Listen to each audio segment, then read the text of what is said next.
This is Audible. University Press Audiobooks presents Krishnamurti, Reflections on the Self, written by Jiddu Krishnamurti, edited by Raymond Martin, narrated by James Tedder, published by arrangement with Open Court Publishing Company. Introduction.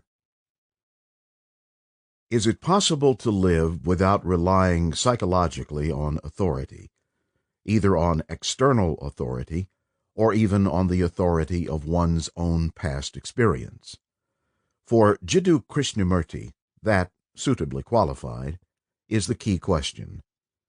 His answer is that it is possible, and that only in this way can one connect fully with what is real. Krishnamurti was not a philosopher in the classical sense.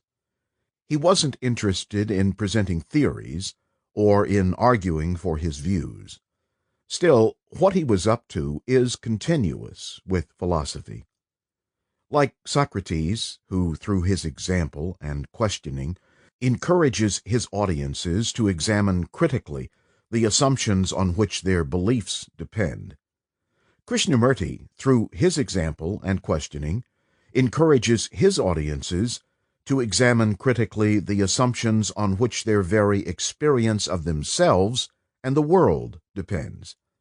In other words, whereas Socrates encourages what today we would call critical thinking, or simply philosophy, Krishnamurti encourages what we might call critical looking, and what he sometimes called choiceless awareness. What Socrates asked the Athenians to do is by now commonplace, at least to philosophers and to students of philosophy. We have learned the lesson he was trying to teach. But to his original audience, the Athenians, what he was asking them to do often must have seemed strange and even pointless. What good could possibly come, many of them must have wondered, from giving the axe to conventional wisdom? Why, they must have asked, should we start freshly when we have accumulated so much? But the distorting weight of what you have accumulated, Socrates tried to point out, is precisely the problem. At the time Socrates proposed critical thinking, there was not much reason for the Athenians to suppose it would bear fruit. But it did. Science is part of that fruit. So is the modern disposition to question the authority of received views. Have we learned all we need to know about questioning authority? Have we gone far enough? Or is our questioning still seriously limited? Contemporary philosophers and students of philosophy tend to think that we have carried the questioning process about as far as it can go. Many even think we have taken it too far. But up to this point, we have questioned mainly only explicit beliefs. In addition to these beliefs, might we not still take a great deal that is questionable for granted? And if we do, couldn't this also be an obstacle we need to overcome? Krishnamurti thought that in our doubting, we have not gone far enough. He thought that our questioning is seriously limited, and that this is a major obstacle we need to overcome. Could he be right? Krishnamurti was not the first to propose critical looking. Others, such as the Buddha, had already proposed it. But Krishnamurti's approach was different, and perhaps better suited to skeptically minded philosophers and students of philosophy. For one thing, Krishnamurti was anti-authority to a degree that few thinkers have ever been. He had no use for creeds or theories. He discouraged people from examining themselves in an institutional setting or as part of a spiritual discipline. He taught that in examining oneself, one should not rely even on what one has learned in previous examinations. The freedom we need to see what is true, he said, is freedom from the known. and because he spoke to us in a contemporary idiom, it may be easier for us to understand what he said. Krishnamurti had little use for academic philosophy. Occasionally he dismissed it as a waste of time, or worse, as a generator of theories that become obstacles in an individual's attempt to understand him or herself. Yet, as the writings in this volume will reveal to those who accept his invitation to examine their experience and behavior, much of what Krishnamurti said is deeply relevant to philosophy. Its relevance is not that he had theories to propose or critiques of extant theories. Krishnamurti's focus is on insights. His talent as a teacher is that he facilitates them. As it happens, many of the insights he helps his readers to have are centrally relevant to contemporary philosophy, particularly to theories about human subjectivity and values. And if indeed he does facilitate insights about the human condition, how could it be otherwise? Rather than a theorist, Krishnamurti was a seer and a teacher. Among the things he thought he saw are certain inherently distorting psychological structures that bring about a division in almost everyone's consciousness between the observer and the observed. This division, he believed, is a potent source of conflict, both internally for the individual and through the individual externalized for society as a whole. Krishnamurti also proposed a way to remove these damaging structures, or more accurately, to facilitate their removal. That is what the writings in this volume are about, a radical transformation in human consciousness. Krishnamurti talked a great deal more than he wrote. His talks, from which almost all of the following selections are taken, were not lectures, but rather attempts to engage his audience in a dialogue in which he and they are wholly focused on the same aspect of experience or behavior. His talks were, in effect, guided meditations. That is, they were attempts by Krishnamurti to go through an experiential process with his audiences, with you, the result of which is that something about your understanding of your own experience and its effect on your behavior is clarified. As such, his talks, here transcribed and edited as if they were writings, make unusual demands on the reader, especially if the reader is a philosopher who is accustomed to looking for a theoretical punchline when reading something that seems to put forth philosophical views. In Krishnamurti's thought, rather than theoretical punchlines, there is an opening to important insights, for instance, about the nature of identification and its role in the formation of the self. To have such insights, Krishnamurti suggests, one has to look freshly. Krishnamurti spoke with a distinctive voice. As an uncompromising enemy of authority, even of the authority of one's own past experience, his focus was on examining current experience directly. Refusing to discuss books or theories, he encouraged people to look at themselves, particularly in their relationships to other people, things, and activities, and he told them just enough about what he thought they would see, if they did look, to get them going. It is as if through the habit of understanding ourselves in familiar ways, we are, even at the level of experience, stuck in theories. Krishnamurti is, extremely good at helping people get unstuck. That is, at helping them to have insights that break the molds of deeply ingrained patterns of thinking. In other words, his concern was not that his remarks be relevant to theory, although often they are, but that they be relevant to life. His intention was to engage with people who are passionately interested in understanding themselves and the world in which they live.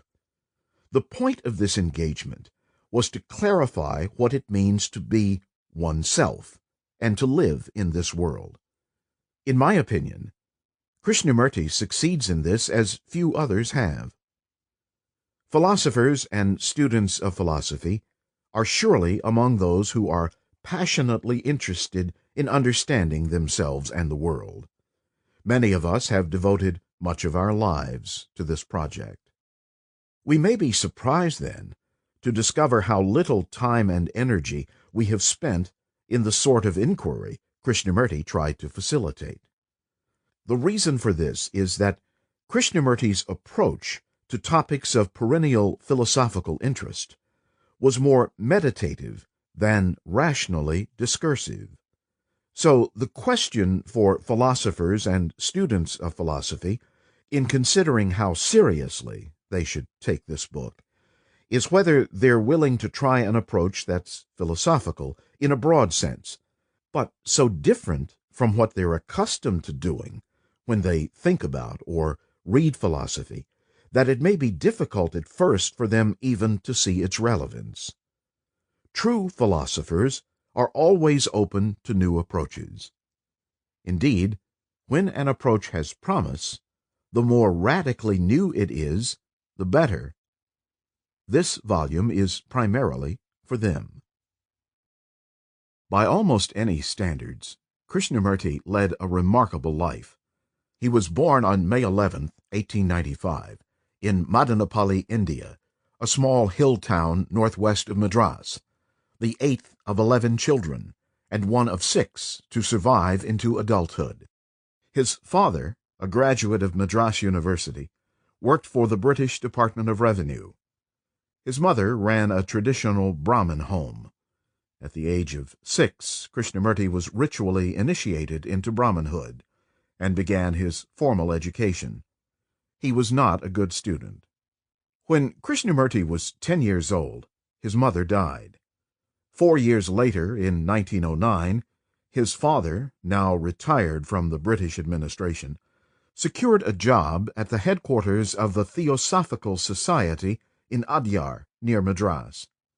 In exchange for work, he and 4 of his sons, including Krishnamurti and his younger brother Nityanand, Nitya, were given accommodation in a cottage outside the beautiful 260-acre Theosophical Society compound. At the time, all of the children were in poor physical condition. The Theosophical Society had been founded in New York 34 years earlier by Madame Blavatsky and Colonel Olcott. Blavatsky claimed to have lived in Tibet and learned occult wisdom from the masters. Supposedly, the masters were perfected human beings who periodically appeared on Earth to found a new religion, and, through their thoughts and energy, to direct the course of human evolution. In 1882, Blavatsky and Olcott had purchased the estate at Adyar for the Society's headquarters.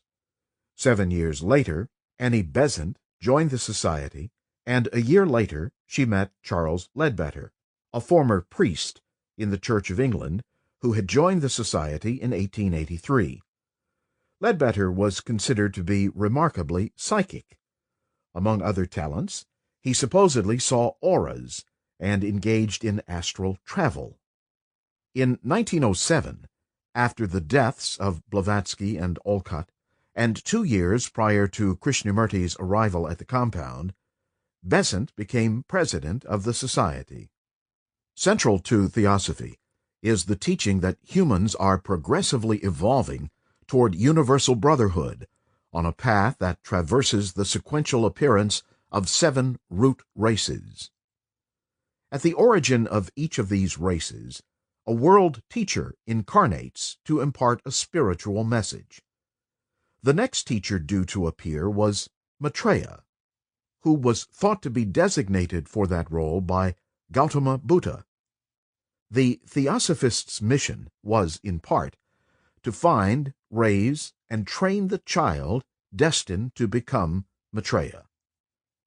In the early summer of 1909, while walking outside the compound, Ledbetter spotted Krishnamurti, who was then 14 years old.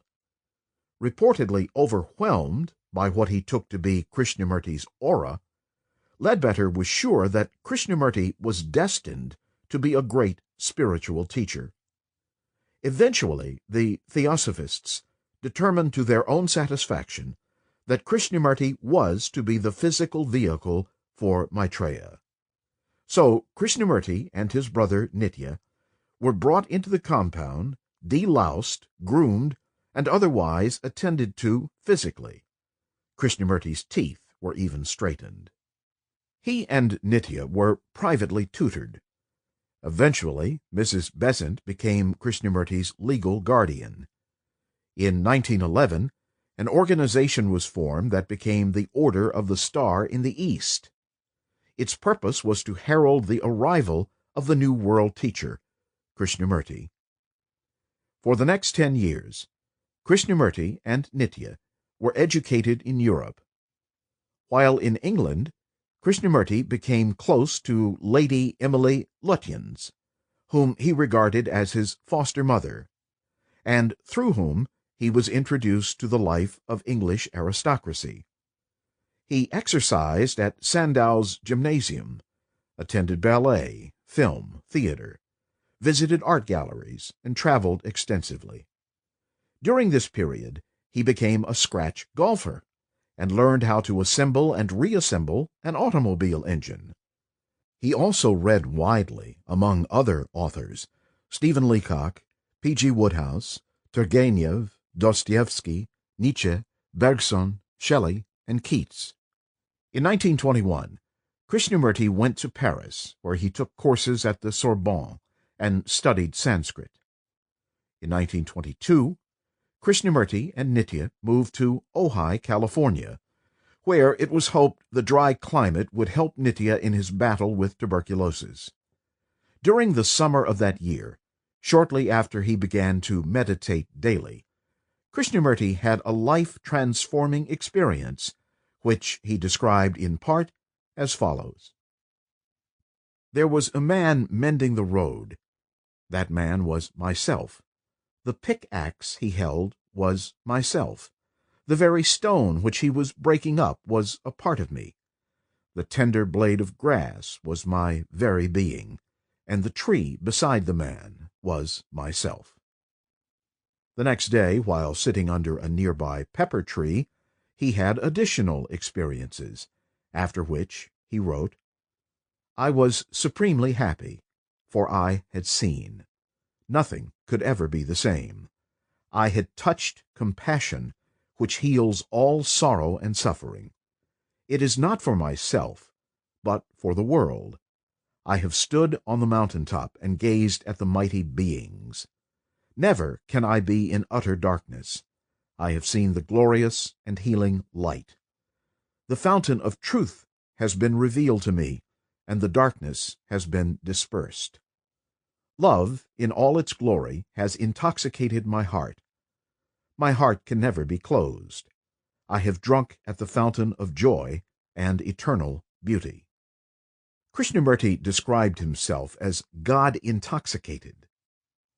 In November of 1925, Nitya died, and Krishnamurti experienced what seems to have been the profoundest grief of his life. During the next few years, Krishnamurti distanced himself from theosophy and also developed some of the distinctive motifs of his own subsequent teachings. The decisive break with theosophy came in August of 1929, when, in the presence of 3,000 members of the society, he dissolved the Order of the Star, and in the process staked out his own mission. I maintain that truth is a pathless land, and you cannot approach it by any path whatsoever, by any religion, by any sect. That is my point of view, and I adhere to that absolutely and unconditionally. Truth, being limitless, unconditioned, unapproachable by any path whatsoever, cannot be organized, nor should any organization be formed to lead or coerce people along any particular path. You will probably form other orders. You will continue to belong to other organizations, searching for truth. If an organization be created for this purpose, it becomes a crutch, a weakness, a bondage, and must cripple the individual and prevent him from growing, from establishing his uniqueness, which lies in the discovery for himself of that absolute unconditioned truth. Because I am free, unconditioned, whole, not the part, not the relative, but the whole truth that is eternal, I desire those who seek to understand me to be free, not to follow me, not to make out of me a cage which will become a religion, a sect. I have now decided to disband the order, as I happen to be its head. You can form other organizations and expect someone else. With that I am not concerned, nor with creating new cages, new decorations for those cages. My only concern is to set men absolutely, unconditionally free. The next year, in 1930, Krishnamurti formally resigned from the Theosophical Society. In 1931, Krishnamurti returned to Ojai to rest, meditate, and think. During this time, he wrote to Lady Emily of the difficulty of putting what he wanted to say into words. However, once he did start again to write and speak, he was remarkably consistent. From 1933 to 1939, Krishnamurti traveled extensively, talking to large audiences. During the war, he was unable to travel, and led a life of relative seclusion at Ojai, although he still met with many visitors. He became close friends with Aldous Huxley, who encouraged him to write. After the war, Krishnamurti resumed his traveling and talking. During the last 40 years of his life, he gave, on average, about 100 talks a year, often to audiences of several thousand people. He also engaged in personal and small group discussions with those who came to see him. On one light-hearted occasion during this period, he went on a picnic in California with Bertrand Russell, Charlie Chaplin, Greta Garbo, Aldous Huxley, and Christopher Isherwood. A local sheriff evicted them from their chosen picnic site, not believing them to be who they said they were. In 1953, Krishnamurti wrote Education and the Significance of Life, followed in 1954 by The First and Last Freedom, which included a foreword by Huxley. Then there appeared 3 volumes entitled Commentaries on Living. He also wrote Krishnamurti's Notebook, a personal journal, mostly from 1961. Krishnamurti's journal from writings he had done in 1973 and 1975, 2 volumes of letters to the schools started in his name, and Krishnamurti to himself, his last audio-taped journal in 1983. The remainder of Krishnamurti's books, the number is now over 100, and still growing, are edited transcriptions of talks and discussions held by him in various parts of the world. The discussants are mostly everyday people, but often also include well-known people, such as the Nobel laureates Maurice Wilkins and Jonas Salk, theoretical physicist David Bohm, and the Buddhist scholar Walpola Rahula. Videotapes of many of these discussions are available. Excerpts from these videotapes are included in several films that have been made about Krishnamurti, including Krishnamurti, The Challenge of Change, and The Seer Who Walks Alone. In addition, Krishnamurti's talks and public discussions from 1933 to 1986 are available on CD-ROM. On February 17, 1986, in Ojai, California, at the age of 90, Krishnamurti died of pancreatic cancer. Raymond Martin, University of Maryland. Chapter 1. Inquiry. Dialogue.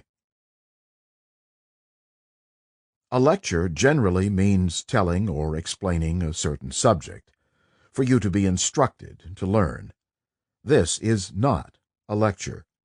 Here we are having a conversation together like two friends, perhaps walking in a quiet lane, full of trees and beauty of flowers, the singing of many birds, sitting down on a bench unfrequented, solitary, and having a dialogue, because we are concerned, both you and the speaker, with our daily life, not with something beyond, romantic and fantastic, because if we don't make our own lives clear, unruffled, non-chaotic, whatever we may do, it will have no meaning.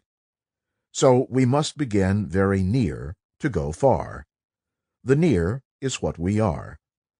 Please, if one may point out, it is your responsibility to think together, not to accept, because one must have a great deal of skepticism, a skepticism that is not trammeled by fear, a doubt so that one begins to question not only what the speaker is saying, but also what you think, what you believe, your faith, your conclusions, your religion. One must have tremendous questioning, doubt, inquiry, through deep exploration, not accepting. Because throughout the world, religion has played an extraordinary part in narrowing the mind, in narrowing investigation. We are together going to look at many things that confront our daily life.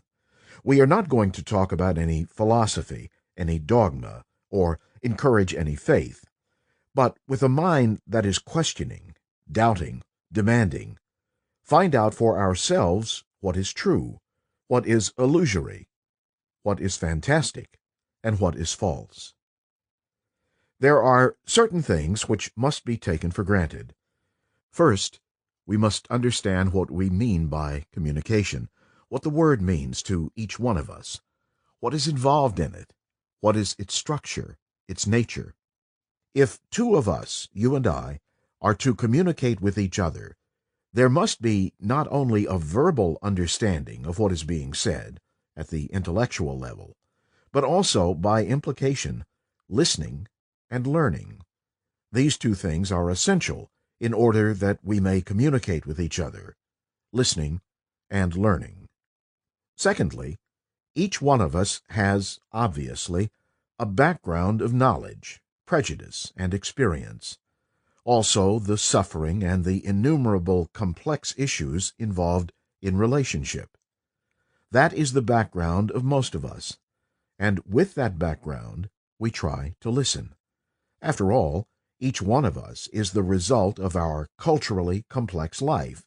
We are the result of the whole culture of man, with the education and the experiences, not only of a few years, but of centuries. I do not know if you have ever examined how you listen. It doesn't matter to what, whether to a bird, to the wind in the leaves, to the rushing waters, or how you listen to a dialogue with yourself, to your conversation in various relationships with your intimate friends, your wife or husband. If we try to listen, we find it extraordinarily difficult, because we are always projecting our opinions and ideas, our prejudices, our background, our inclinations, our impulses. When they dominate, we hardly listen to what is being said. In that state there is no value at all.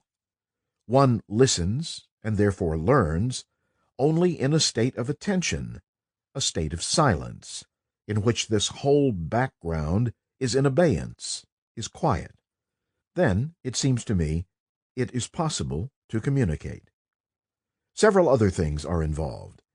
If you listen with the background or image that you may have created about the speaker, and listen as to one with certain authority, which the speaker may or may not have, then obviously you are not listening. You are listening to the projection which you have put forward, and that prevents you from listening. So, again, communication is not possible. Obviously, real communication, or communion, can only take place when there is silence.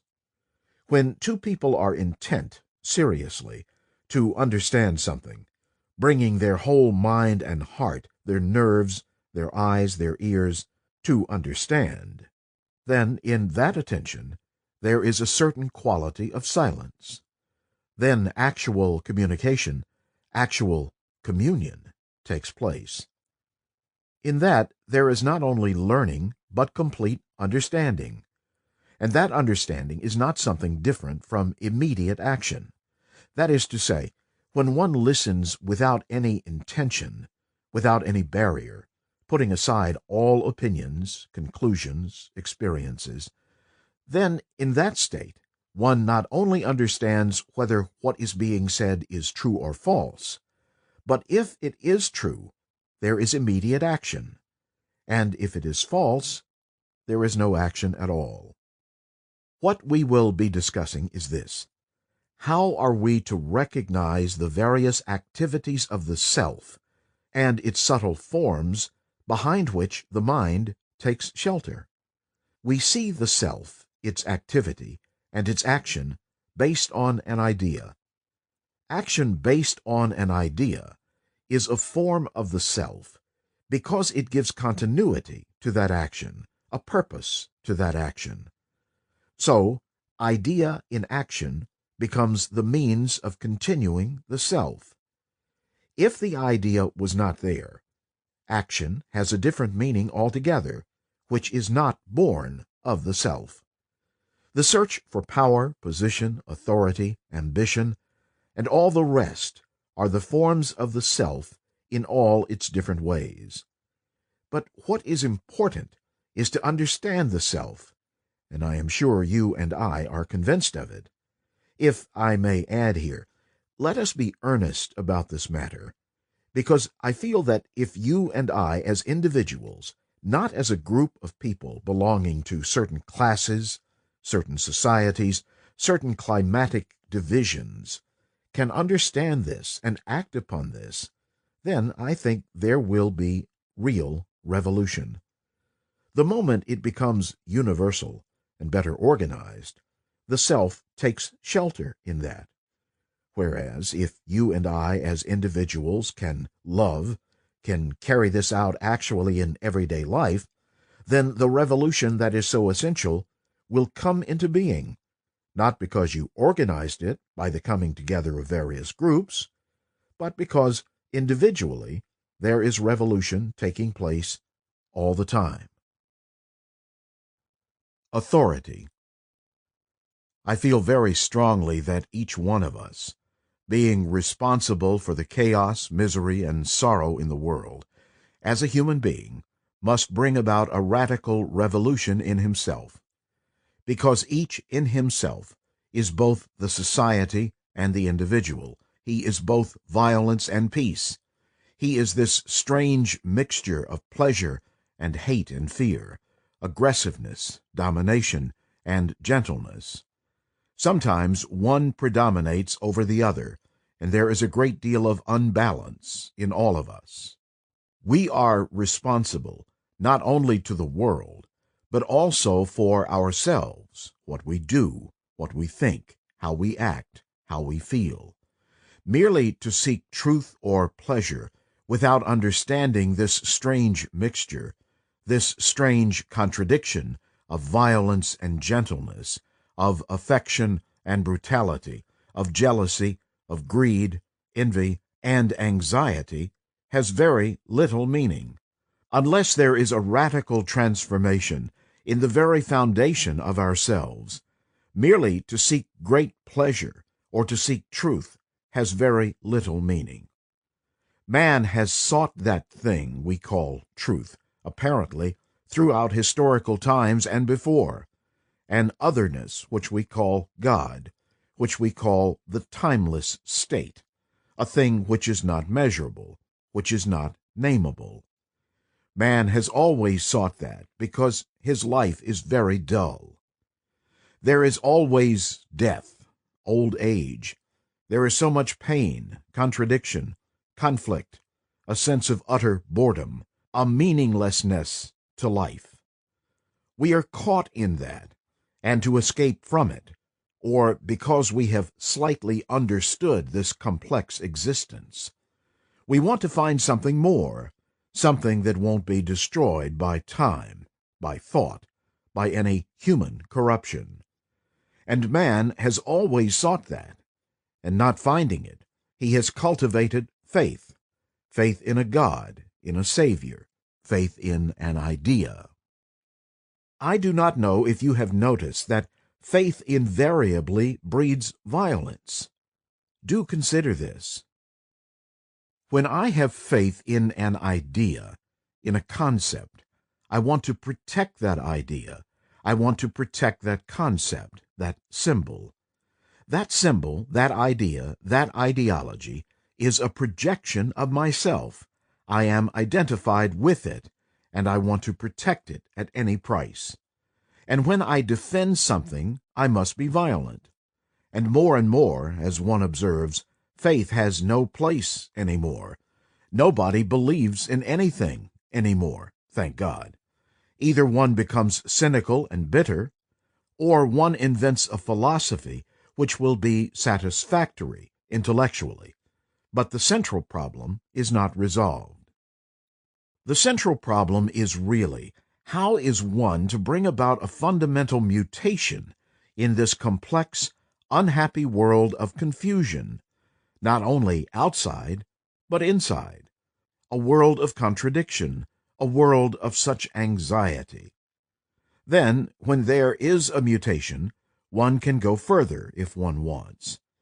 But without that radical, fundamental change, every effort to go beyond that has no meaning.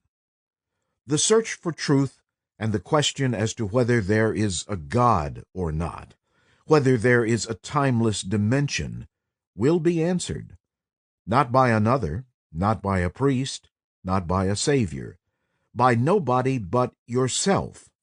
And you will be able to answer that question for yourself only when there is this mutation that can and must take place in every human being. That is what we are interested in and concerned with in all these talks. We are concerned not only as to how to bring about a change objectively in this miserable world outside of us, but also in ourselves. Most of us are so unbalanced, most of us are so violent, greedy, and are hurt so easily when anything goes against us, that it seems to me the fundamental issue is, what can a human being such as you and I, living in this world, do? If you seriously put that question to yourself, I wonder what you would answer. Is there anything to be done at all? You know, we are asking a very serious question. As human beings, you and I, what can we do, not only to change the world, but ourselves? What can we do? Will somebody tell us? People have told us. The priests, who are supposed to understand these things better than laymen like us, they have told us, and that hasn't led us very far. We have the most sophisticated human beings. Even they have not led us very far. We cannot depend on anybody. There is no guide. There is no teacher. There is no authority. There is only oneself and one's relationship with another and the world. There is nothing else. When one realizes that, faces that, either it brings great despair, from which comes cynicism, bitterness, and all the rest of it, or, in facing it, one realizes that one is totally responsible for oneself and for the world, nobody else. When one faces that, all self-pity goes. Most of us thrive on self-pity, blaming others, and this occupation doesn't bring clarity. What you and I can do to live in this world sanely, healthily, logically, rationally, but also inwardly, to have great balance, to live without any conflict, without any hate, without any violence, seems to me to be a question which each of us has to answer for himself. Most of us listen to be told what to do, or to conform to a new pattern, or we listen merely to gather further information. If we are here with any such attitude, then the process of listening will have very little significance in what we are trying to do in these talks. And I am afraid most of us are only concerned with that. We want to be told. We are listening in order to be taught. And a mind that merely wants to be told is obviously incapable of learning. I think there is a process of learning which is not related to wanting to be taught. Being confused, most of us want to find someone who will help us not to be confused. And therefore we are merely learning or acquiring knowledge in order to conform to a particular pattern. And it seems to me that all such forms of learning must invariably lead not only to further confusion, but also to deterioration of the mind. I think there is a different kind of learning, a learning which is an inquiry into ourselves, and in which there is no teacher and no taught, neither the disciple nor the guru. When you begin to inquire into the operation of your own mind, when you observe your own thinking, your daily activities and feelings, you cannot be taught because there is no one to teach you. You cannot base your inquiry on any authority, on any assumption, on any previous knowledge. If you do, then you are merely conforming to the pattern of what you already know, and therefore you are no longer learning about yourself. One accepts very easily the path that is the most satisfying, the most convenient, the most pleasurable. It is very easy to move into that groove, and authority dictates, lays down, in a religious or psychological system, a method by which or through which you are told you will find security. But if one sees that there is no security in any such authority, then one can find out whether it is possible to live without any guidance, without any control, without any effort psychologically.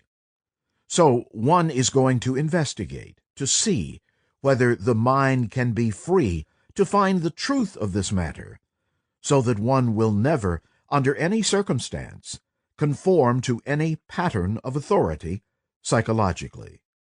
This is asking a tremendous lot, because we are educated, conditioned to accept authority, because that is the most convenient and the easiest way to live.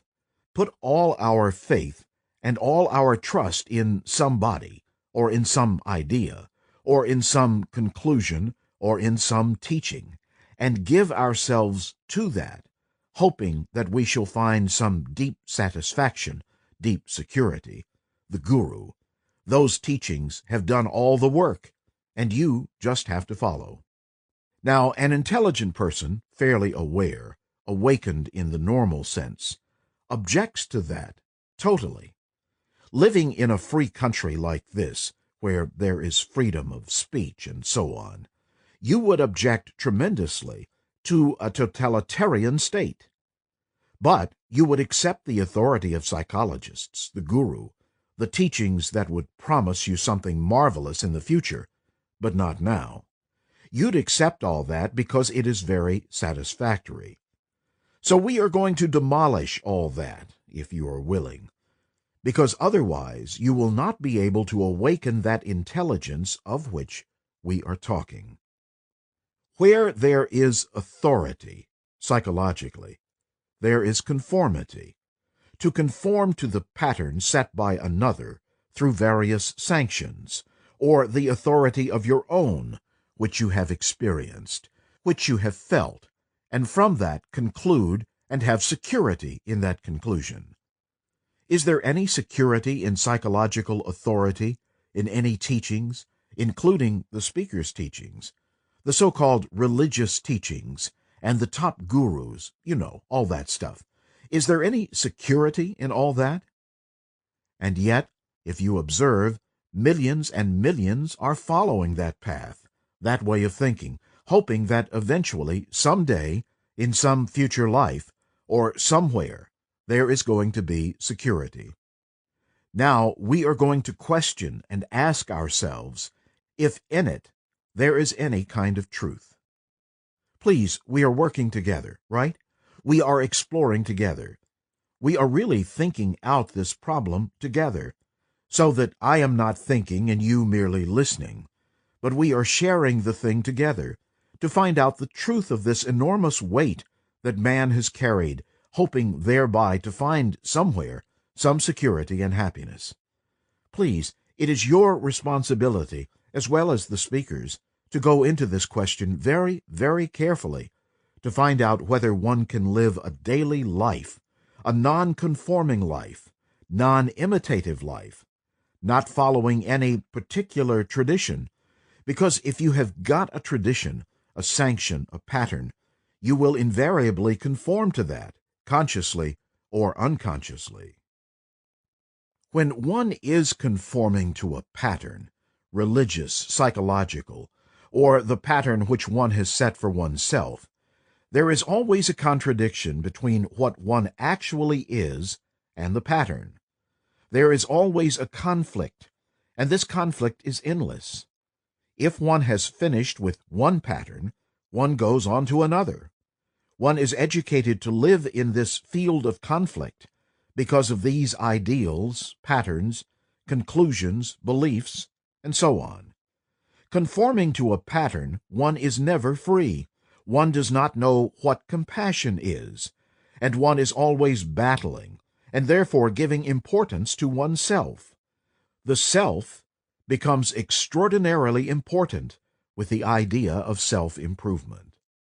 So, is it possible to live without a pattern? The pattern being tradition, a conclusion, an ideal, an assumption that there is a divinity which will help you in the future to evolve, and so on. All that business. Now, how is one, as a human being, the total representative of all mankind, how is one going to find out the truth of this matter? Because if one's consciousness is changed radically, profoundly, no, revolutionized rather than changed, then one affects the consciousness of the whole of mankind. Please see the truth of this. Then you become tremendously responsible. Then you are not just worrying a little bit about your own particular little worry, whether you have a little sex or no sex, or should smoke or not smoke, all those kinds of petty little affairs. We are going to investigate together, whether there is a life in which there is not a spark of authority. How is one going to go into this problem? With what capacity does one investigate? To investigate, there must be freedom from motive. If one wants to investigate the question of authority, one's background says, I must obey, I must follow. And in the process, one's background is always projecting, is always distorting one's investigation. Can one be free of one's background so that it does not interfere in any way with one's investigation? One's urgency to find the truth, one's immediacy, one's demand, puts the background in abeyance. One's intensity to find out is so strong that the background ceases to interfere. Although the background, one's education, one's conditioning, is so strong, it has accumulated for centuries. Consciously, one cannot fight it. One cannot push it aside. One cannot battle with it. And one sees that to fight the background only intensifies the background. Yet one's very intensity to find out the truth of authority puts that background much further away. It is no longer impinging on one's mind. Are you prepared to investigate this whole question of psychological, external, imposed authority of human beings by other human beings to find the truth of it? Which means, to find the truth, there must be no motive, no cause for the investigation into the truth of authority. This is asking a tremendous lot, isn't it? Are we prepared for this? Or are we all too old? It doesn't matter. If you are too old, it is your affair. If you are not intense, it is your affair. I want to find out the truth of it as a human being. Assuming I am a representative of human beings, I say to myself, I want to find the truth of this matter, which is, whether one can live a life without any conformity, without any conflict, without having a goal, a purpose, a projected ideal, which all creates, brings about conflict. The intensity of the investigation depends on the urgency to find the truth of it, to have tremendous energy to find out. On paper, we can draw a blueprint for a brilliant utopia, a brave new world. But the sacrifice of the present to an unknown future will certainly never solve any of our problems. There are so many elements intervening between now and the future that no one can know what the future will be. What we can and must do, if we are in earnest, is to tackle our problems now, and not postpone them to the future. Eternity is not in the future. Eternity is now. Our problems exist in the present, and it is only in the present that they can be solved. Those of us who are serious must regenerate ourselves, but there can be regeneration only when we break away from those values which we have created through our self-protective and aggressive desires. Self-knowledge is the beginning of freedom, and it is only when we know ourselves that we can bring about order and peace. Now, some may ask, what can a single individual do that will affect history? Can he accomplish anything at all by the way he lives? Certainly he can. You and I are obviously not going to stop the immediate wars or create an instantaneous understanding between nations, but at least we can bring about, in the world of our everyday relationships, a fundamental change which will have its own effect. Individual enlightenment does affect large groups of people, but only if one is not eager for results. If one thinks in terms of gain and effect, right transformation of oneself is not possible. Human problems are not simple. They are very complex. To understand them requires patience and insight, and it is of the highest importance that we, as individuals, understand and resolve them for ourselves. They are not to be understood through easy formulas or slogans, nor can they be solved at their own level by specialists working along a particular line, which only leads to further confusion and misery.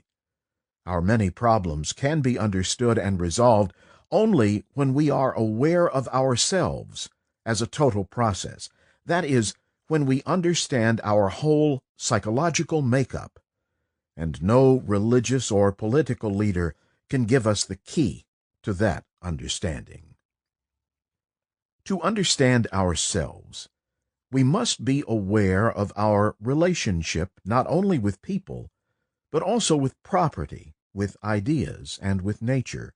If we are to bring about a true revolution in human relationship, which is the basis of all society, there must be a fundamental change in our own values and outlook. But we avoid the necessary and fundamental transformation of ourselves, and try to bring about political revolutions in the world, which always leads to bloodshed and disaster. Relationship based on sensation can never be a means of release from the self. Yet most of our relationships are based on sensation. They are the outcome of our desire for personal advantage, for comfort, for psychological security. Though they may offer us a momentary escape from the self, such relationships only give strength to the self with its enclosing and binding activities. Relationship is a mirror in which the self and all its activities can be seen, and it is only when the ways of the self are understood in the reactions of relationship that there is creative release from the self. Ignorance is lack of knowledge of the ways of the self, and this ignorance cannot be dissipated by superficial activities and reforms. It can be dissipated only by one's constant awareness of the movements and responses of the self in all its relationships. What we must realize is that we are not only conditioned by environment, but that we are the environment. We are not something apart from it. Our thoughts and responses are conditioned by the values which society, of which we are a part, has imposed upon us. We never see that we are the total environment because there are several entities in us, all revolving around the me, the self. The self is made up of these entities, which are merely desires in various forms. From this conglomeration of desires arises the central figure, the thinker, the will of the me and the mine, and a division is thus established between the self and the not-self, between the me and the environment or society. This separation is the beginning of conflict, inward and outward. Awareness of this whole process, both the conscious and the hidden, is meditation. And through this meditation, the self, with its desires and conflicts, is transcended. Self-knowledge is necessary if one is to be free of the influences and values that give shelter to the self. And in this freedom alone is there creation, truth, God, or what you will. Opinion and tradition mold our thoughts and feelings from the tenderest age. The immediate influences and impressions produce an effect which is powerful and lasting, and which shapes the whole course of our conscious and unconscious life. Conformity begins in childhood, through education and the impact of society. The desire to imitate is a very strong factor in our life, not only at the superficial levels, but also profoundly. We have hardly any independent thoughts and feelings. When they do occur, they are mere reactions, and are therefore not free from the established pattern, for there is no freedom in reaction. Philosophy and religion lay down certain methods whereby we can come to the realization of truth or God. Yet merely to follow a method is to remain thoughtless and unintegrated, however beneficial the method may seem to be in our daily social life. The urge to conform, which is the desire for security, breeds fear and brings to the fore the political and religious authorities, the leaders and heroes who encourage subservience, and by whom we are subtly or grossly dominated. But not to conform is only a reaction against authority, and in no way helps us to become integrated human beings. Reaction is endless. It only leads to further reaction. Conformity, with its undercurrent of fear, is a hindrance. But mere intellectual recognition of this fact will not resolve the hindrance. It is only when we are aware of hindrances with our whole being that we can be free of them without creating further and deeper blockages. When we are inwardly dependent, then tradition has a great hold on us, and a mind that thinks along traditional lines cannot discover that which is new. By conforming, we become mediocre imitators, cogs in a cruel social machine. It is what we think that matters, not what others want us to think. When we conform to tradition, we soon become mere copies of what we should be. This imitation of what we should be breeds fear, and fear kills creative thinking. Fear dulls the mind and heart, so that we are not alert to the whole significance of life. We become insensitive to our own sorrows, to the movement of the birds, to the smiles and miseries of others. Conscious and unconscious fear has many different causes, and it needs alert watchfulness to be rid of them all. Fear cannot be eliminated through discipline, sublimation, or through any other act of will. Its causes have to be searched out and understood. This needs patience and an awareness in which there is no judgment of any kind. It is comparatively easy to understand and dissolve our conscious fears, but unconscious fears are not even discovered by most of us, for we do not allow them to come to the surface. And when on rare occasions they do come to the surface, we hasten to cover them up, to escape from them. Hidden fears often make their presence known through dreams and other forms of intimation, and they cause greater deterioration and conflict than do the superficial fears. Our lives are not just on the surface. Their greater part is concealed from casual observation. If we would have our obscure fears come into the open and dissolve, the conscious mind must be somewhat still, not everlastingly occupied. Then, as these fears come to the surface, they must be observed without hindrance, for any form of condemnation or justification only strengthens fear. To be free from all fear, we must be awake to its darkening influence, and only constant watchfulness can reveal its many causes. One of the results of fear is the acceptance of authority in human affairs. Authority is created by our desire to be right, to be secure, to be comfortable, to have no conscious conflicts or disturbances. But nothing which results from fear can help us to understand our problems, even though fear may take the form of respect and submission to the so-called wise. The wise wield no authority, and those in authority are not wise. Fear in whatever form prevents the understanding of ourselves and of our relationship to all things. The following of authority is the denial of intelligence.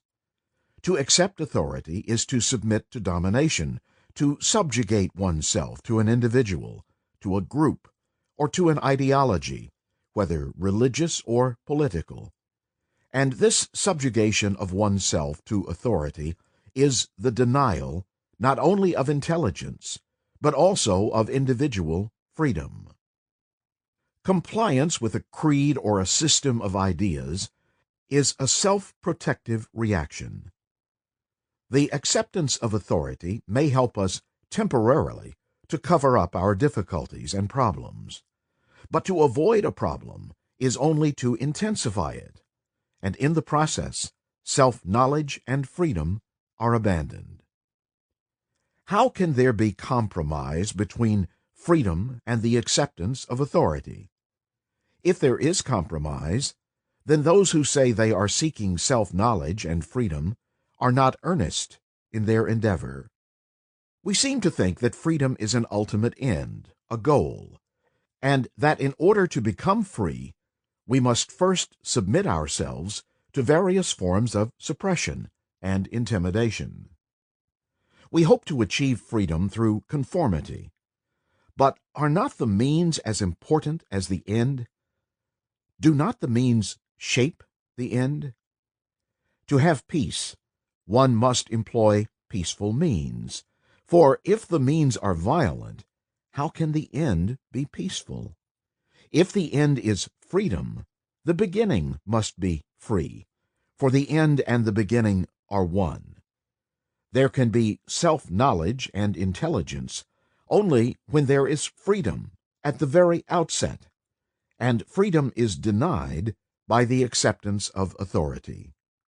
We worship authority in various forms: knowledge, success, power, and so on. We exert authority on the young, and at the same time we are afraid of superior authority. When man himself has no inward vision, outward power and position assume vast importance. And then the individual is more and more subject to authority and compulsion. He becomes the instrument of others. We can see this process going on around us. In moments of crisis, the democratic nations act like totalitarian, forgetting their democracy and forcing man to conform. If we can understand the compulsion behind our desire to dominate or to be dominated, then perhaps we can be free from the crippling effects of authority. We crave to be certain, to be right, to be successful, to know. And this desire for certainty, for permanence, builds up within ourselves the authority of personal experience, while outwardly it creates the authority of society, of the family, of religion, and so on. But merely to ignore authority, to shake off its outward symbols, is of very little significance. To break away from one tradition and conform to another, to leave this leader and follow that, is but a superficial gesture. If we are to be aware of the whole process of authority, if we are to see the inwardness of it, if we are to understand and transcend the desire for certainty, then we must have extensive awareness and insight. We must be free, not at the end, but at the beginning. The craving for certainty, for security, is one of the major activities of the self, and it is this compelling urge that has to be constantly watched, and not merely twisted or forced in another direction, or made to conform to a desired pattern. The self, the me, and the mine, is very strong in most of us. Sleeping or waking, it is ever alert, always strengthening itself. But when there is awareness of the self, and a realization that all its activities, however subtle, must inevitably lead to conflict and pain, then the craving for certainty, for self-continuance, comes to an end. One has to be constantly watchful for the self, to reveal its ways and tricks. But when we begin to understand them, and to understand the implications of authority, and all that is involved in our acceptance and denial of it, then we are already disentangling ourselves from authority. To most of us, the problems of life are not very serious, and we want ready-made answers. We do not want to delve into the problem. We do not want to think it out completely, fully, and understand the whole significance of it. We want to be told the answer, and the more gratifying the answer, the quicker we accept it. When we are made to think about a problem, when we have to go into it, our minds rebel because we are not used to inquiring into problems. In considering these questions, if you merely wait for a ready-made answer from me, I am afraid you will be disappointed. But if we can go into the question together, think it out anew, not according to old patterns, Then perhaps we shall be able to solve the many problems which confront us, and which we are usually so unwilling to look at. We have to look at them. That is, there must be the capacity to face the fact, and we cannot face the fact, whatever it be, as long as we have explanations, as long as words fill our minds. It is words, explanations, memories, that cloud the understanding of the fact. The fact is always new, because the fact is a challenge.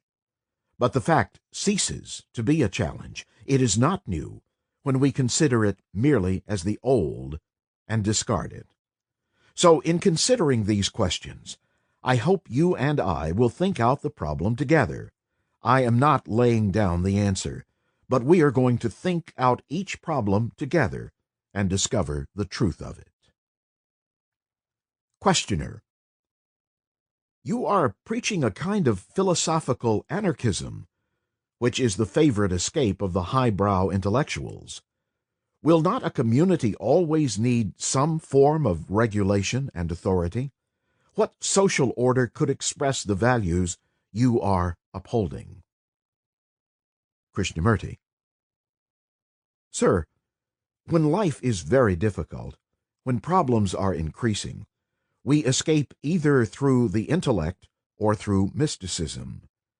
We know the escape through the intellect: rationalization, more and more cunning devices, more and more technique, more and more economic responses to life, all very subtle and intellectual. And there is the escape through mysticism, through the sacred books, through worshiping an established idea being an image, a symbol, a superior entity, or what you will, thinking that it is not of the mind, but both the intellectual and the mystic are products of the mind. One we call the intellectual highbrow, and the other we despise, because it is the fashion now to despise the mystic, to kick him out. But both function through the mind. The intellectual may be able to talk, to express himself more clearly, but he too withdraws himself into his own ideas and lives there quietly, disregarding society and pursuing his illusions, which are born of the mind. So I do not think there is any difference between the two. They are both pursuing illusions of the mind.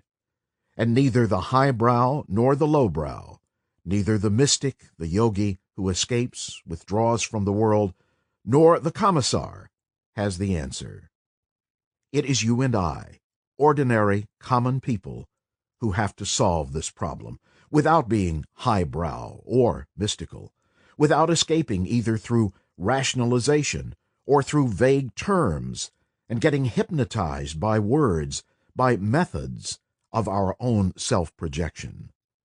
What you are, the world is, and unless you understand yourself, what you create will always increase confusion and misery.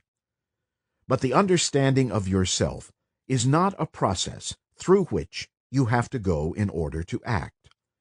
It is not that you must first understand yourself and then act. On the contrary, the understanding of yourself is in the very action of relationship. Action is relationship, in which you understand yourself, in which you see yourself clearly. But if you wait to become perfect or to understand yourself, that waiting is dying. Most of us have been active, and that activity has left us empty, dry. And once we have been bitten, we wait and do not act further, because we say, I won't act until I understand. Waiting to understand is a process of death. But if you understand the whole problem of action, of living from moment to moment, which does not demand waiting, then understanding is what you are doing. It is in action itself. It is not separate from living. Living is action. Living is relationship. And because we do not understand relationship, because we avoid relationship, we are caught in words, and words have mesmerized us into action that leads to further chaos and misery. Q. Will not a community always need some form of regulation and authority? K. Obviously, there must be authority as long as a community is based on violence. Is not our present social structure based on violence, on intolerance? The community is you and another in relationship. And is not your relationship based on violence? Are you not ultimately out for yourself? Is not our present relationship based on violence? Violence being the process of self-enclosure, isolation. Is not our daily action a process of isolation? And since each one is isolating himself, there must be authority to bring about cohesion, either the authority of the state or the authority of organized religion. To the extent that we have been held together at all, we have been held so far through fear of religion or through fear of government. But a man who understands relationship, whose life is not based on violence, has no need for authority. The man who needs authority is the stupid man, the violent man, the unhappy man, which is yourself. You seek authority because you think that without it you are lost. That is why you have all these religions, illusions, and beliefs. That is why you have innumerable leaders, political as well as religious. In moments of confusion, you produce the leader, and that leader you follow. And since he is the outcome of your own confusion, obviously the leader himself must be confused.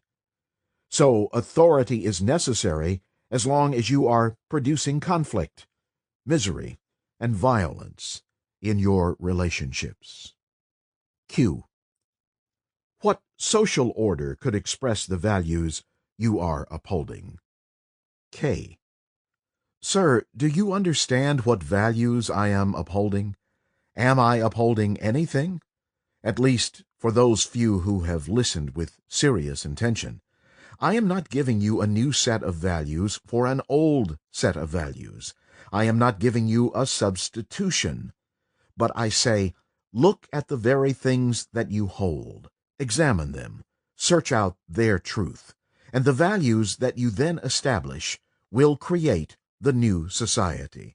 It is not for somebody else to draw up a blueprint which you can follow blindly without knowing what it is all about. But it is for you to find out for yourself the value, the truth of each problem. What I am saying is very clear and simple if you will follow it. Society is your own product. It is your projection. The world's problem is your problem. And to understand that problem, you have to understand yourself. And you can understand yourself only in relationship, not in escapes. Because you escape through them, your religion, your knowledge, have no validity, no significance. You are unwilling to alter fundamentally your relationship with another, because that means trouble, that means disturbance, revolution.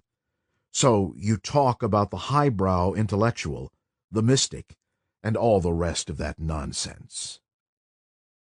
A new society, a new order, cannot be established by another.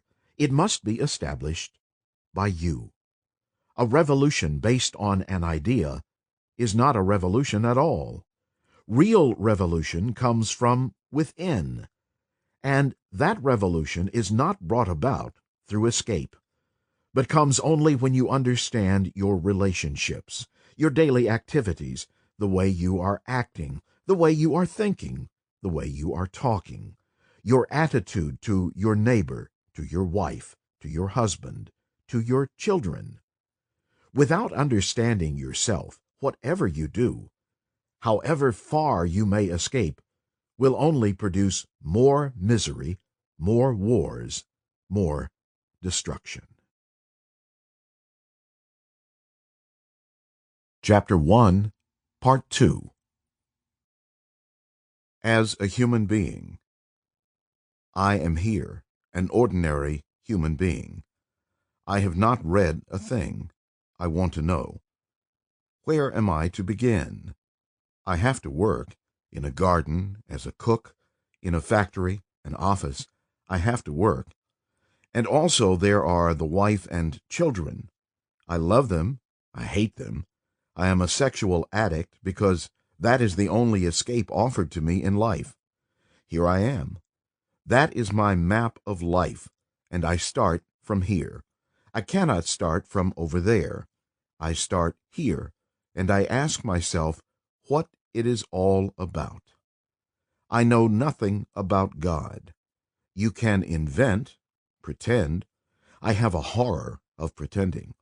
If I do not know, I do not know. I am not going to quote Shankara, Buddha, or anybody. So I say, this is where I start. Can I bring about order in my life? Order not invented by me or by them, but order that is virtue. Can I bring it about? And to be virtuous, there must be no battle, no conflict in me or outside. Therefore, there must be no aggressiveness, no violence, no hate, no animosity. And I find out I am afraid. I must be free of fear. To be conscious of it is to be aware of all this, aware of where I am. And then I find out I can be alone, not carry all the burdens of memory.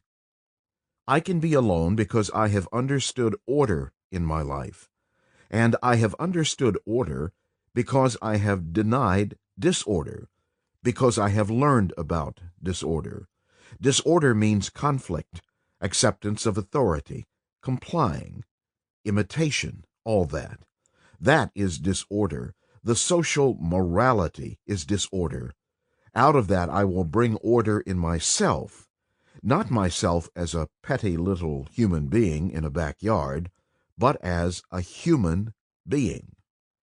Every human being is going through this hell.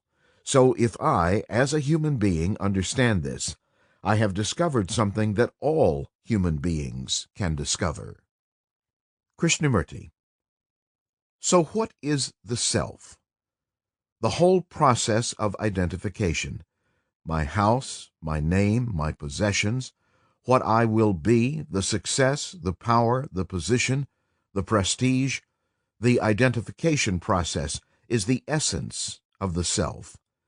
Can this identification come to an end if thought doesn't identify itself with possessions? Because identification gives it pleasure, position, security.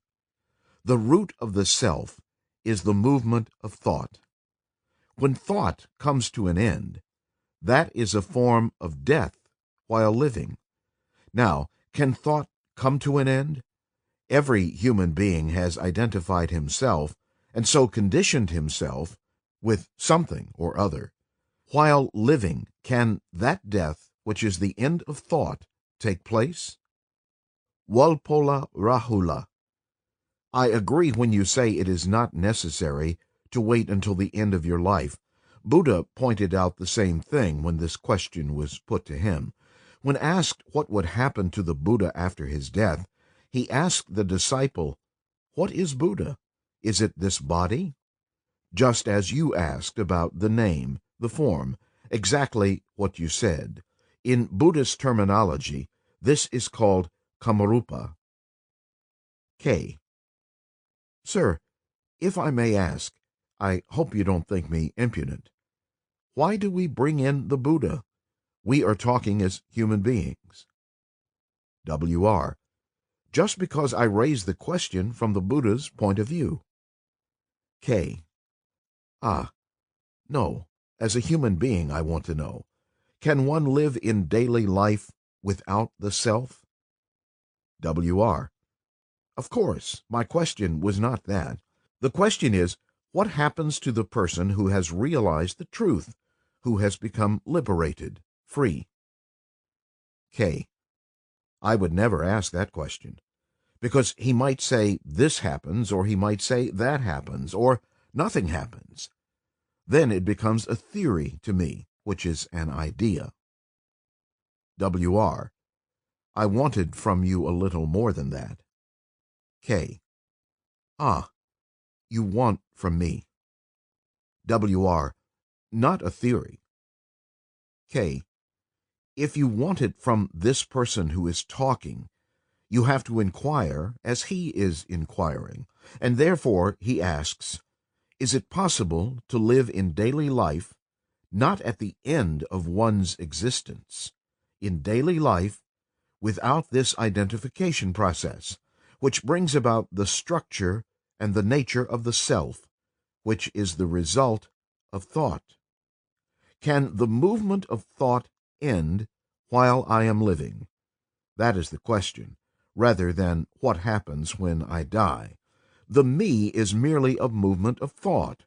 Thought itself is very limited.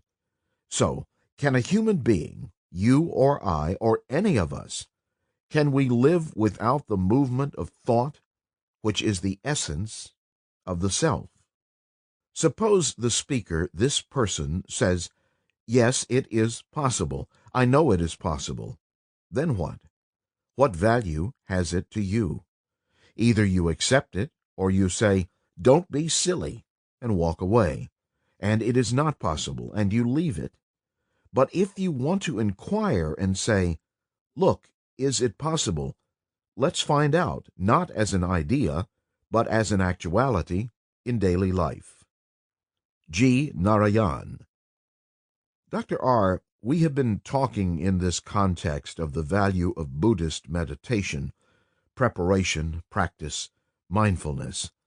What is the value of all those things that are mentioned in the Buddhist literature, which is practiced as a very important thing in relation to the ending of thought? K. Sir, I hope you don't think me impudent or irreverent to what the Buddha said. I personally haven't read all these things. I don't want to read a thing about all this. They may be correct or not correct.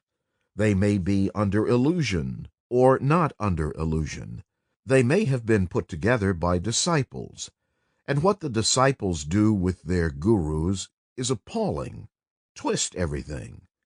So I say, look, I don't want to start with somebody telling me what to do or what to think. I have no authority.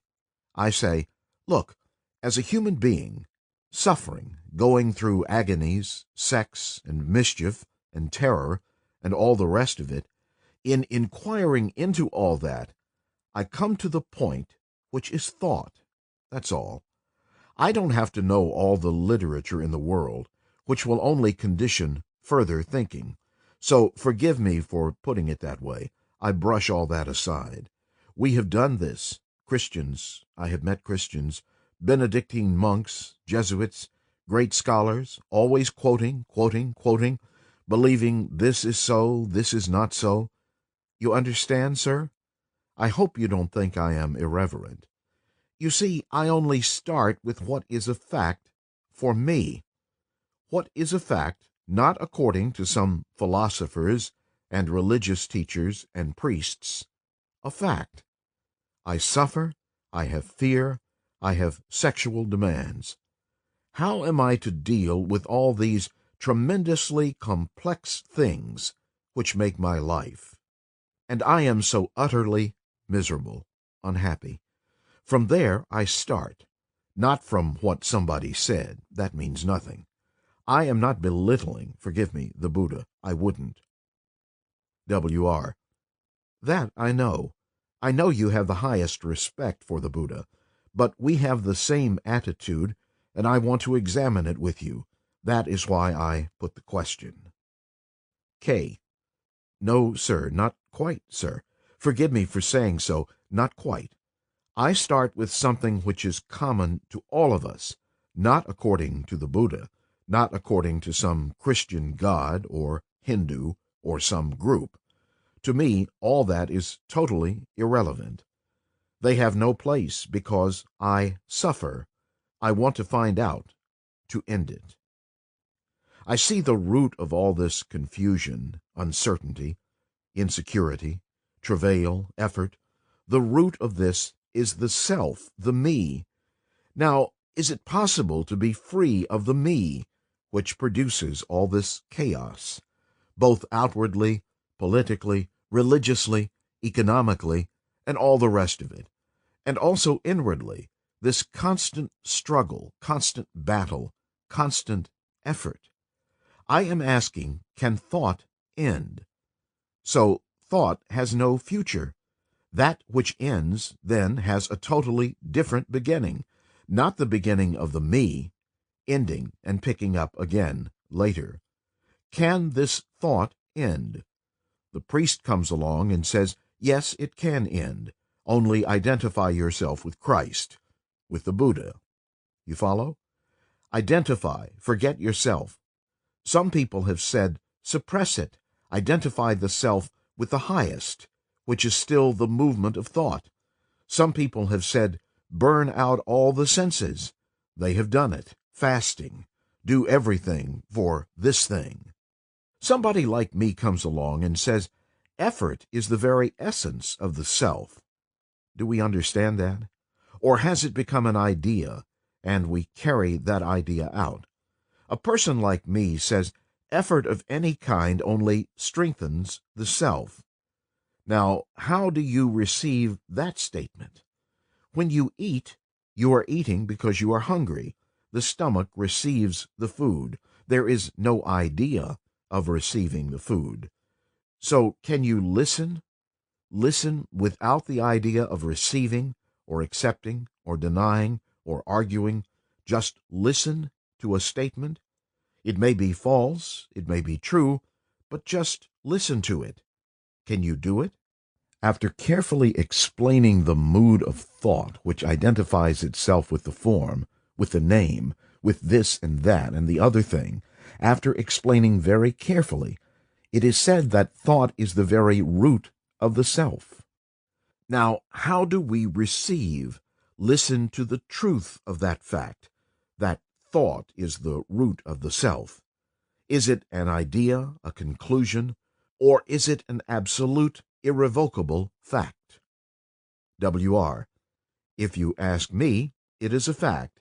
You see, I listen to it, receive it, I see it. K.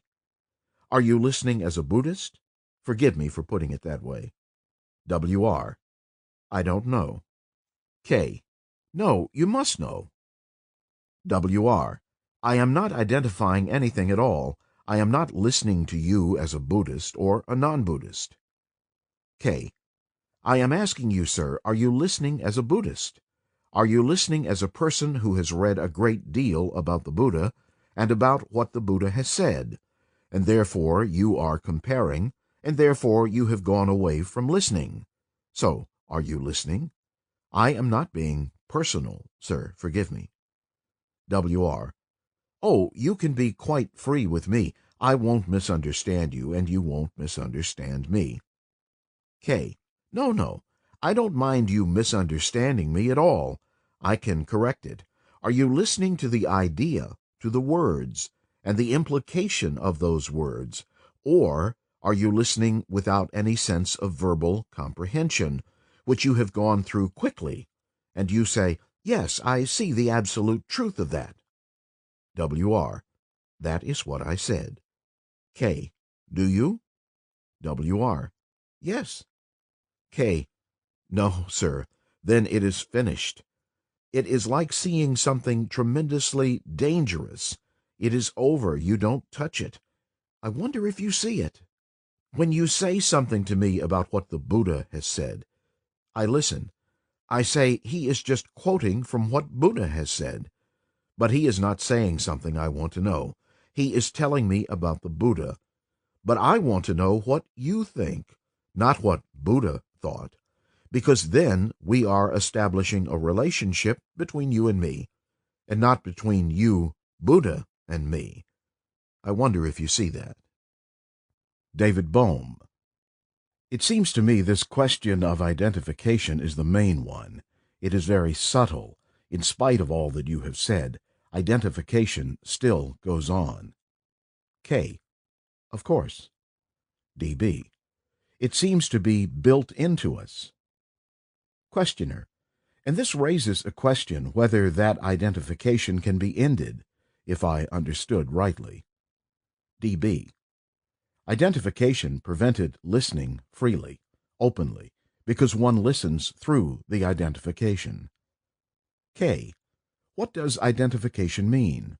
Why do human beings identify themselves with something? My car, my house, my wife, my children, my country, my God, my... You follow? Why? Q. To be something, perhaps. K. Let's inquire why. I identify not only with outward things, but also inwardly with my experience. I identify with experience and say, this is my experience. Why do human beings go through this all the time? D.B. At one stage, you said we identify with our sensations. For example, our senses, and this seems very powerful. What would it be not to identify with our sensations? K. When I listen, am I listening to identify myself with the fact? Or is there no identification at all, and therefore listening with a totally different ear? Am I hearing with the ears of my hearing, or am I hearing with total attention? Am I listening with total attention, or is my mind wandering off and saying, oh my goodness, this is rather boring? Can I attend so completely that there is only the act of listening and nothing else? No identification, no saying, yes, that is a good idea, bad idea, that's true, that's false, which are all processes of identification. But without any of those movements, can I listen? When I do so listen, then what? The truth that thought is the essence of the self, and the self creates all this misery, is finished. I don't have to meditate. I don't have to practice. It is over when I see the danger of these things. Can we listen so completely that there is the absence of the self? And one says, can I see, observe something without the self, which is my country, I love that sky, it is a beautiful sky, and all the rest of that? The ending of thought, which is the ending or cutting at the very, very root of the self, a bad simile, but take that. When there is such active, attentive, non-identifying attention, then does the self exist? I need a suit. Why should there be identification in getting a suit? I get it. There is getting it. So the active listening implies listening to the senses, to my taste, the whole sensory movement. I mean, you can't stop the senses, then you would be paralyzed. But the moment I say, that's a marvelous taste, I must have more of that, begins the whole identification. D.B. It seems to me that that is the general condition of mankind, to be identifying with the senses. Now, how are we going to change that? K. That is the whole problem, sir. Mankind had been educated, conditioned for millennia, to identify with everything. My guru, my house, my God, my country, my king, my queen, and all the horror that goes on. D.B. You see, with each one of those, there is a sensation. K. It is a sensation, which you call experience. When there is the ending of the self, what takes place? Not at the end of my life, not when the brain becomes deteriorated, when the brain is very, very active, quiet, alive, when that takes place, when the self is not? Now, how can you find out, sir? Say X has ended the self completely, not picks it up in the future, another day, but ends it completely. He says, yes, there is a totally different activity which is not the self. What good is that to me, or to any of us. He says, yes, it can end. It is a different world altogether, different dimension. Not a sensory dimension, not an intellectual projected dimension, something totally different. I say he must either be a cuckoo, a charlatan, or a hypocrite. But I want to find out, not because he says so, but I want to find out. Can I, as a human being, living in this tremendously ugly, brutal, violent world, economically, socially, morally, and all the rest of it, live without the self? I want to find out. And I want to find out not as an idea. I want to do it. It's my passion. Then I begin to inquire, why is there identification with the form, with the name? It is not very important whether you are K or W or Y. So you examine this very, very carefully, not to identify yourself with anything, with sensation, with ideas, with a country, with an experience. You understand, sir? Can you do it? Not vaguely and occasionally, but with passion, with intensity, to find out. Then what place has thought? You understand, sir? What place has thought?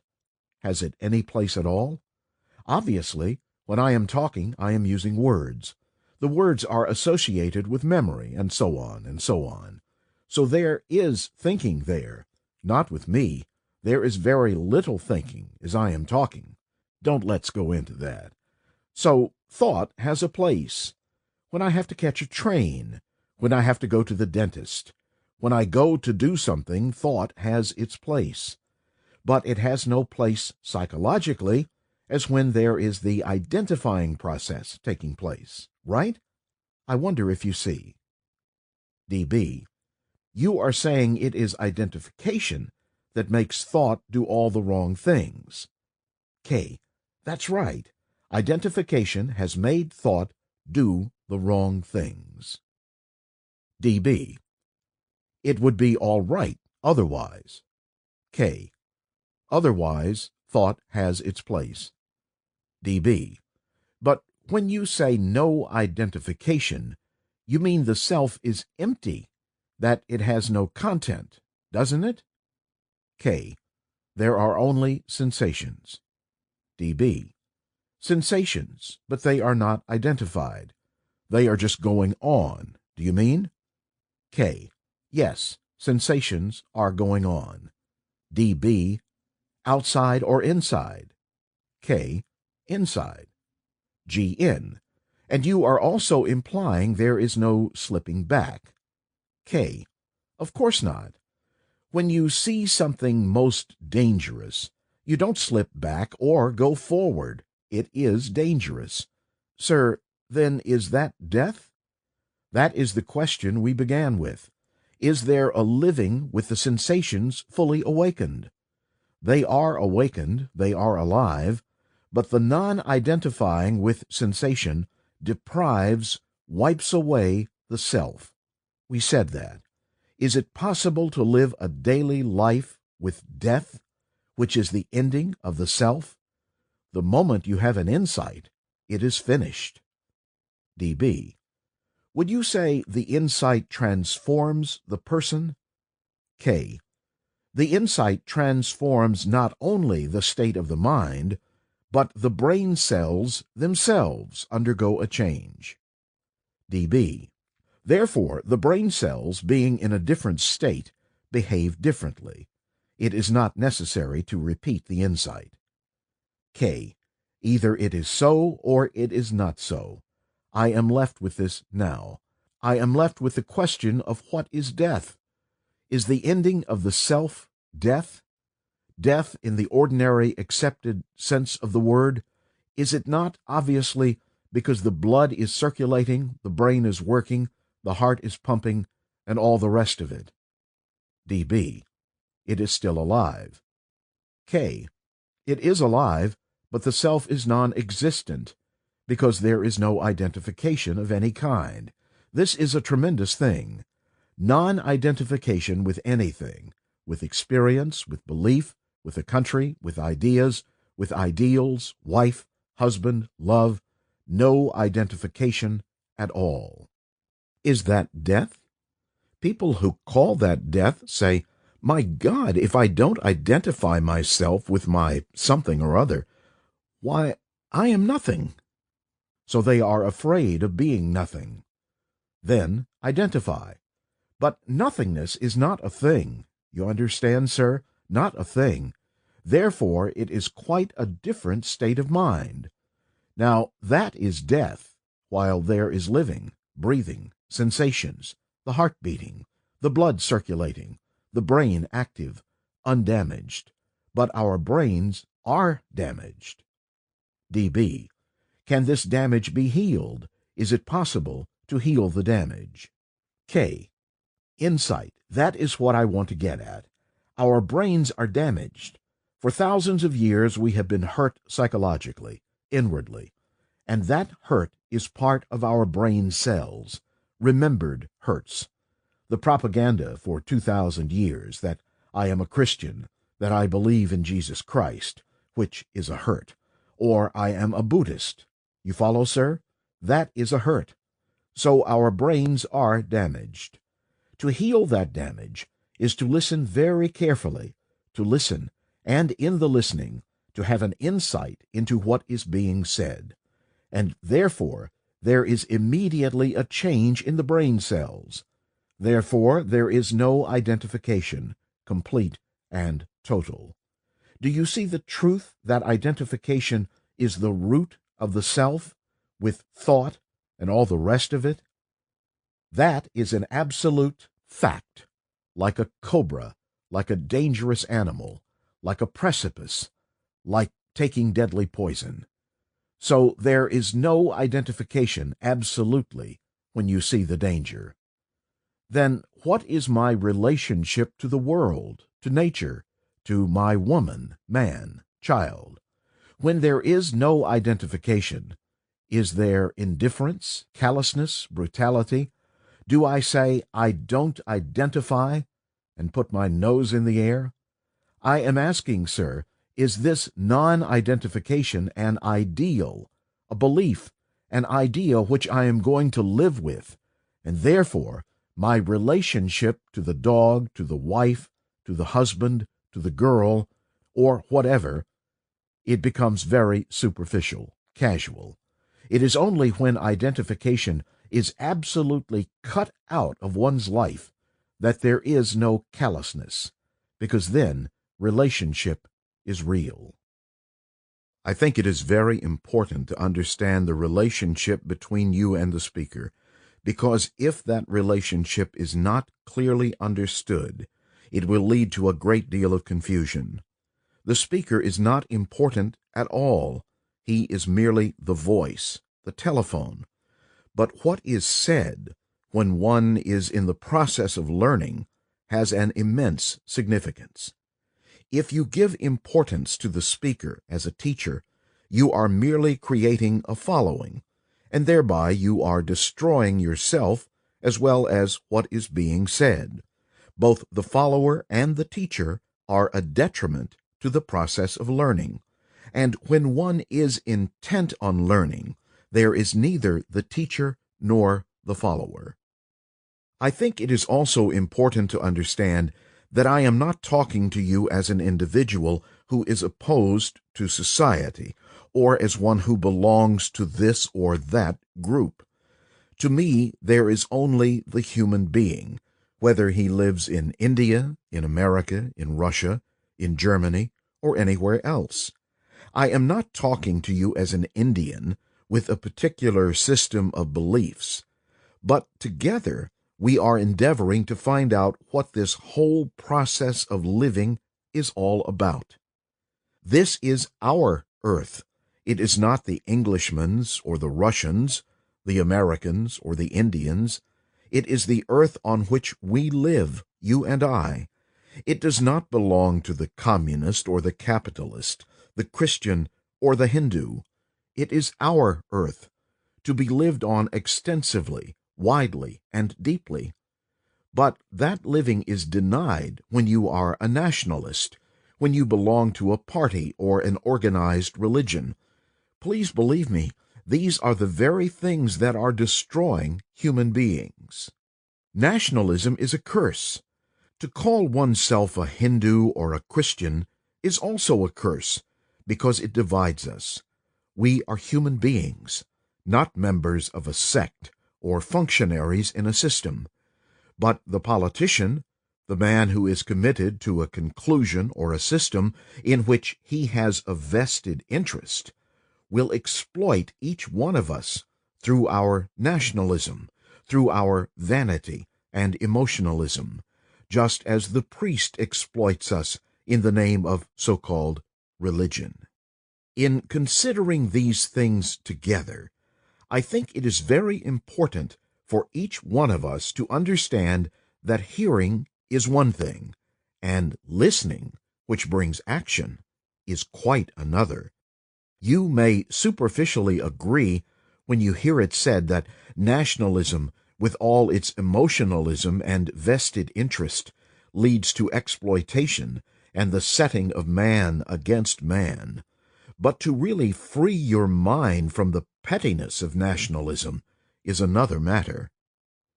To be free not only from nationalism, but also from all the conclusions of organized religions and political systems, is essential if the mind is to be young, fresh, innocent, that is, in a state of revolution.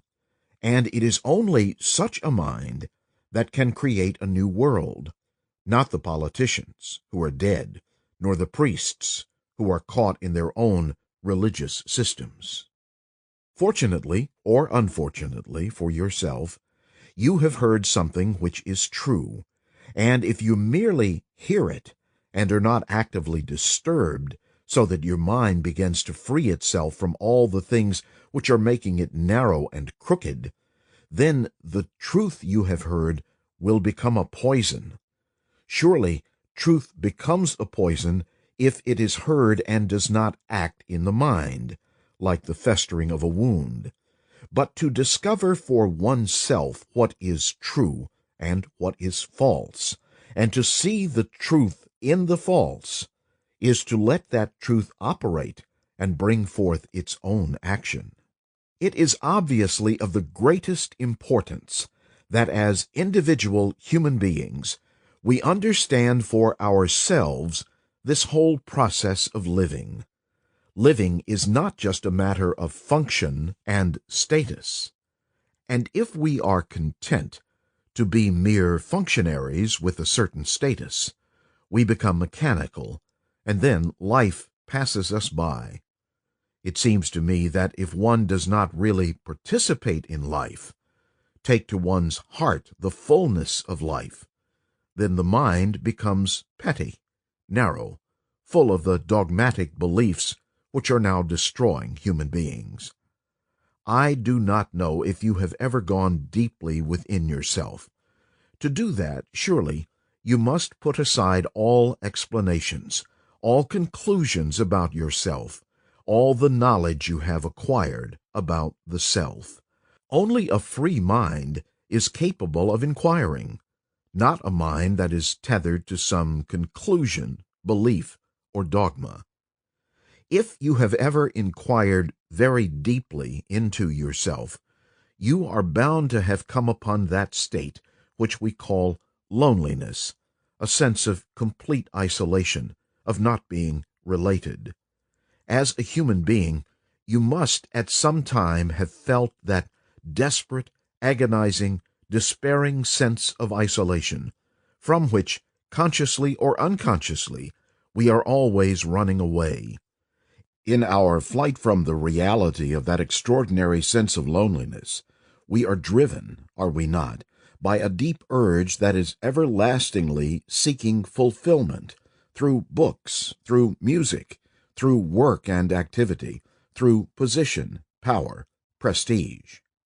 If at any time you have felt that sense of utter loneliness, or if you have ever consciously, deliberately allowed yourself to be aware of it, you will know that you immediately want to run away, to escape from it. You go to the temple, worship a god, plunge into perpetual activity, talk everlastingly, explain things away, or turn on the radio. We all do this, as we well know if we are at all conscious of ourselves.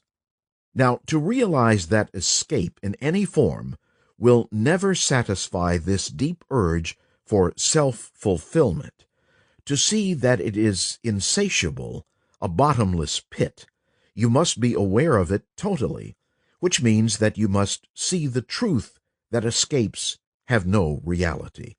You may escape through God or through drink, but they are both the same. One is not more sacred than the other. You have to understand this hidden urge and go beyond it, and you cannot understand and go beyond it if you have not tasted that extraordinary loneliness, that darkness which has no way out, no hope. Hope comes into being when there is despair. A mind is in despair only because it is frustrated in its hope. To understand this deep urge, this hidden want, you must perceive it totally, as you might perceive a tree or a lovely flower. Then you can go beyond it, and once beyond it, you will find there is a complete aloneness which is entirely different from being lonely. But you cannot discover that state of complete aloneness without understanding the deep urge to fulfill yourself, to escape from loneliness. All this may sound unusual, unreal, and perhaps you will say, "What has this got to do with our daily living?" I think it is intimately related to your daily living, because your daily living is a misery of frustration. There is an everlasting striving to be, to become something, which is the real outcome of this deep urge, this hidden want. On the surface, you may practice discipline, control your mind, meditate, talk about peace or what you will, but it is all nonsense as long as you do not understand the hidden want that is driving you. That state of aloneness is essential because our minds are worn out with constant effort. What is your life? You are constantly trying to be this and not to be that, striving everlastingly to become famous, to get a better job, to be more efficient. You are making endless effort, are you not? I wonder if you have ever noticed what a miserable existence we have, always striving to be something, to be good, to be nonviolent, ceaselessly talking about peace while indulging in political emotionalism and preparing for war. Our life is one of strife, turmoil, travail, and a mind in that condition can never be fresh, young, new. Surely, seeing all this, one must have asked oneself whether such effort is necessary to live in this world.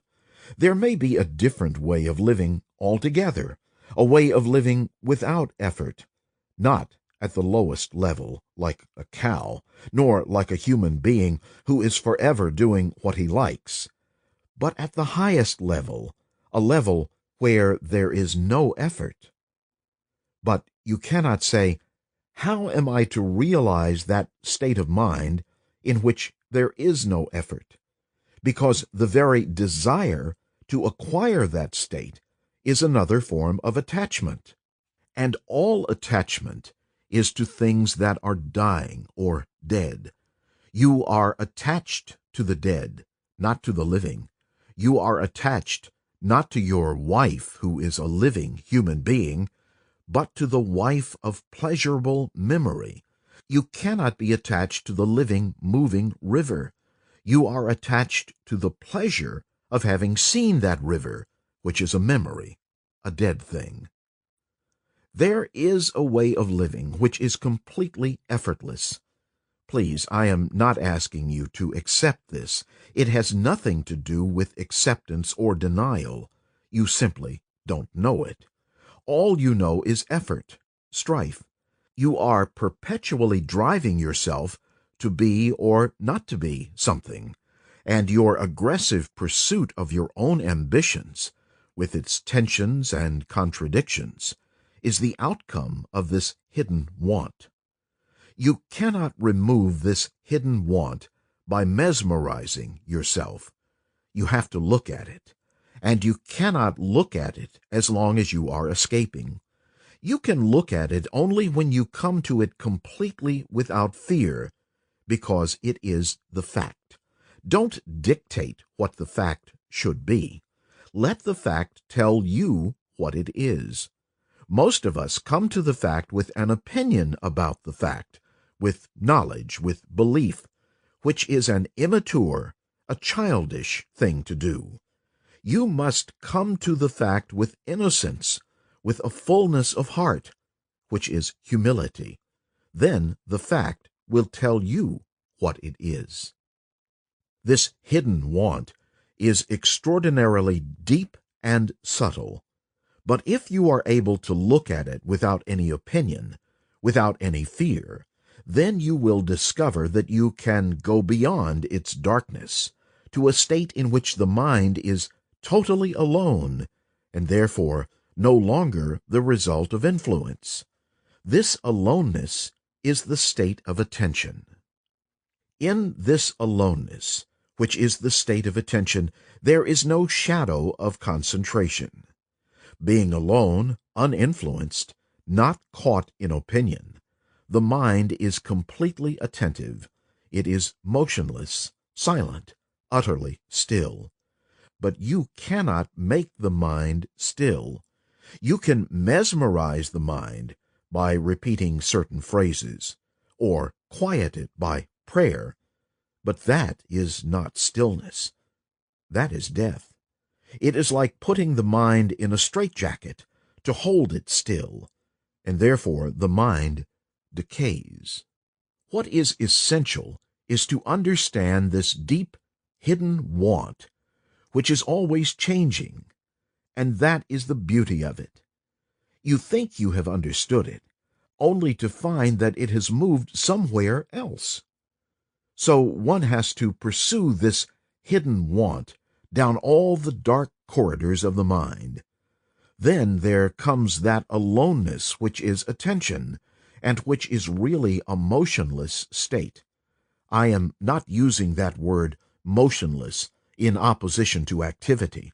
A mind that is motionless still is not a dead mind. It is an active mind. It is activity itself, because it is still, and only such a mind is creative. Chapter 2.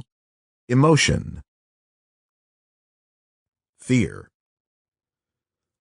What brings freedom from fear, and I assure you the freedom is complete, is to be aware of fear without the word, without trying to deny or escape from fear, without wanting to be in some other state. If with complete attention you are aware of the fact that there is fear, then you will find that the observer and the observed are one. There is no division between them. There is no observer who says, "I am afraid." There is only fear without the word, which indicates that state. The mind is no longer escaping, no longer seeking to get rid of fear, no longer trying to find the cause, and therefore it is no longer a slave to words. There is only a movement of learning, which is the outcome of innocence, and an innocent mind has no fear. Have you any kind of fear, physical or psychological? If one has psychological fears, how do you deal with them? If I am afraid that I shall lose my position, my prestige, I depend on the audience, on you, to bolster me up. I depend on you to give me vitality by talking, and I am afraid if I grow older, become senile, I will be faced with nothing, and I am afraid. Or I am afraid that I depend on you Dependency makes me attached to you, and I am afraid to lose you. I am afraid I have done something in the past which I regret or I am ashamed of, and I don't want you to know. So I am afraid of that, of your knowing it, and I feel guilty. Or I feel terribly anxious about death, living, what people say, what people don't say, how they look at me, the deep sense of foreboding, anxiety, a sense of inferiority, living a life that has no meaning. Out of my anxiety, I seek some assurance from somebody in human relationship, or I seek a sense of security in a certain belief, in an ideology, in God, and so on. And also I am afraid that I shan't be able to do everything I want to do in this life. I haven't the capacity or the intelligence, but I am tremendously ambitious to achieve something, and so I am frightened of that, too. And, of course, I am afraid of death, and I am afraid of being lonely, not being loved, and so I want to establish a relationship with another in which this fear doesn't exist, this anxiety, this sense of loneliness, this separation. And also I am afraid of the dark, the innumerable neurotic fears that one has. Now, what is this fear? Why is there this fear? Is it based on not being hurt, not to be hurt? Or is it that one wants complete security, and not being able to find it physically, emotionally, psychologically, intellectually, not being able to find this sense of complete safety, security, protection, one becomes terribly anxious about living? One of our major problems is fear, whether we are aware of it or not. Whether we run away from it or try to overcome it, try to withstand it, develop courage, and so on, there is still fear. Is the mind so delicate, so sensitive, that it doesn't want to be hurt from childhood on? And so, not wanting to be hurt, one builds a wall. One is very shy or aggressive.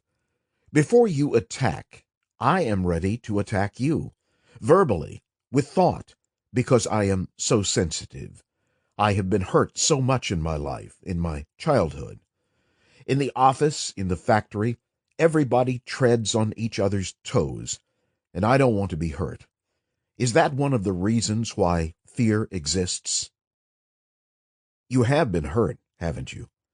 And out of that hurt, we do all kinds of things. We resist a great deal. We don't want to be disturbed. Out of that feeling of hurt, we cling to something that we hope will protect us. And therefore I become aggressive towards anything that attacks that which I am holding on to as protection. What is it that you as a human being are frightened of? Is it a physical fear? Fear not to have any more physical pain? Or a psychological fear of danger, of uncertainty, of being further hurt, of not being able to find total, complete security, certainty, fear of not wanting to be dominated, and yet we are dominated. So what is it that you as a human being are frightened of? Are you aware of your fear? Fear, pleasure, and sorrow have existed from time beyond thought. Man has always had these three factors in life: fear, the pursuit of pleasure, and sorrow. And apparently man has not gone beyond that. We have tried every method, every system that you can think of. We have tried to suppress it, tried to escape from it, tried to invent a God, and surrender all to that invention. But that has not worked either. So we must find out whether sorrow can end, and understand the nature of sorrow, the cause of sorrow. Is the cause different from fear? Is the cause different from pleasure, pleasure of achievement, pleasure of possession, pleasure of having great power, pleasure of talent, pleasure of wealth. So let us find out whether sorrow and fear can ever end. The pursuit of pleasure is infinite, endless, not only of sexual pleasure, but also the pleasure of becoming something, the pleasure of achievement, the pleasure of being attached to somebody, whether that attachment is to a person, to an idea, or to a conclusion. And while you are pursuing that pleasure, there is always the shadow of fear with it. And where there is fear, there is sorrow. Fear is not separate. They are all together. They are all interrelated, and one must deal with them all wholly, not separately. You must approach this whole thing wholly, not fragmentarily. If you approach it fragmentarily, you will never solve it. Greed, pain, sorrow is a movement of life, a whole movement of life, not something different from life. This is our daily life. And to find out whether there is an end to all this, to misery, to conflict, pain, sorrow, and fear, one must be able to perceive them. One must be able to be aware of them. So we must understand what perception is, how to look at all this. Is the poverty, the loneliness, the anxiety, the uncertainty, the suffering different from the observer, or is all that the observer? We have separated the me, who is the observer, from that which he is observing.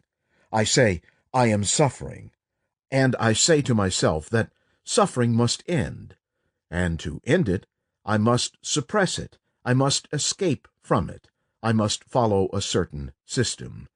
So I am different from fear, from pleasure, from pain, sorrow. Are you different from all that? You may think that there is something in you which is totally different from all that, but if you think that, that is part of your thought, and therefore there is nothing sacred there. Is the observer different from the observed? Don't make it absurd. You see a tree, and when you say, "Am I different from the tree?" you are, I hope. But when you are angry, envious, brutal, violent, are you not all that? See the importance of this? We have divided the observer from the observed. That means there is a division between that and the other. So there is conflict. You control it, suppress it, fight it. But if you are that, if you are sorrow, if you are fear, if you are pleasure, you are this whole conglomeration. And to realize that fact is a tremendous reality. Therefore, there is no division, and therefore there is no conflict. Then the observer is the observed. Then a totally different action takes place. A totally different chemical action takes place. It is not an intellectual achievement to see the truth of it, not the intellectual concept of the truth, but the fact that you are not different from your qualities. You are not different from your anger, jealousy, hatred. You are all that. You know what happens when you realize that, not verbally, but inwardly? Find out. I won't tell you. You see how your mind works? You are waiting for me to tell you. You don't want to find out. If I tell you, then you will say, yes, right or wrong, but you will go on. But find out for yourself the actual truth of it, that the observer is the observed, the watcher is the watched.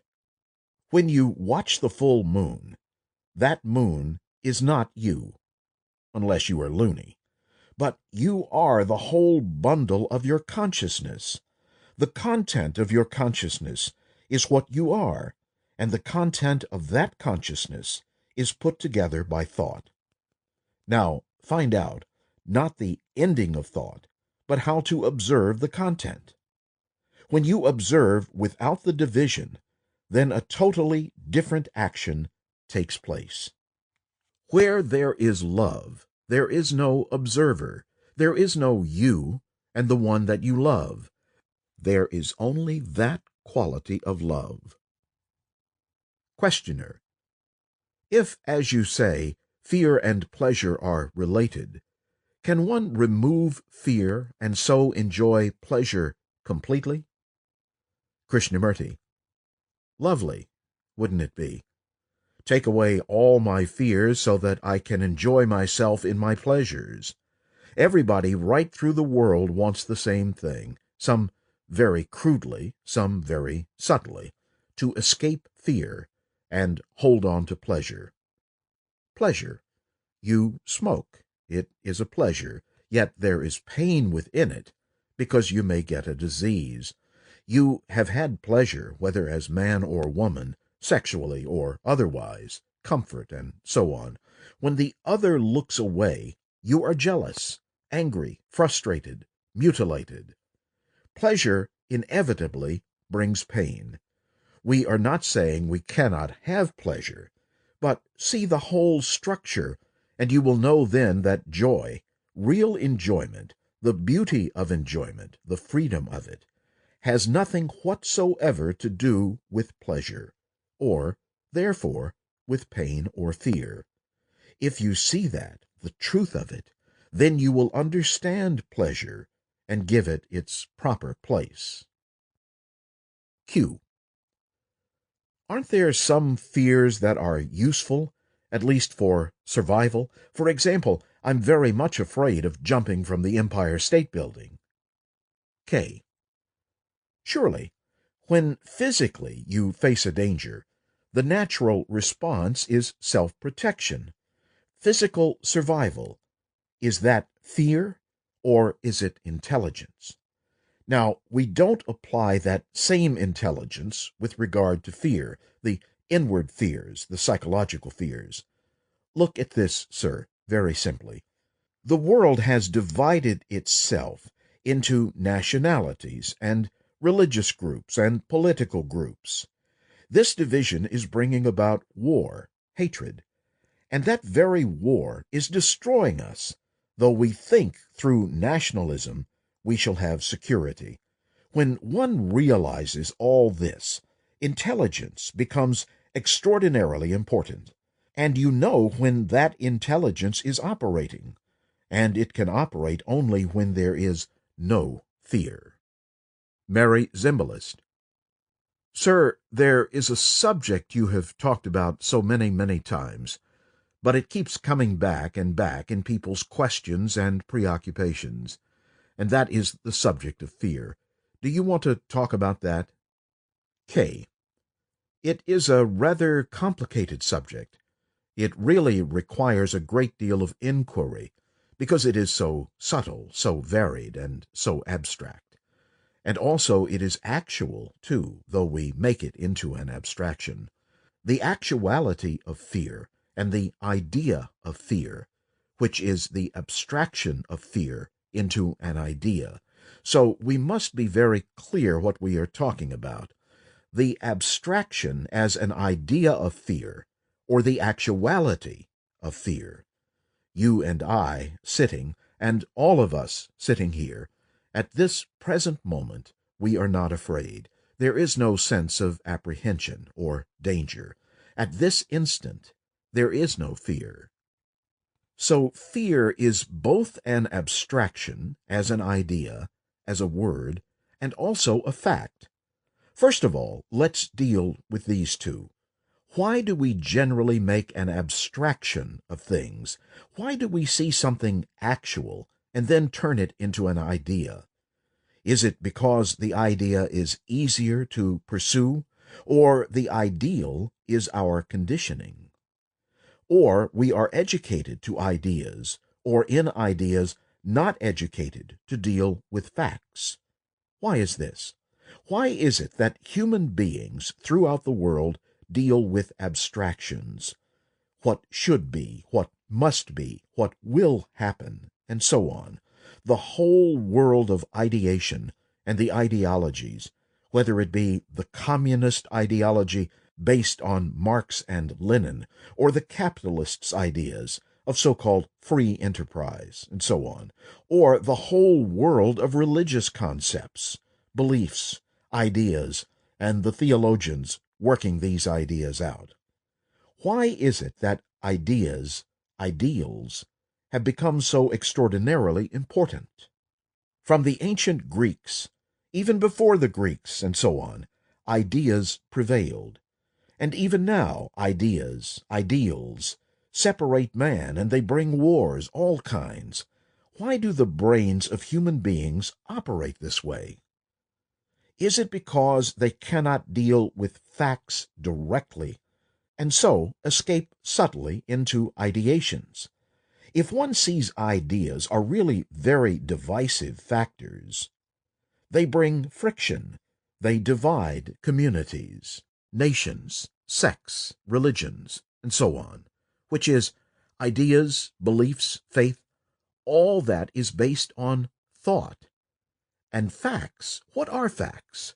What exactly is a fact? Not an opinion about a fact, or opinion made into facts. MZ. What is the fact of fear, sir? K. I am coming to that. First, we must establish the distinction between the idea of fear, the abstraction as the word fear, and the actual fear. The actual fear is the fact, not the abstraction of it. If one can move away from the abstraction, then we can deal with fact. But if they are both running parallel all the time, then there is a conflict between the two. That is, the idea, the ideology dominating the fact, and the fact sometimes dominating the idea. MZ. Most people would say that the fact of fear is a very painful emotion. K. So let us look at the fact. That is what I am coming to. The fact of actual fear, and remain with that fact, which requires a great deal of inward discipline. MZ. Can you describe what remaining with the fact of fear actually is? K. It is like holding a jewel, an intricate pattern, by an artist who has brought this extraordinary jewel. You look at it. You don't condemn it. You don't say, "How beautiful," and run away with words. But you are looking at this extraordinary thing put together by hand, by cunning fingers, and the brain that has brought this. You are watching it. You are looking at it. Turn it around. Look at the various sides, the back and the front and the side, and you never let it go. MZ. Do you mean that you just feel it very acutely, very sensitively, with great care? K. With care. That is what happens. MZ. But you feel it because it is an emotion. K. Of course. You have the feeling of beauty, the feeling of the intricate pattern, and the sparkle, the brightness, and the sparkle of the jewels, and so on. So can we deal with the fact of fear and look at it that way, not escape, not say, "Well, I don't like fear," get nervous, apprehensive, and suppress it, or control it, or deny it, or move it into another field? If we can do all that, just remain with that fear, fear then becomes an actual fact, which is there, whether you are conscious of it or not. Whether you have hidden it very, very deeply, it is still there. Then we can ask very carefully and hesitantly, what is this fear? Why do human beings, after this tremendous evolution, still live with fear? Is it something that can be operated upon and removed, like a disease, like cancer, or any other dreadful, painful disease? Is it something that can be operated upon, which means there is an entity who can operate upon it? But that very entity is an abstraction of trying to do something about fear. That entity is unreal. What is factual is fear. This requires very careful attention, not to be caught in this abstraction of the one who says, I am observing fear, or one who says, I must put away fear or control fear, and so on. The one who watches is also the outcome of fear. If this is clear, that the observer, to go back to our old saying, the observer is the observed, the thinker is the thought, the doer is the entity who is doing, there is no division. And so, if there is no division, which is an extraordinary fact to realize, a fact, not an idea, I must realize, it is an extraordinary fact that there is no division between the observer and the observed. Therefore, there is no conflict. Conflict exists when there is the observer different from the observed, which is what most of us do, and therefore live with perpetual conflict. That is another matter. So, can we look at fear, and in the very act of looking, watching, begin to discover the origin of fear, the beginning of it, the cause of it? Because the very act of looking at it is to see how it came about. Not that we analyze fear, because the analyzer is the analyzed. Not that we dissect fear, but very close, delicate watching reveals the content of fear, the content being the origin, the beginning, the causation. Where there is a cause, there is an end. The cause can never be different from the result. In the observation, in the watching, the causation is revealed. M.Z. Sir, the causation that you are speaking of is presumably not an individual fear, a particular fear. You are speaking of the causation of fear itself. K. Fear itself, not the various forms of fear. See how we break up fear? That's part of our tradition, to bring about a fragmentation of fear. Therefore, be concerned only with one type of fear, not the whole tree of fear, not a particular branch or a particular leaf of fear, but the whole nature, the structure, the quality of fear. And in observing that very closely, watching it, in the very watching there is the revelation of the causation. Not you analyze to find out the cause, but the very watching is showing the causation, which is time and thought. Of course, that is simple when you put it that way. Everybody would accept it is time and thought. If there were no time and thought, there would be no fear. M.Z. Well, could you enlarge a little bit on that? Because most people think that there is something, that there is, how can I put it? They don't see that there is no future. They think, I am afraid now, from a cause. They don't see the factor of time involved. K. I think it is fairly simple. If there were no time, or if there was no saying, I am afraid because I have done something in the past, or I have had pain in the past, or somebody has hurt me, and I don't want to be hurt any more. All that is the past, the background, which is time. And the future, that is, I am this now, I will die, or I might lose my job, or my wife will be angry with me, and so on. There is this past and the future, and we are caught in between the two. That is, the past has its relationship with the future. The future is not something separate from the past. It is a movement of modification from the past to the future to tomorrow. That is time, this movement of the past, which is the past as I have been, and the future I will be, which is this constant becoming. And that, too, is another complex problem, which we won't touch for the moment. That may be the causation of fear, the becoming.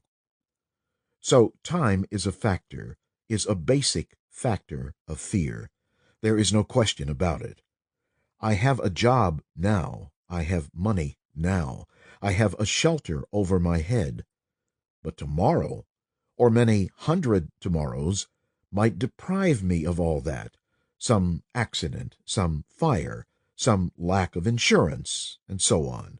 All that is a time factor, not the ending of time. But see, the factor that fear is part of time. Not say, can I end time? That is a silly question. Sorry to use the word silly. Also, thought is a factor of fear. Thought. I have been, I am, but I may not be. The factor of thought, which is limited, which is another matter. Thought is limited because it is based on knowledge. Knowledge is always accumulative, and that which is being added to is always limited. So knowledge is limited. So thought is limited, because thought is based on knowledge, memory, and so on. Thought and time are the central factors of fear. Thought is not separate from time. They are one. They are not divorced. They are not separate. These are the facts. This is the causation of fear. Now, that is a fact, not an idea, not an abstraction. That thought and time is the cause of fear, not are. It is singular. So a man then asks, how do I stop time and thought? Because his intention, his desire, his longing is to be free from fear. And so he is caught in his own desire to be free. But he is not watching the causation very carefully. Watching implies a state of the brain in which there is no movement. It is like watching a bird, and if you watch the bird very closely, as we watched this morning that dove on the windowsill, you watch all the feathers, the red eyes, the sparkle in the eyes, the beak, the shape of its head, the wings.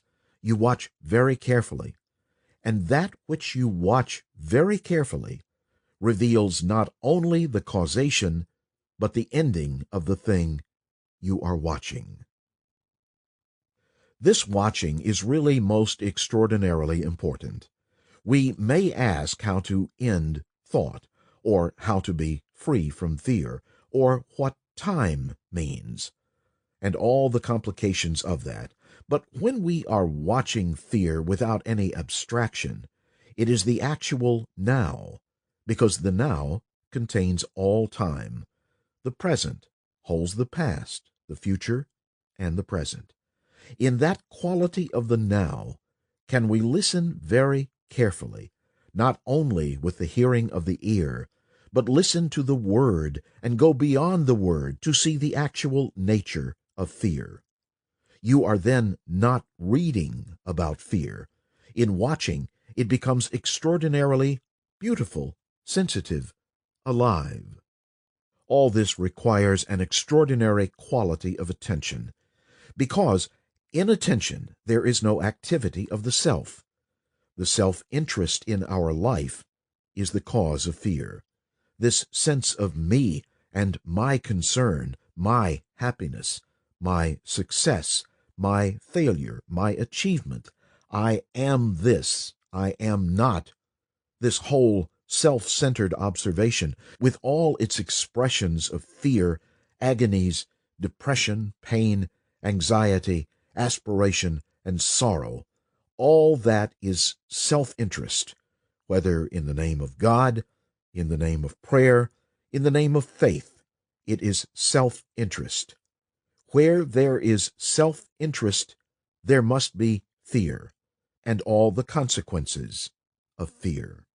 Then one asks again, is it possible to live in this world where self-interest is predominant, whether it is in the totalitarian world with its search for power and holding power, or the capitalist world with its own power? Self-interest is dominant.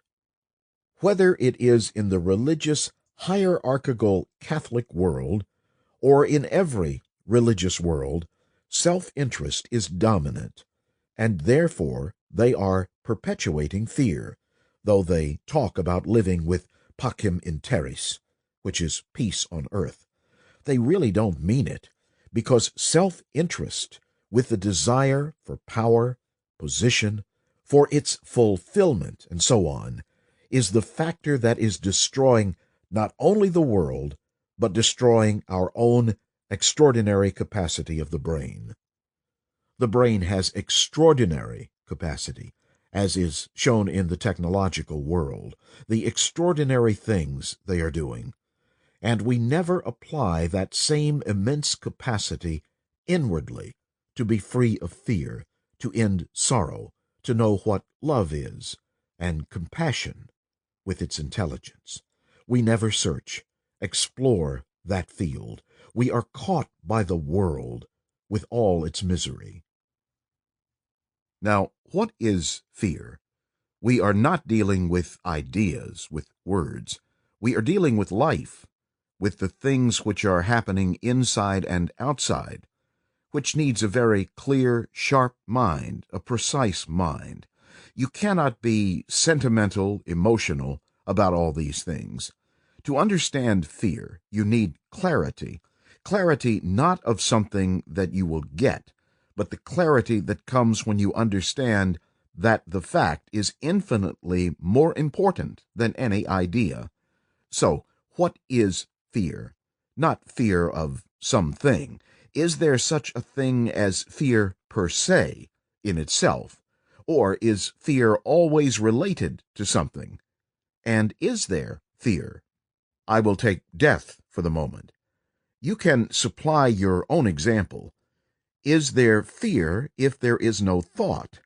That is, if there is no time. Most people are afraid of death. However much they might have rationalized it, whatever their beliefs may be, there is the fear of death. That fear is caused by time, not by death, but by time. Time being the interval between now and what is going to happen, which is the process of thinking, which brings about the fear of the unknown. Is it the fear of the unknown, or the fear of leaving the things that we know? We are afraid of death. We are not talking of death or what happens after death. We are talking of fear in relation to death. I say, is that fear caused by the thing which I do not know? Obviously, I do not know about death. I can know about it, but that is not the point now. I can investigate, discover the whole beauty, or the ugliness, or the terror, the extraordinary state death must be.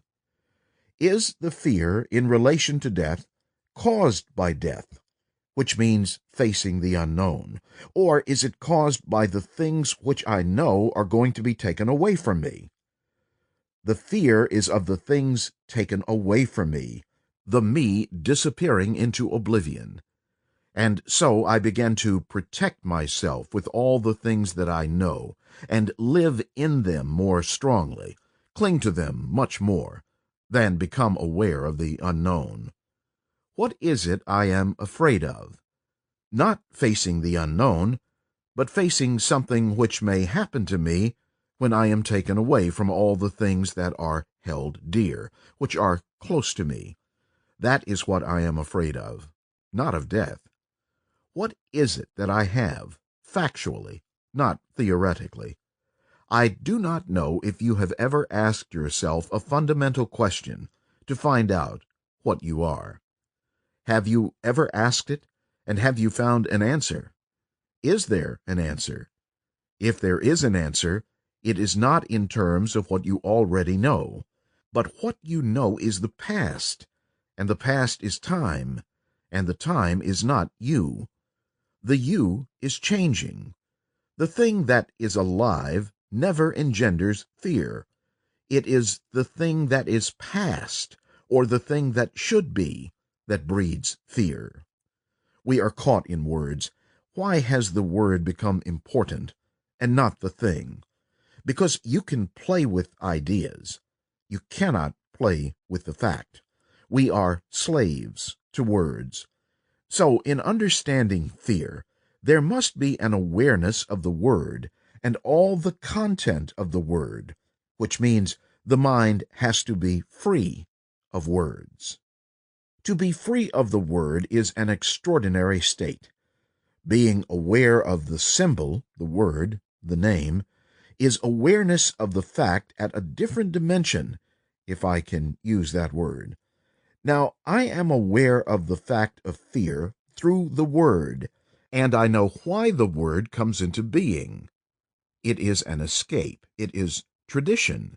It is the background in which I have been brought up to deny fear and to develop courage, the opposite, and all the rest of it.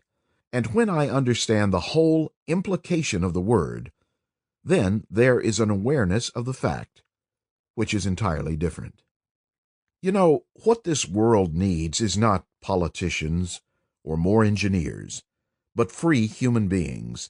Engineers and scientists may be necessary, but it seems to me that what the world needs is human beings who are free, who are creative, who have no fear. And most of us are ridden with fear. If you can go profoundly into fear and really understand it, you will come out with innocence so that your mind is clear. That is what we need, and that is why it is very important to understand how to look at a fact, how to look at your fear. That is the whole problem.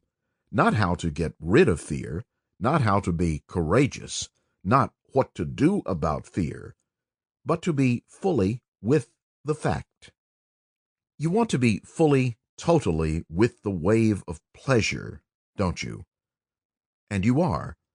When you are in the moment of pleasure, there is no condemnation, no justification, no denial. There is no factor of time at the moment of experiencing pleasure. Physically, sensually, your whole being vibrates with it. Isn't that so? When you are in the moment of experiencing, there is no time, is there? When you are intensely angry, or when you are full of lust, there is no time. Time comes in, thought comes in, only after the moment of experiencing. And then you say, "By Jove, how nice!" or "How terrible!" If it was nice, you want more of it. If it was terrible, fearful, you want to avoid it. Therefore, you begin to explain, to justify, to condemn. And these are the factors of time which prevent you from looking at the fact. Now, have you ever faced fear? Please listen to the question carefully. Have you ever looked at fear? Or, in the moment of being aware of fear, are you already in a state of flight from the fact? I will go into it a little bit, and you will see what I mean. We give a term to our various feelings, don't we? In saying, "I am angry," we have given a term, a name, a label to a particular feeling. Now, please watch your own minds very clearly. When you have a feeling, you name that feeling. You call it anger, lust, love, pleasure, don't you? And this naming of the feeling is a process of intellection which prevents you from looking at the fact, that is, at the feeling. When you see a bird and say to yourself that it is a parrot or a pigeon or a crow, you are not looking at the bird. You have already ceased to look at the fact, because the word parrot or pigeon or crow has come between you and the fact. This is not some difficult intellectual feat. but a process of the mind that must be understood. If you would go into the problem of fear, or the problem of authority, or the problem of pleasure, or the problem of love, you must see that naming, giving a label, prevents you from looking at the fact. Do you understand? You see a flower, and you call it a rose, and the moment you have thus given it a name, your mind is distracted. You are not giving your full attention to the flower. So, naming, terming, verbalizing, symbolizing prevents total attention toward the fact. Now, can the mind, which is addicted to symbols, and whose very nature it is to verbalize, stop verbalizing and look at the fact? Don't say, "How am I to do it?" but put the question to yourself, "I have a feeling, and I call it fear. By giving it a name, I have related it to the past." So memory, the word, the symbol, is preventing me from looking at the fact. Now, can the mind, which in its very thought process verbalizes, gives names, look at the fact without naming it? You have to find this out for yourselves. I cannot tell you. If I tell you and you do it, you will be following and you won't be free of fear. What matters is that you should be totally free of fear and not be half-dead human beings, corrupt, miserable people who are everlastingly afraid of their own shadow. To understand this problem of fear, you have to go into it most profoundly, because fear is not merely on the surface of the mind. Fear is not just being afraid of your neighbor or of losing a job. It is much deeper than that, and to understand it requires deep penetration. To penetrate deeply, you need a very sharp mind, and the mind is not made sharp by mere argumentation or avoidance. One has to go into the problem step by step, and that is why it is very important to comprehend this whole process of naming. When you name a whole group of people by calling them Muslims, or what you will, you have got rid of them. You don't have to look at them as individuals. So the name, the word, has prevented you from being a human being in relationship with other human beings. In the same way, when you name a feeling, you are not looking at the feeling. You are not totally with the fact. There are innumerable forms of escape from fear, but if you escape, run away, fear will follow you everlastingly. To be fundamentally free of fear, you must understand this process of naming and realize that the word is never the thing. The mind must be capable of separating the word from the feeling, and must not let the word interfere with direct perception of the feeling, which is the fact. When you have gone so far, penetrated so deeply, you will discover there is buried in the unconscious, in the obscure recesses of the mind, a sense of complete loneliness, of isolation, which is the fundamental cause of fear. And again, if you avoid it, if you escape from it, saying it is too fearful, if you do not go into it without giving it a name, you will never go beyond it. The mind has to come face to face with the fact of complete inward loneliness, and not allow itself to do anything about that fact. That extraordinary thing called loneliness is the very essence of the self, the me, with all its chicaneries, its cunningness, its substitutions, its web of words in which the mind is caught. Only when the mind is capable of going beyond that ultimate loneliness is there freedom. the absolute freedom from fear. And only then will you find out for yourself what is reality, that immeasurable energy which has no beginning and no end. As long as the mind spawns its own fears in terms of time, it is incapable of understanding that which is timeless. Loneliness. I do not know if you have ever been lonely, when you suddenly realize that you have no relationship with anybody. Not an intellectual realization, but a factual realization, a thing that is as concrete as this microphone, and you are completely isolated. Every form of thought and emotion is blocked. There is nobody to turn to. The gods, the angels, have all gone beyond the clouds, and as the clouds vanish, they have also vanished. You are completely lonely. I will not use the word alone. Alone has quite a different meaning. Alone has beauty. To be alone means something entirely different, and you must be alone.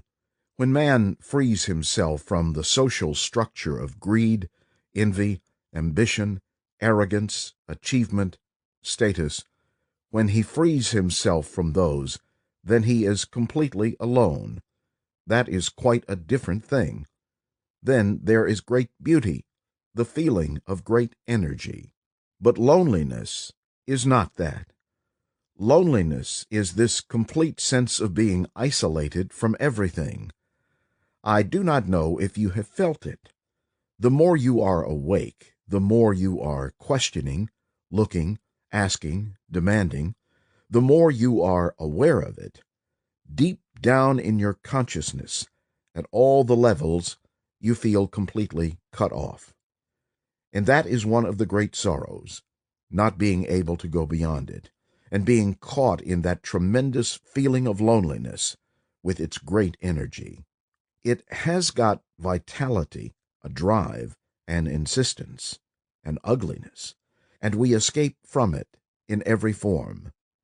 Either we are terribly clever, write books about that loneliness, and push aside that loneliness, or we run away, amuse ourselves, and never touch it. And it remains there, hidden, but like a cancerous wound. It is there, waiting. One has to come into contact with it, not verbally, but actually. This loneliness is a form of death. There is dying not only when life comes to an end, but when there is no answer, there is no way out.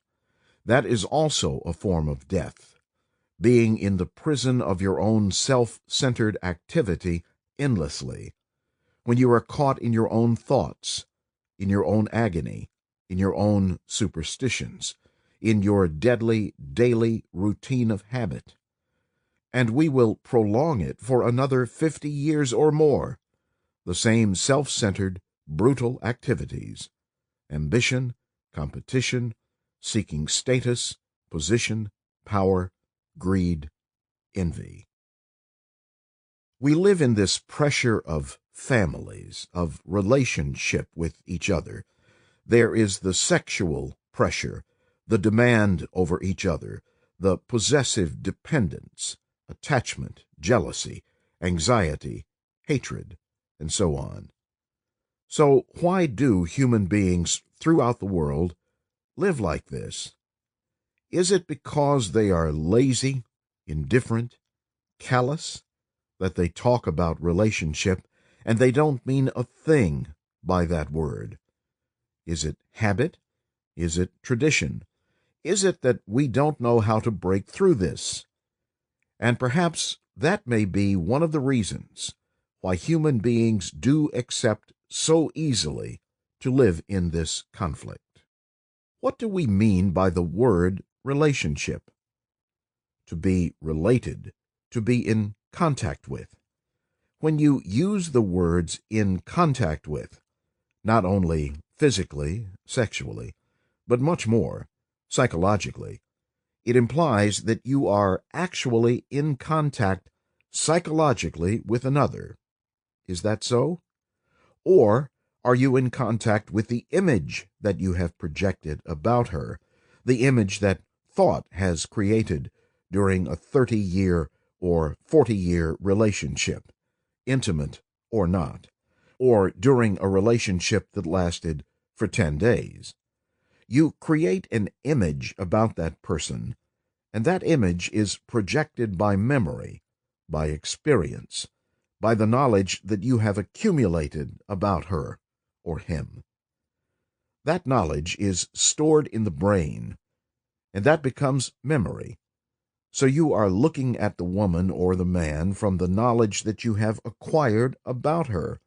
You project that knowledge upon her, and you see the image that you have projected, and you think you are in contact with that person. But actually, you are only in contact with the image that thought has projected about her or him.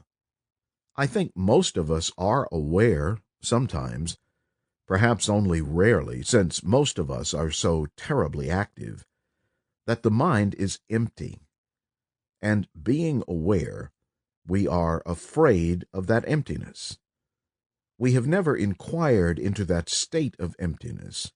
We have never gone into it deeply, profoundly. We are afraid, and so we wander away from it. We have given it a name. We say it is empty, it is terrible, it is painful. And that very giving it a name has already created a reaction in the mind, a fear, an avoidance, a running away. Now, can the mind stop running away and not give it a name, not give it the significance of a word such as empty, about which we have memories of pleasure and pain? Can we look at it? Can the mind be aware of that emptiness without naming it, without running away from it, without judging it, but just be with it? Because then, that is the mind. Then there is not an observer looking at it. There is no censor who condemns it. There is only that state of emptiness, with which we are all really quite familiar, but which we are all avoiding, trying to fill it with activity, with worship, with prayer, with knowledge, with every form of illusion and excitement. But when all the excitement, illusion, fear, running away stops, and you are no longer giving it a name, and thereby condemning it, is the observer different then from the thing which is observed? Surely, by giving it a name, by condemning it, the mind has created a censor, an observer outside of itself. But when the mind does not give it a term, a name, condemn it, judge it, then there is no observer, only a state of that thing we have called emptiness. I wonder if we are conscious that we do depend psychologically on others. Not that it is necessary or justifiable or wrong, psychologically, to depend on others, but are we, first of all, aware that we are dependent? Most of us are psychologically dependent, not only on people, but on property, on beliefs, on dogmas. Are we at all conscious of that fact? If we know that we do depend on something for our psychological happiness, for our inward stability, security, then we can ask ourselves, why?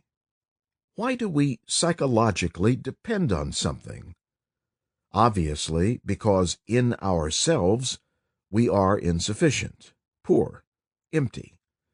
In ourselves we are extraordinarily lonely, and it is in this loneliness, this emptiness, this extreme inward poverty and self-enclosure that makes us depend on a person, on knowledge, on property, on opinion, and on so many other things which seem necessary to us. Now, Can the mind be fully aware of the fact that it is lonely, insufficient, empty? It is very difficult to be aware, to be fully cognizant of that fact, because we are always trying to escape from it. And we do temporarily escape from it through listening to the radio and other forms of amusement, through going to church, performing rituals, acquiring knowledge, and through dependence on people and on ideas. To know your own emptiness, you must look at it. But you cannot look at it if your mind is all the time seeking a distraction from the fact that it is empty. And that distraction takes the form of attachment to a person, to the idea of God, to a particular dogma or belief, and so on. Can the mind stop running away, escaping, and not merely ask how to stop running away? Because the very inquiry into how the mind is to stop escaping becomes another escape. If I know that a certain path does not lead anywhere, I do not walk on that path. There is no question of how not to walk on it. Similarly, if I know that no escape, no amount of running away will ever resolve this loneliness, this inward emptiness, then I stop running. I stop being distracted. Then the mind can look at the fact that it is lonely, and there is no fear. It is in the very process of running away from what is that fear arises. When the mind understands the futility, the utter uselessness of trying to fill its own emptiness through dependence, through knowledge, through belief, then it is capable of looking at it without fear. And can the mind continue to look at that emptiness without any evaluation? When the mind is fully aware that it escapes, runs away from itself, when it realizes the futility of running away, and sees that the very process of running away creates fear, when it realizes the truth of that, then it can face what is. Now, what do we mean when we say that we are facing what is? Are we facing it, looking at it, if we are always giving a value to it, interpreting it, if we have opinions about it? Surely opinions, values, interpretations merely prevent the mind from looking at the fact. If you want to understand the fact, it is no good having an opinion about it. So, can we look without any evaluation at the fact of our psychological emptiness, our loneliness, which breeds so many other problems? I think that is where the difficulty lies, in our incapacity to look at ourselves without judgment, without condemnation, without comparison, because we have all been trained to compare, to judge, to evaluate, to give an opinion. Only when the mind sees the futility of all that, the absurdity of it, is it capable of looking at itself. Then that which we have feared as being lonely, empty, is no longer empty. Then there is no psychological dependence on anything. Then love is no longer attachment, but something entirely different, and relationship has quite another meaning. But to find that out for oneself, and not merely repeat it verbally, one must understand the process of escape. In the very understanding of escape, there is the stopping of escape, and the mind is able to look at itself. In looking at itself, there must be no evaluation, no judgment. Then the fact is important in itself, and there is complete attention, without any desire for distraction. Therefore, the mind is no longer empty. Complete attention is the good. I depend on my parents when I am young, and as I grow older, I depend on society, on a job, on capacity. And when these fail me, I depend upon faith. There is always a dependence, a faith in something.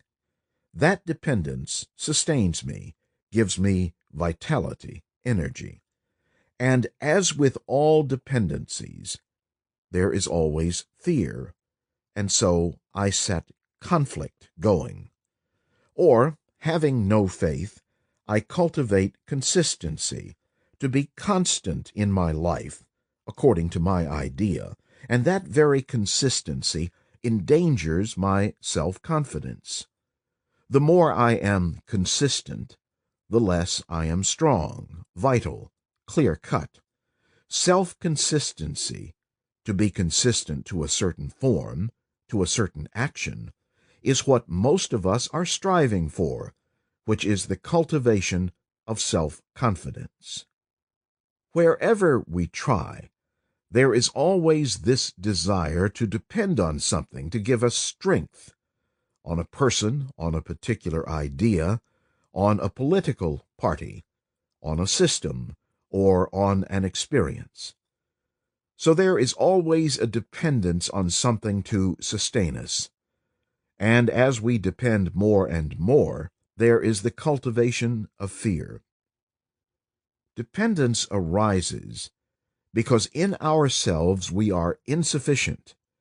In ourselves we are lonely.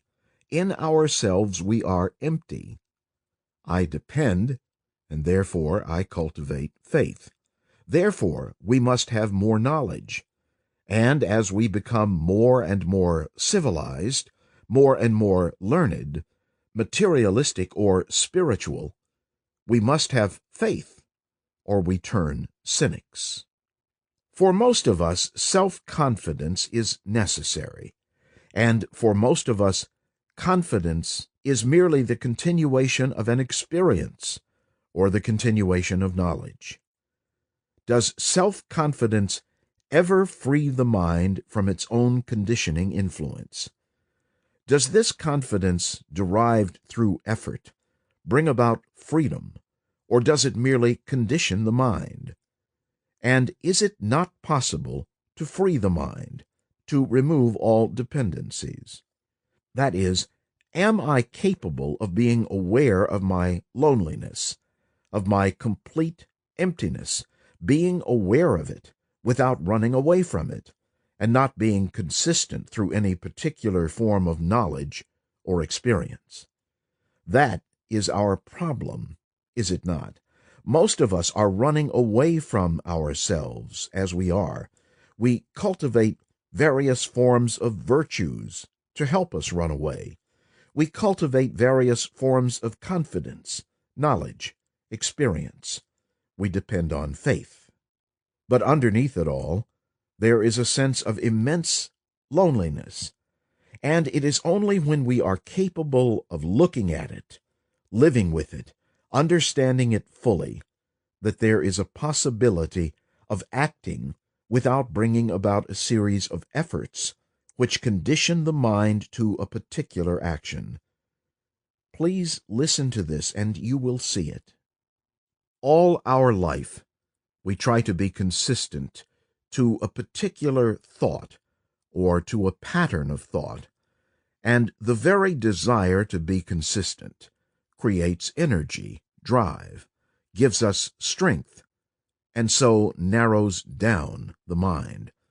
The mind that is consistent is a very small mind, a petty mind. A small mind has enormous capacity for energy. It derives a great deal of strength from its pettiness. And so our life becomes very small, very limited, very narrow. Can we realize this process of dependence from which we derive strength, in which there is conflict, in which there is fear, envy, jealousy, competition that constantly narrows down all our efforts so that there is always fear? Is it not possible to look, to be aware of our loneliness, of our emptiness, and to understand it without trying to escape from it? The very understanding of it is not to condemn it, but to be passively aware of it, to listen to the whole content of that loneliness. It means really to go beyond the self, beyond the me, and from there act, because our present action is within the confines of the me. It may be enlarged, extended, but it is always the me identifying with a person or an ideal. And that identification gives us a great deal of strength to act, to do, to be. And that identification strengthens the me, the I, the self, in which there is everlasting conflict, everlasting misery. And so all our actions lead to frustration. Recognizing that, we turn to faith, we turn to God as a source of strength. And that too is the enlargement of the me, the strengthening of the me, because the me is running away from itself, from that loneliness in itself. When we are capable of facing that loneliness without condemnation or judgment, looking at it, understanding it, hearing the whole content of the me, of that loneliness, then only is there a possibility of having strength which is not of the me. Then only is there a possibility of bringing about a different world or a different culture. Discontent. Have you ever wondered why it is that as people grow older, they seem to lose all joy in life, that joyous intimation of something beyond, something of greater significance? Why do so many of us, as we grow into so-called maturity, become dull, insensitive to joy, to beauty, to the open skies, and the marvelous earth? You know, when one asks oneself this question, many explanations spring up in the mind. We are so concerned with ourselves. That is one explanation. We struggle to become somebody, to achieve and maintain a certain position. We have children and other responsibilities, and we have to earn money. All these external things soon weigh us down, and thereby we lose the joy of living. Look at the older faces around you. See how sad most of them are, how careworn and rather ill, how withdrawn, aloof, and sometimes neurotic, without a smile. Don't you ask yourself why? And even when we do ask why, most of us seem to be satisfied with mere explanations. Yesterday evening, I saw a boat going up the river at full sail, driven by the west wind. It was a large boat, heavily laden with firewood for the town. The sun was setting, and this boat against it. There was no effort, for the wind was doing all the work. Similarly, if each one of us could understand the problem of struggle and conflict, then I think we would be able to live effortlessly, happily, with a smile on our face. I think it is effort that destroys us, this struggling in which we spend almost every moment of our lives.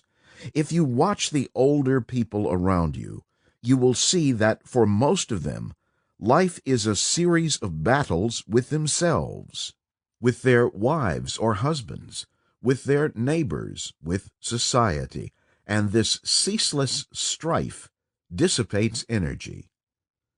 The man who is joyous, really happy, is not caught up in effort. To be without effort does not mean that you stagnate, that you are dull, stupid. On the contrary, It is only the wise, the extraordinarily intelligent, who are really free of effort, of struggle. But, you see, when we hear of effortlessness, we want to be like that. We want to achieve a state in which we will have no strife, no conflict. So we make that our goal, our ideal, and strive after it. And the moment we do this, we have lost the joy of living. We are again caught up in effort, struggle. The object of struggle varies, but all struggle is essentially the same. One may struggle to bring about social reforms, or to find God, or to create a better relationship between oneself and one's wife or husband, or with one's neighbor. One may sit on the banks of the Ganga, worship at the feet of some guru, and so on. All this is effort, struggle. So what is important is not the object of struggle, but to understand struggle itself. Now, is it possible for the mind to be not just casually aware that for the moment it is not struggling, but completely free of struggle all the time, so that it discovers a state of joy in which there is no sense of the superior and the inferior?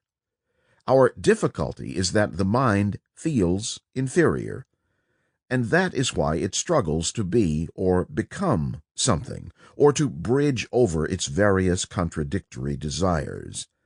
But don't let us give explanations of why the mind is full of struggle. Every thinking man knows why there is struggle, both within and without. Our envy, greed, ambition, our competitiveness, leading to ruthless efficiency, these are obviously the factors which cause us to struggle, whether in this world or in the world to come. We don't have to study psychological books to know why we struggle. And what is important, surely, is to find out if the mind can be totally free of struggle. After all, when we struggle, the conflict is between what we are and what we should be or want to be. Now, without giving explanations, can one understand this whole process of struggle so that it comes to an end? Like that boat which was moving with the wind, can the mind be without struggle? Surely this is the question, and not how to achieve a state in which there is no struggle. The very effort to achieve such a state is itself a process of struggle. Therefore, that state is never achieved. But if you observe from moment to moment how the mind gets caught in everlasting struggle, if you just observe the fact without trying to alter it, without trying to force upon the mind a certain state which you call peace, then you will find that the mind spontaneously ceases to struggle. And in that state, it can learn enormously. Learning is then not merely the process of gathering information, but a discovery of the extraordinary riches that lie beyond the hope of the mind. And for the mind that makes this discovery, there is joy. Watch yourself, and you will see how you struggle from morning till night, and how your energy is wasted in this struggle. If you merely explain why you struggle, you get lost in explanations, and the struggle continues. Whereas, if you observe your mind very quietly, without giving explanations, if you just let the mind be aware of its own struggle, you will soon find that there comes a state in which there is no struggle at all, but an astonishing watchfulness. In that state of watchfulness, there is no sense of the superior and the inferior. There is no big man or little man. There is no guru. All those absurdities are gone, because the mind is fully awake, and the mind that is fully awake is joyous. Discontent is the striving after the more, and contentment is the cessation of that struggle. But you cannot come to contentment without understanding the whole process of the more, and why the mind demands it. We are struggling after something, and we have never paused to inquire if the thing we are after is worth struggling for. We have never asked ourselves if it's worth the effort, so we haven't yet discovered that it's not, and withstood the opinion of our parents, of society, of all the masters and gurus. It is only when we have understood the whole significance of the more that we cease to think in terms of failure and success. You see, we are so afraid to fail, to make mistakes. To make a mistake is considered terrible because we will be criticized for it. Somebody will scold us. But, after all, why should you not make a mistake? Are not all the people in the world making mistakes? And would the world cease to be in this horrible mess if you were never to make a mistake? Imitation is a form of stealing. You are nothing, but he is somebody. So you are going to get some of his glory by copying him. This corruption runs right through human life, and very few are free of it. So what is important is to find out whether the inward emptiness can ever be filled. As long as the mind is seeking to fill itself, it will always be empty. When the mind is no longer concerned with filling its own emptiness, then only does that emptiness cease to be. The mind is everlastingly asking for more and more, and our whole civilization is based upon the acquiring of the more, the demand for more properties, more money, more, and more. Therefore, there is always comparison, therefore, everlastingly struggle.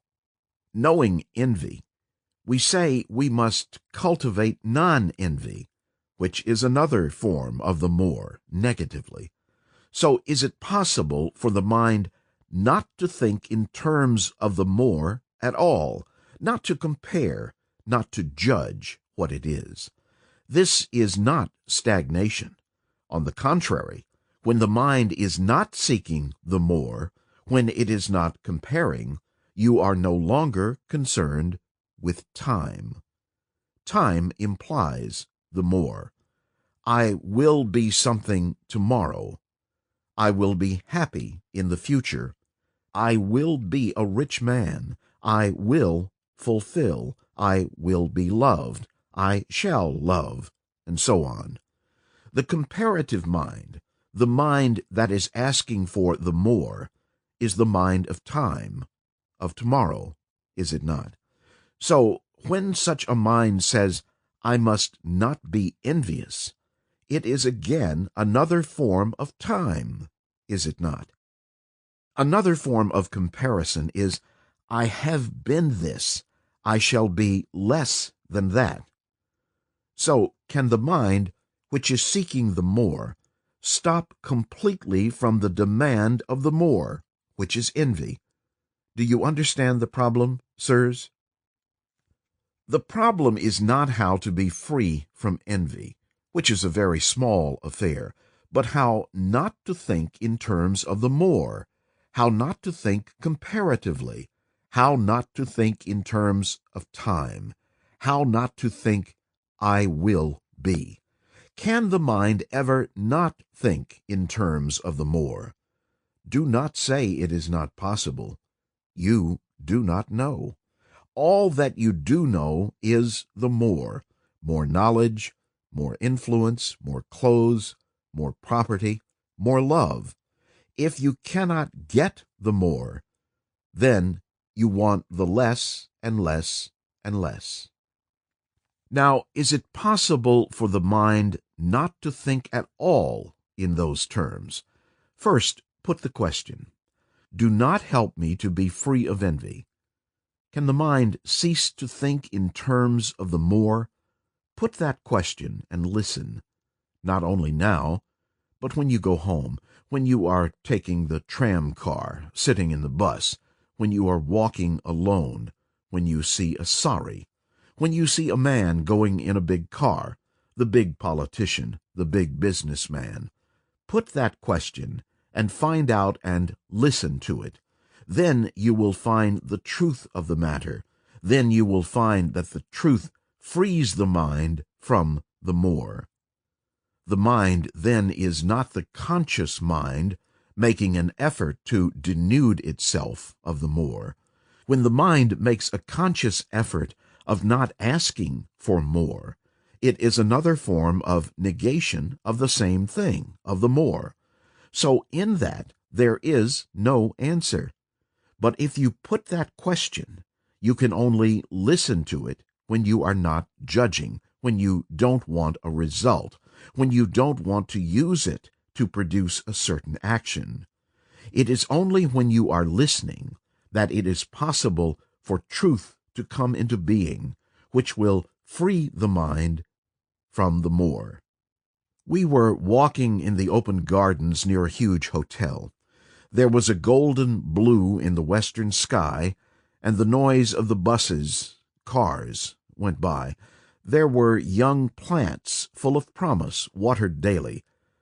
They were still building, creating the gardens, and a bird was hovering in the sky, fluttering its wings rapidly before it plunged to the earth. And in the east there was the nearing of the full moon. What was beautiful was none of these things, but the vast emptiness that seemed to hold the earth. What was beautiful was the poor man with his head down, carrying a small bottle of oil. Krishnamurti. What does sorrow mean in this country? How do the people in this country meet sorrow? Do they escape from sorrow through the explanation of karma? How does the mind in India operate when it meets sorrow? The Buddhist meets it in one way, the Christian in another way. How does the Hindu mind meet it? Does it resist sorrow or escape from it? Or does the Hindu mind rationalize it? Pupul Jayakar. Are there really many ways of meeting sorrow? Sorrow is pain, the pain of someone dying, the pain of separation. Is it possible to meet this pain in various ways? K. There are various ways of escape, but there is only one way of meeting sorrow. The escapes with which we are all familiar are really the ways of avoiding the greatness of sorrow. You see, we use explanations to meet sorrow, but these explanations do not answer the question. The only way to meet sorrow is to be without any resistance, to be without any movement away from sorrow, outwardly or inwardly, to remain totally with sorrow, without wanting to go beyond it. P.J. What is the nature of sorrow? K. There is personal sorrow, the sorrow that comes with the loss of someone you love, the loneliness, the separation, the anxiety for the other. With death, there is also the feeling that the other has ceased to be, and there was so much that he wanted to do. All this is personal sorrow. Then there is that man, ill-clad, dirty, with his head down. He is ignorant not merely of book knowledge, but deeply, really ignorant. The feeling that one has for the man is not self-pity, nor is there an identification with that man. It is not that you are placed in a better position than he is, and so you feel pity for him. But there is within one the sense of the timeless weight of sorrow in man.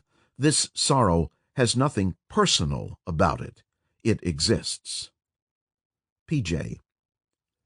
While you have been speaking, the movement of sorrow has been operating within me. There is no immediate cause for this sorrow, but it seems like a shadow always with man. He lives, he loves, he forms attachments, and everything ends. Whatever the truth of what you say, in this there is such an infinitude of sorrow. How is it to end? There appears to be no answer.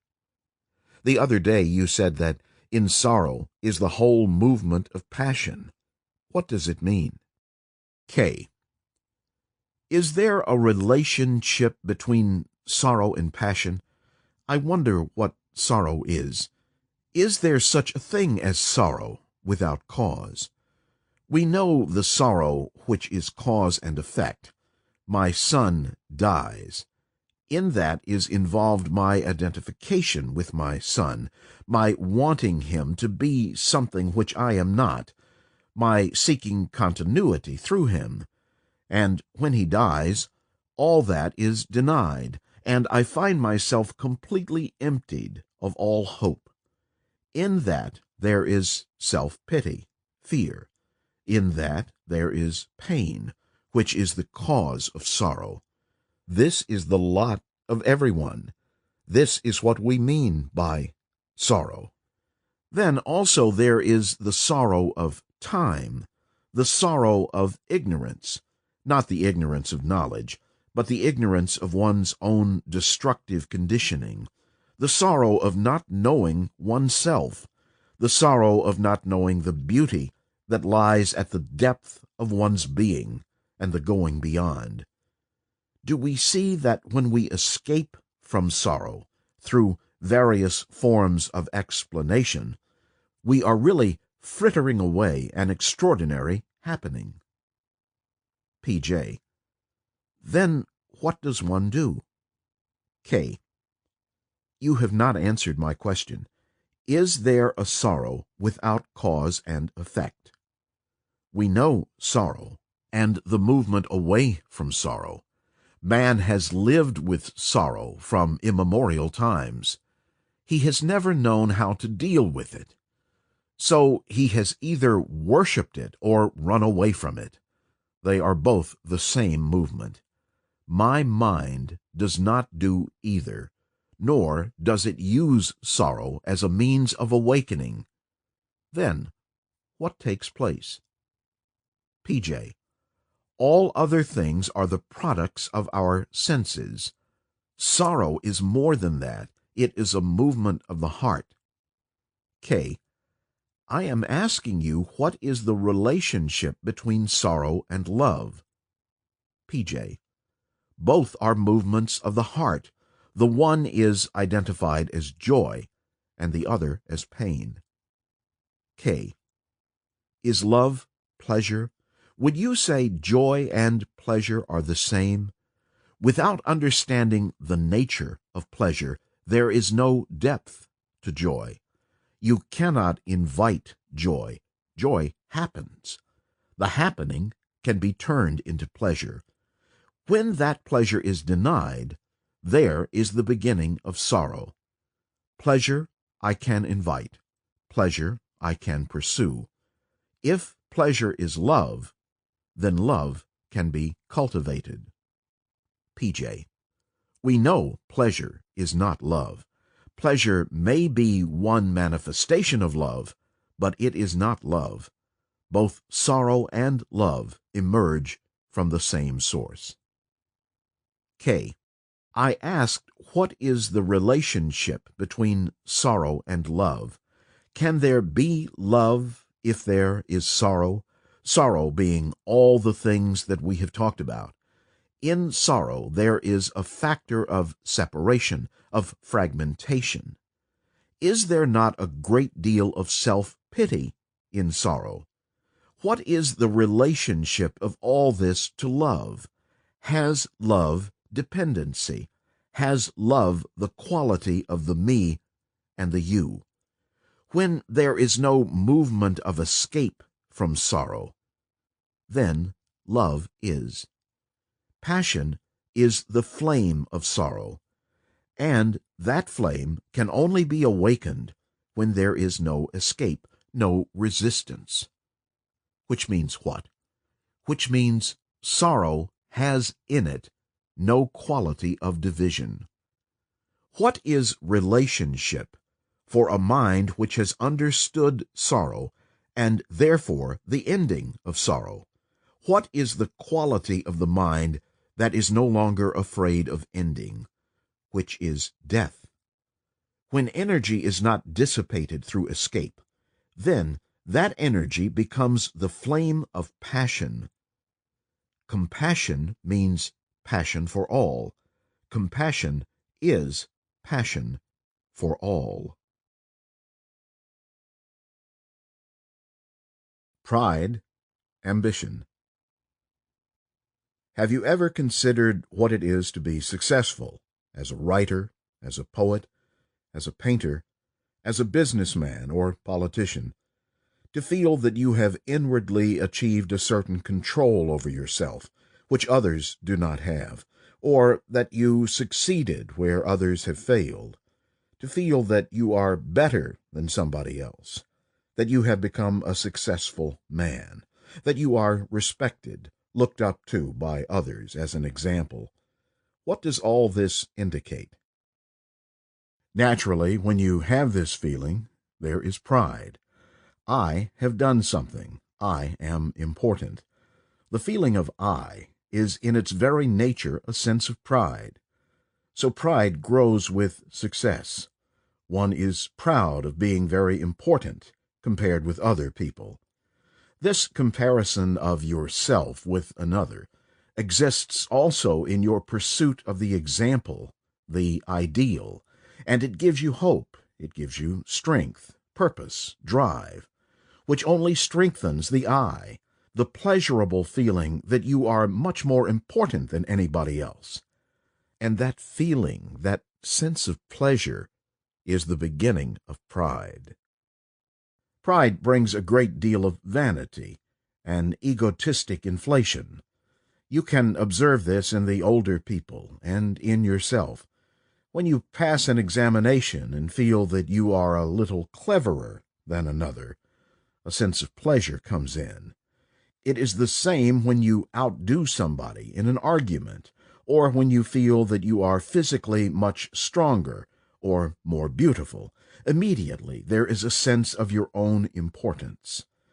This feeling of the importance of the me inevitably brings conflict, struggle, pain, because you have to maintain your importance all the time. Suppose I am proud because I have achieved something. I have become the principal. I have been to England or to America. I have done great things. My photograph has appeared in the newspapers, and so on, and so on. Feeling very proud, I say to myself, how am I to be free of pride? Now, why do I want to be free of pride? That is the important question, not how to be free. What is the motive? What is the reason? What is the incentive? Do I want to be free of pride because I find it harmful to me, painful, spiritually not good? If that is the motive, then to try to free myself from pride is another form of pride, is it not? I am still concerned with achievement. Finding that pride is very painful, spiritually ugly, I say that I must be free of it. The I must be free contains the same motive as the I must be successful. The I is still important. It is the center of my struggle to be free. So, what matters is not how to be free of pride, but to understand the I, and the I is very subtle. It wants one thing this year and another thing next year, and when that turns out to be painful, it then wants something else. So as long as the center of the I exists, whether one is proud or so-called humble is of very little significance. They are only different coats to put on. When a particular coat appeals to me, I put it on. And next year, according to my fancies, my desires, I put on another coat. What you have to understand is how this I comes into being. The I comes into being through the sense of achievement in various forms. This does not mean that you must not act, but the feeling that you are acting, that you are achieving, that you must be without pride, has to be understood. You have to understand the structure of the I. You have to be aware of your own thinking. You have to observe how you treat your mother and father, your teacher and the servant. You have to be conscious of how you regard those who are above you and those who are below you, those whom you respect and those whom you despise. All this reveals the ways of the I. Through understanding the ways of the I, there is freedom from the I. That is what matters, not just how to be free of pride. We have heard people say that without ambition, we cannot do anything. In our schools, in our social life, in our relationship with each other, in anything we do in life, we feel that ambition is necessary to achieve a certain end, either personal or collective or social, or for the nation. You know what the word ambition means? To achieve an end, to have the drive, the personal drive, the feeling that without struggling, without competing, without pushing, you cannot get anything done in this world. Please watch yourself and those about you, and you will see how ambitious people are. A clerk wants to become the manager. The manager wants to become the boss. The minister wants to be the prime minister. The lieutenant wants to become the general. So each one has his ambition. We also encourage this feeling. In schools, we encourage students to compete, to be better than somebody else. All our so-called progress is based on ambition. If you draw, you must draw much better than anybody else. If you make an image, it must be better than that made by anybody else. There is this constant struggle. What happens in this process is that you become very cruel. Because you want to achieve an end, you become cruel, ruthless, thoughtless, in your group, in your class, in your nation. Ambition is really a form of power, the desire for power over myself and over others, the power to do something better than anybody else. In ambition, there is a sense of comparison, and therefore the ambitious man is never really a creative man, is never a happy man. In himself he is discontented, and yet we think that without ambition we should be nothing. We should have no progress. Is there a different way of doing things without ambition? A different way of living, acting, building, inventing, without this struggle of competition, in which there is cruelty, and which ultimately ends in war? I think there is a different way. But that way requires doing something contrary to all the established customs of thought. When we are seeking a result, the important thing is the result, not the thing we do in itself. Can we understand and love the thing which we are doing without caring for what it will produce, what it will get us, or what name or what reputation we will have? Success is an invention of a society which is greedy, which is acquisitive.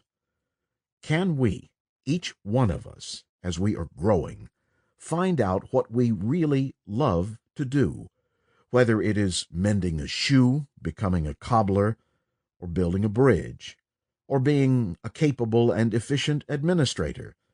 can we have the love of the thing in itself without caring for what it will give us or what it will do in the world. If we can understand that spirit, that feeling, then I think action will not create misery as it does at the present time. Then we shall not be in conflict with one another. But it is very difficult to find out what you really love to do, because you have so many contradictory urges. When you see an engine going very fast, you want to be an engine driver. When you are young, there is an extraordinary beauty in the engine. I do not know if you have watched it, but later on, that stage passes, and you want to become an orator, a speaker, a writer, or an engineer, and that too passes. Gradually, because of our rotten education, you are forced into a particular channel, into a particular groove. So you become a clerk or a lawyer or a mischief monger. And in that job you live, you compete, you are ambitious, you struggle. Is it not the function of education, while you are very young, to help to bring about such intelligence in each one of you that you will have a job that is congenial to you and which you love and want to do, that you will not do a job which you hate or with which you are bored, but which you have to do, because you are already married, or because you have the responsibility of your parents, or because your parents say that you must be a lawyer when you really want to be a painter?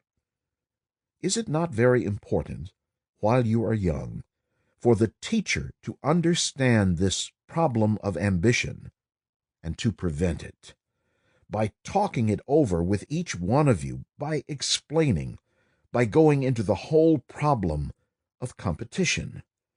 This will help you to find out what you really want to do. Now, we think in terms of doing something which will give us a personal benefit, or a benefit to society or to the nation. We grow to maturity without maturing inwardly, without knowing what we want to do, but being forced to do something in which our heart is not. So we live in misery. But society, that is, your parents, your guardians, your friends, and everybody about you, says what a marvelous person you are, because you are a success. We are ambitious. Ambition is not only in the outer world, but also in the inner world, in the world of the psyche and of the spirit. There also we want to be a success. We want to have the greatest ideals. This constant struggle to become something is very destructive. It disintegrates, it destroys. Can't you understand this urge to become, and concern yourself with being whatever you are, and then, from there, move on? If I am jealous, can I know I am jealous or envious, and not try to become non-envious mentally? Jealousy is self-enclosing. If I know I am jealous, and watch it, and let it be, then I will see that out of that something extraordinary comes. The becomer, whether in the outer world or in the spiritual world, is a machine. He will never know what real joy is. One will know joy only when one sees what one is, and lets that complexity, that beauty, that ugliness, that corruption act without attempting to become something else. To do this is very difficult, because the mind is always wanting to be something. You want to become philosophers, or become great writers. You worship the god of success, not the thing that is. However poor you may be, however empty, however dull, if you can see the thing as it is, then that will begin to transform itself. But a mind occupied in becoming something never understands the being, the understanding of the being of what one is. That brings an extraordinary elation, a release of creative thought, creative life. All the religious books, all our education, all our social, cultural approaches are to achieve, to become something. But that has not created a happy world. It has brought enormous misery. We live with ambition. That is our daily bread. But that bread poisons us, produces in us all kinds of misery, mentally and physically, so that the moment we are thwarted and prevented from carrying out our ambition, we fall ill. But a man who has the inward feeling of doing the thing which he loves, without thinking of an end, without thinking of a result, that man has no frustrations. He has no hindrances. He is the real creator. Ambition and interest are two different things, are they not? If I am really interested in painting, if I love to paint, then I do not compete to be the best or the most famous painter. I just love painting. You may be better at painting than I, but I do not compare myself with you. When I paint, I love what I am doing, and for me, that is sufficient in itself. If the mind is in a state of comparison, it creates problems and is everlastingly caught in them, and therefore it is never free. From childhood we have been brought up to compare the Greek architecture, the Egyptian, the modern, to compare with the leader, the better, the more cultured, the more cunning, to be the perfect example, to follow the master, to compare, and therefore to compete. Where there is comparison, there must be conflict and contradiction, obviously, which means ambition. Those three are linked together inevitably. Comparison comes with competition, and competition is essentially ambition. And yet, every society is based on this competition. The more, the better. The world is caught up in it, and every individual is in it. We say that if we have no ambition, if we have no goal, if we have no aim, we are just decaying. This is so deeply rooted in our minds, in our hearts, this thing to achieve, to arrive, to be. Now, is it possible to see the process of this conflict? The very perception of this conflict, perceiving, seeing the very source of this conflict, not what you should do about it, has its own action. Now, do we see that? That is all I am asking. What is the good of saying it is inevitable? What will happen if I don't compete in the society which is competitive, which is ambitious, which is authoritative? What will happen to me? That is not the problem. You will answer it later. But can we see the fact that a mind which is in conflict is the most destructive mind, and whatever it wants to do, any activity, however reformative, has in it the seed of destruction? Do I see it as I see a cobra, that it is poisonous? That is the crux of the whole matter, and if I see it, I do not have to do a thing about it. It has its own action. Why discuss everything else? How to build character, what should you do and what should you not do, and how can we find it? Surely, to uncover the source of love, the mind must be extraordinarily free from conflict. So, can the mind be free from conflict, which means competition, and all the rest of it. Perhaps if we can go into the question of initiative, then there may be a possibility of understanding self-fulfillment. For most of us, fulfillment in some form or other becomes urgent, becomes necessary.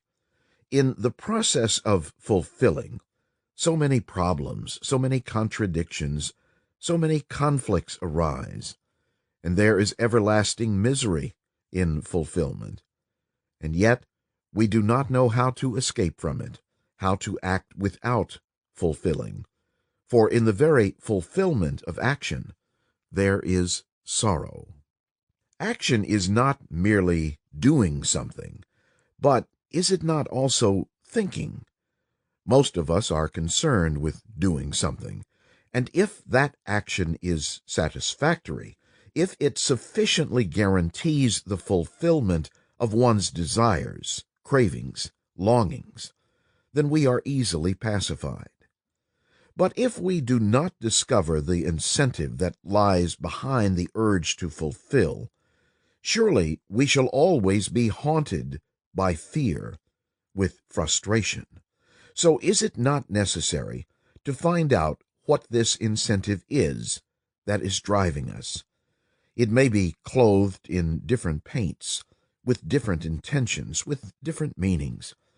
But perhaps if we can hesitatingly, tentatively explore this question of incentive, then we shall begin to understand an action or a thought which is not always born from this consciousness of fulfillment. Most of our incentives spring from ambitions, from pride, from the desire to be secure or to be well thought of.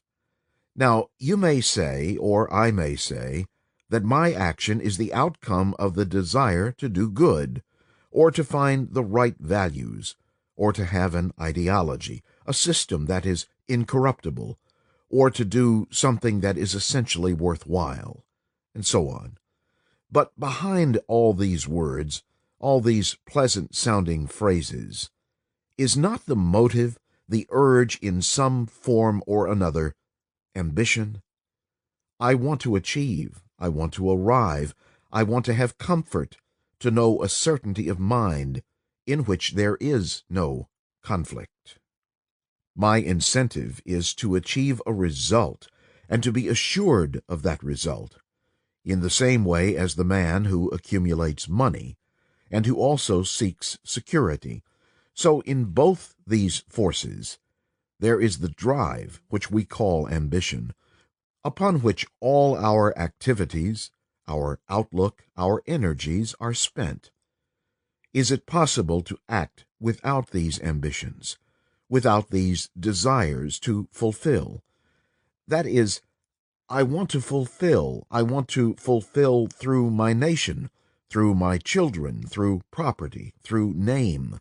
I want to be somebody. And the pride of being somebody is extraordinary, because it gives extraordinary energy without doing anything. Merely the sense of being proud in itself is sufficient to keep me going, to keep me resisting, controlling, shaping. You watch your own minds in operation. You will see the activities, and you will see that behind them, however much you may cover them up with pleasant words, the drive is for fulfillment, for being somebody, to achieve a result. In this drive of ambition, there is competition, ruthlessness, and our whole structure of society is based on that. The ambitious man is looked upon as being worthwhile, as being somebody who is good for society, who will, through his ambition, create a right environment, and so on, and so on. Or we condemn ambition when it is worldly. We do not condemn it when we call it spiritual. A man who has given up the world, renounced it, and is seeking, he is not condemned. Is he not also driven by ambition to be something? Every one of us is seeking fulfillment. Fulfillment through ideas, fulfillment through capacity, fulfillment through release in painting, through writing a poem, in loving, in being generous, in trying to be well thought of. So are not all our activities the outcome of this urge to fulfill? And behind that urge is ambition. When I hear that, when I know that, and when I realize that where there is fulfillment, there must be sorrow, what am I to do? Do you follow what I mean? I realize my life is based on ambition. Though I try to cover it up, though I suffer, though I sacrifice myself for an idea, all my activities are an outlet for self-fulfillment. You see me burnt out, and you set yourself to do something worthwhile. That worthwhileness is still the urge for fulfillment. This is our life. This is our constant urge, our constant pursuit, conscious as well as unconscious. When I realize this, when I know the content of all this struggle, what am I to do? This urge to fulfill is one of our most fundamental problems, is it not? This urge to fulfill is in little things and in big things. To be somebody in my house, to dominate over my wife, my children, and to submit myself in the office in order to rise, in order someday to be somebody. So that is the process of my life. That is the process of all our lives. Then how is such a mind to put aside the desire for fulfillment? How am I to free myself from ambition? I see that ambition is a form of self-fulfillment, and where there is fulfillment, there is always the sense of being down and out, of being broken, frustrated. There is fear, a sense of utter loneliness, of despair and everlasting hope. Is there any activity, any form of movement of the mind, which is not based on this? If I brush aside, control, shape ambition, it is still ambition, because I say, it does not pay me to do this, but if I do that, that will pay me. If I say I must not fulfill, then there is the conflict of not fulfilling, the resistance against the desire, and the very resistance against the desire to fulfill becomes another form of fulfillment. Why is the mind seeking fulfillment? Why is the mind, the me, which is the thought, why is it proud, ambitious? Why does it want to be well thought of? Can I understand that? Can the mind realize what it is that is pushing outwardly all the time? And when the outward movement of consciousness is cut, then it turns inward, and there again it is thwarted. So our consciousness is this constant breathing in and out, to be important and not to be, to receive and to reject. This is our daily life of consciousness. And behind it, the mind is seeking a way out. If I can understand that, can know its full significance, then perhaps it is possible to have action which is not of ambition, which is not of pride, which is not of fulfillment, which is not of the mind. To seek God, to try to find God, is another form of pride. And is it possible for me and you to find out what it is that is making us continuously go out and come in, go out and come in? Are we not aware of a state of emptiness in us, a state of despair, of loneliness, the complete sense of not being able to depend on anything, not having anybody to look up to? Don't we know a moment of extraordinary loneliness, of extraordinary sorrow, without reason, a sense of despair at the height of success, at the height of pride, at the height of thought, at the height of love. Don't we know this loneliness? And is this loneliness not pushing us always to be somebody, to be well thought of? Can I live with that loneliness, not run away from it, not try to fulfill through some action, and not try to transform it, not try to shape and control it? If the mind can, then perhaps it will go beyond that loneliness, beyond that despair, which does not mean into hope, into a state of devotion. Can I understand and live in that loneliness, not run away from it, but live in that strange loneliness which comes when I am bored, when I am afraid, when I am apprehensive, not for any cause, or with cause? When I know this sense of loneliness, is it possible for the mind to live with it without trying to push it away? Please listen to this. Do not just listen to the mere words. As I talk, if you have observed your own minds, you will have come to that state of loneliness. It is with you now. This is not hypnosis, because I suggest it, but actually, if you have followed the workings of your own mind, you will have come to that state of loneliness, to be stripped of everything, every pretense, every pride, every virtue, every action. Can the mind live with that? Can the mind stay with it without any form of condemnation? Can it look at it without interfering, not as the observer looking at it? Is not then the mind itself that state? Do you follow? If I look at loneliness, then the mind operates on the loneliness, tries to shape it or control it or run away from it.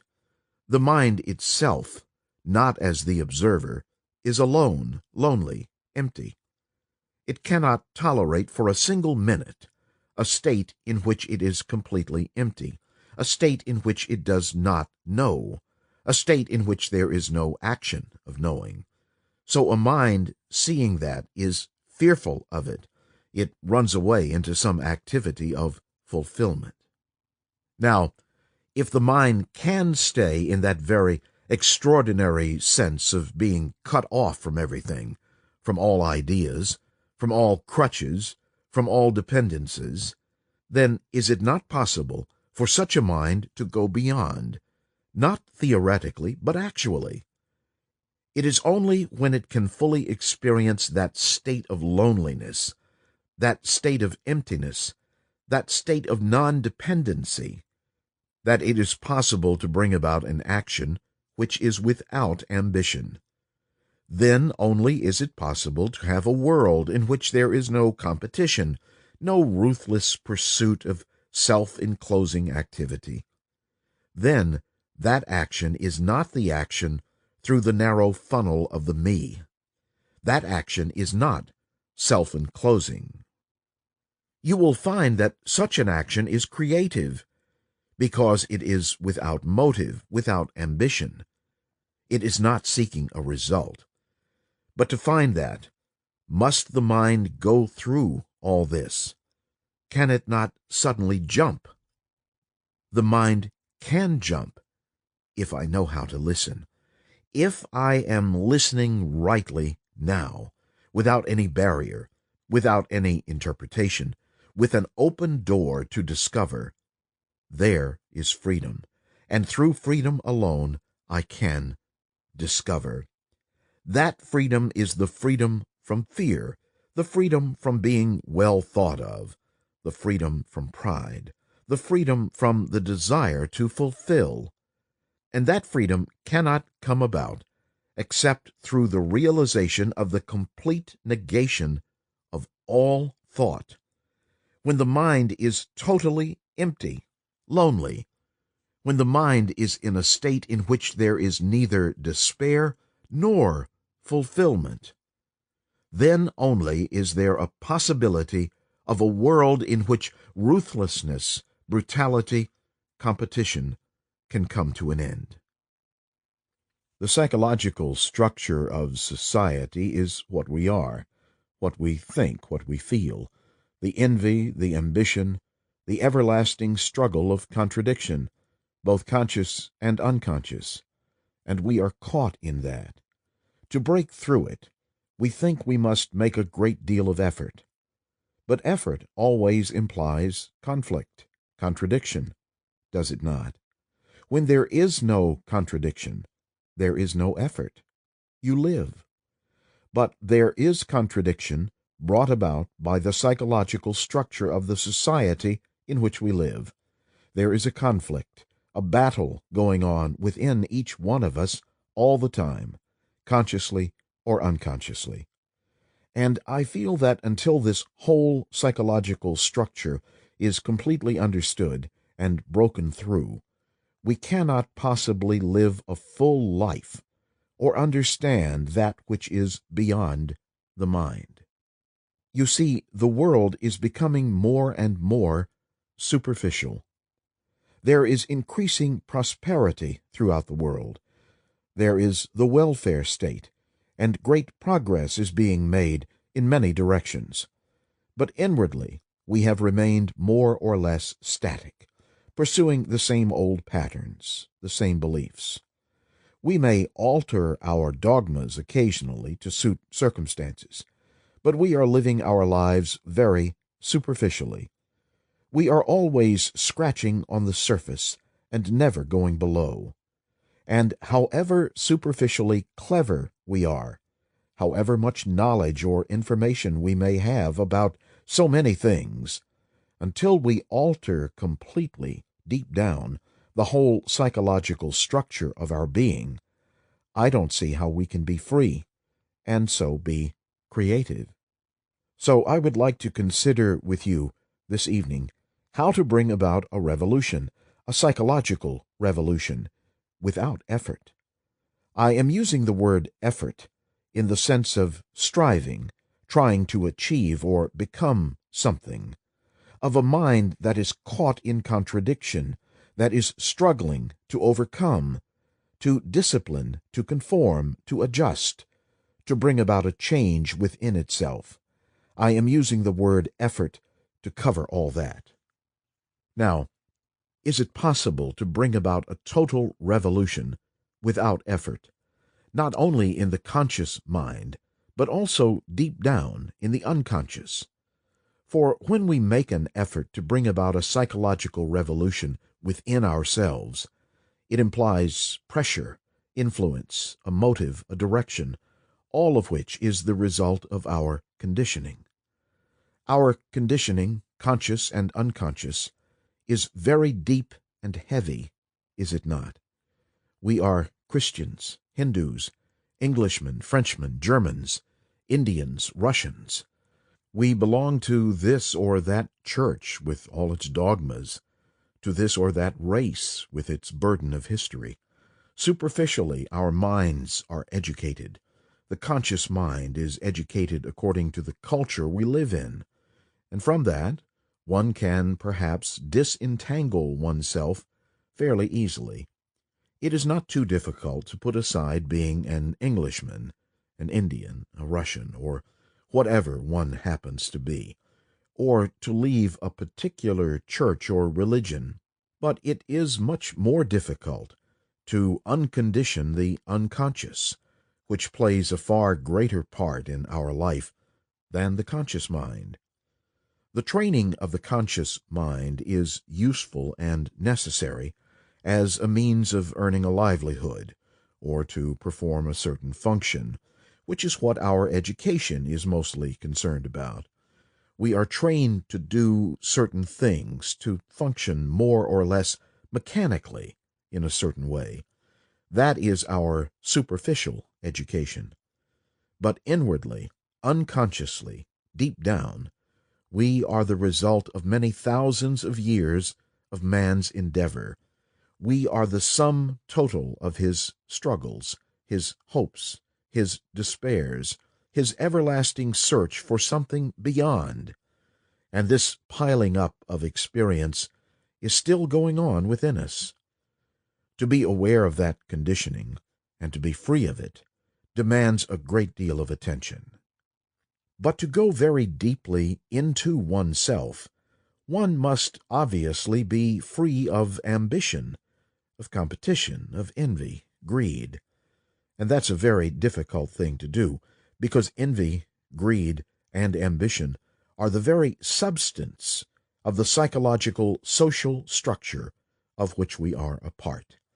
Living as we are in a world made up of acquisitiveness, ambition, competition, to be entirely free of these things, and yet not be destroyed by the world, is really the problem. If one observes, one is aware of how rapidly knowledge and technology are advancing in the world. Man will soon be able to go to the moon. Computers are taking over, and we ourselves are becoming more and more like machines, more and more automatic. Many of us go to the office day after day and are thoroughly bored with what we are doing. So we seek to escape from that boredom. And religion is a marvelous escape. Or we turn to various forms of sensation and to drugs in order to feel more, to see more. This is going on throughout the world. We are in perpetual conflict, not only with ourselves, but with others. All our relationships are based on conflict, on possession, on acquisitiveness, on force. And when the mind is caught in such conflict, in such despair and anxiety, I don't see how one can go very far. But one has to go far. One has to destroy the whole psychological structure of society within oneself, destroy it completely. That is really the crux of our existence. Because we do lead a most superficial life, and we try to penetrate deeply by reading, by acquiring knowledge, by gaining more and more information. But all knowledge, all information, is always on the surface. So the question really is, how is one to live in this world without bringing about conflict, outwardly and especially inwardly? Because the inward conflict dictates the outward conflict. Only a mind that is really free of conflict at every level, because it has no psychological problems of any kind, only such a mind can find out if there is something beyond itself. Essentially, our problem is not how to make more money, or how to stop the hydrogen bomb, or whether to join the common market. Such problems are not very deep.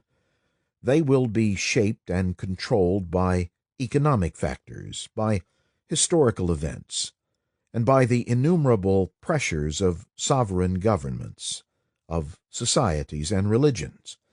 What matters is to be capable of abstracting oneself from all that, not by withdrawing, not by becoming a monk or a nun, but by actually understanding its whole significance.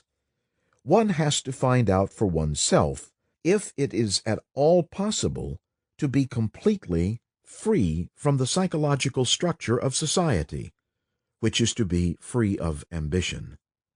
I say it is entirely possible, but it is not easy. It is a very difficult thing to be free of ambition. Ambition implies the more. The more implies time, and time means arriving, achieving. To deny time is to be free of ambition. I am not talking of chronological time. That you can't deny, for then you will miss your bus. But the psychological time which we have created for ourselves in order to become something inwardly, that you can deny, which means really to die to tomorrow without despair.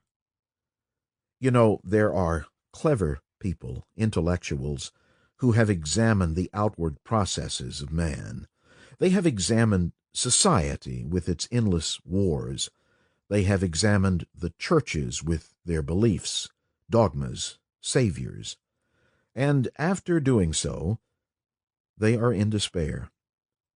Out of despair, they have contrived a philosophy of accepting the immediate, of not thinking about tomorrow, but living as completely as possible in the now. I don't mean that at all. That's very easy. Any materialistic, shallow person can do it, and he doesn't have to be very clever.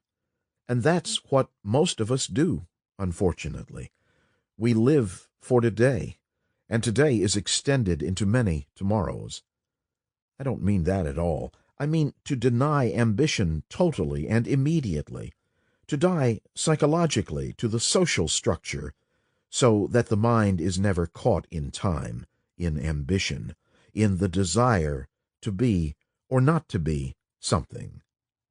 You know, death is a marvelous thing, and to understand death requires a great deal of insight.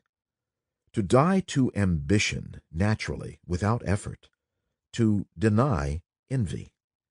Envy implies comparison, success, the pursuit of the more. You have more, and I have less. You have a great deal of knowledge, and I am ignorant. Can one end this process totally, instantly? One can end it. One can die totally to envy, ambition, competition, only when one is capable of looking at it without any distortion. There is distortion as long as there is motive. When you want to die to ambition in order to be something else, you are still ambitious. That's not dying at all.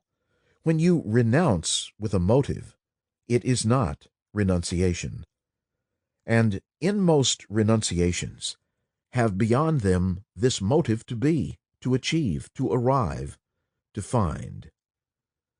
So it seems to me that we are merely becoming more and more clever, better and better informed. We are brought up on words, ideas, theories, knowledge, and there is very little empty space in the mind from which something can be seen clearly. It is only the empty mind that can see clearly, not the mind that's crammed with a lot of information and knowledge, nor the mind that's incessantly active, seeking, achieving, demanding. But a mind that's empty is not just blank. To be aware of an empty mind is extraordinarily difficult, and only in that emptiness is there understanding. Only in that emptiness is there creation. To come to that state of emptiness, one has to deny the whole social structure, the psychological structure of ambition, prestige, power. It is comparatively easy for older people not to be ambitious, to deny power and position. But such denials are very superficial. That's why it is so important to understand the unconscious. To understand the unconscious, that which is hidden and which you don't know, you cannot examine it with a positive, educated, analyzing mind. If you examine the unconscious by the conscious process of analysis, you are bound to create conflict. Do please understand this. It is not very complicated. Our approach to any deep psychological problem is always a positive one. That is, we want to get at it. We want to control or resolve the problem. So we analyze it, or we pursue a particular system in order to understand it. But you can't understand something which you don't know by means of what you already know. You can't dictate what it should or should not be. You must approach it with empty hands. And to have empty hands, or an empty mind, is one of the most difficult things to do. Our minds are so full of the things that we have known. We are burdened with our memories, and every thought is a response of those memories. With positive thought, we approach that which is not positive, the hidden, the unconscious. Now, if without any idea, without expecting to be told how, you can simply listen to what is being said, then I think you will find that you are able to approach the unconscious, which has such power, such an extraordinary drive, compulsion, without creating contradiction, and therefore without effort. You don't have to accept my word for this, and I hope you won't, for then you would make me your authority, which would be a most ugly thing to do. There is the unknowable, something far beyond the mind, beyond all thought. But you cannot possibly approach it with all your knowledge and memories, with the scars of experience, the weight of anxiety, guilt, fear. And you cannot get rid of these things by any effort whatsoever. You can be free of them only by listening to every thought and every feeling, without trying to interpret what you hear. Just listen. Just observe and be attentive out of emptiness. Then you can live in this world untouched by its hatred, its ugliness, its brutality. You can function as a clerk, as a bus driver, as a bank manager, or what you will, without being caught in status. But the moment you bring to that function the psychological factors of ambition, authority, power, prestige, you cannot live in this world without everlasting sorrow. Most of us really know all this. One doesn't need at all to listen to a talk of this kind. We know well enough that this is a terrible, brutal, ugly world where every religion, every political faction is trying to shape man's thought, where the welfare state is making us more and more comfortable, dull, stupid, because we have used conflict as a means of becoming outwardly clever, bright. But inwardly we have not changed at all. We are carrying on as we have been for centuries, fearful, anxious, guilty, seeking power, seeking sex. We are perpetuating what is animalistic, which means that we are still functioning within the psychological structure of society. The question is how to break that structure totally, how to destroy it completely and be out of it, without going insane, and without becoming a monk, a nun, or a hermit. That structure can only be broken immediately. There is no time in which to do it. Either you do it immediately or never. Anger. Even at that altitude, the heat was penetrating. The window panes felt warm to the touch. The steady hum of the plane's motor was soothing, and many of the passengers were dozing. The earth was far below us, shimmering in the heat, an unending brown with an occasional patch of green. Presently we landed, and the heat became all but unbearable. It was literally painful, and even in the shade of a building, the top of one's head felt as if it would burst. The summer was well along, and the country was almost a desert. We took off again, and the plane climbed, seeking the cool winds. 2 new passengers sat in the opposite seats, and they were talking loudly. It was impossible not to overhear them. They began quietly enough, but soon anger crept into their voices, the anger of familiarity and resentment. In their violence, they seemed to have forgotten the rest of the passengers. They were so upset with each other that they alone existed, and no one else. Anger has that peculiar quality of isolation. Like sorrow, it cuts one off, and for the time being, at least, all relationship comes to an end. Anger has the temporary strength and vitality of the isolated. There is a strange despair in anger, for isolation is despair. The anger of disappointment, of jealousy, of the urge to wound, gives a violent release whose pleasure is self-justification. We condemn others, and that very condemnation is a justification of ourselves. Without some kind of attitude, whether of self-righteousness or self-abasement, what are we? We use every means to bolster ourselves up, and anger, like hate, is one of the easiest ways. Simple anger, a sudden flare-up which is quickly forgotten, is one thing. But the anger that is deliberately built up, that has been brewed, and that seeks to hurt and destroy, is quite another matter. Simple anger may have some physiological cause, which can be seen and remedied. But the anger that is the outcome of a psychological cause is much more subtle and difficult to deal with. Most of us do not mind being angry. We find an excuse for it. Why should we not be angry when there is ill treatment of another or of ourselves? So we become righteously angry.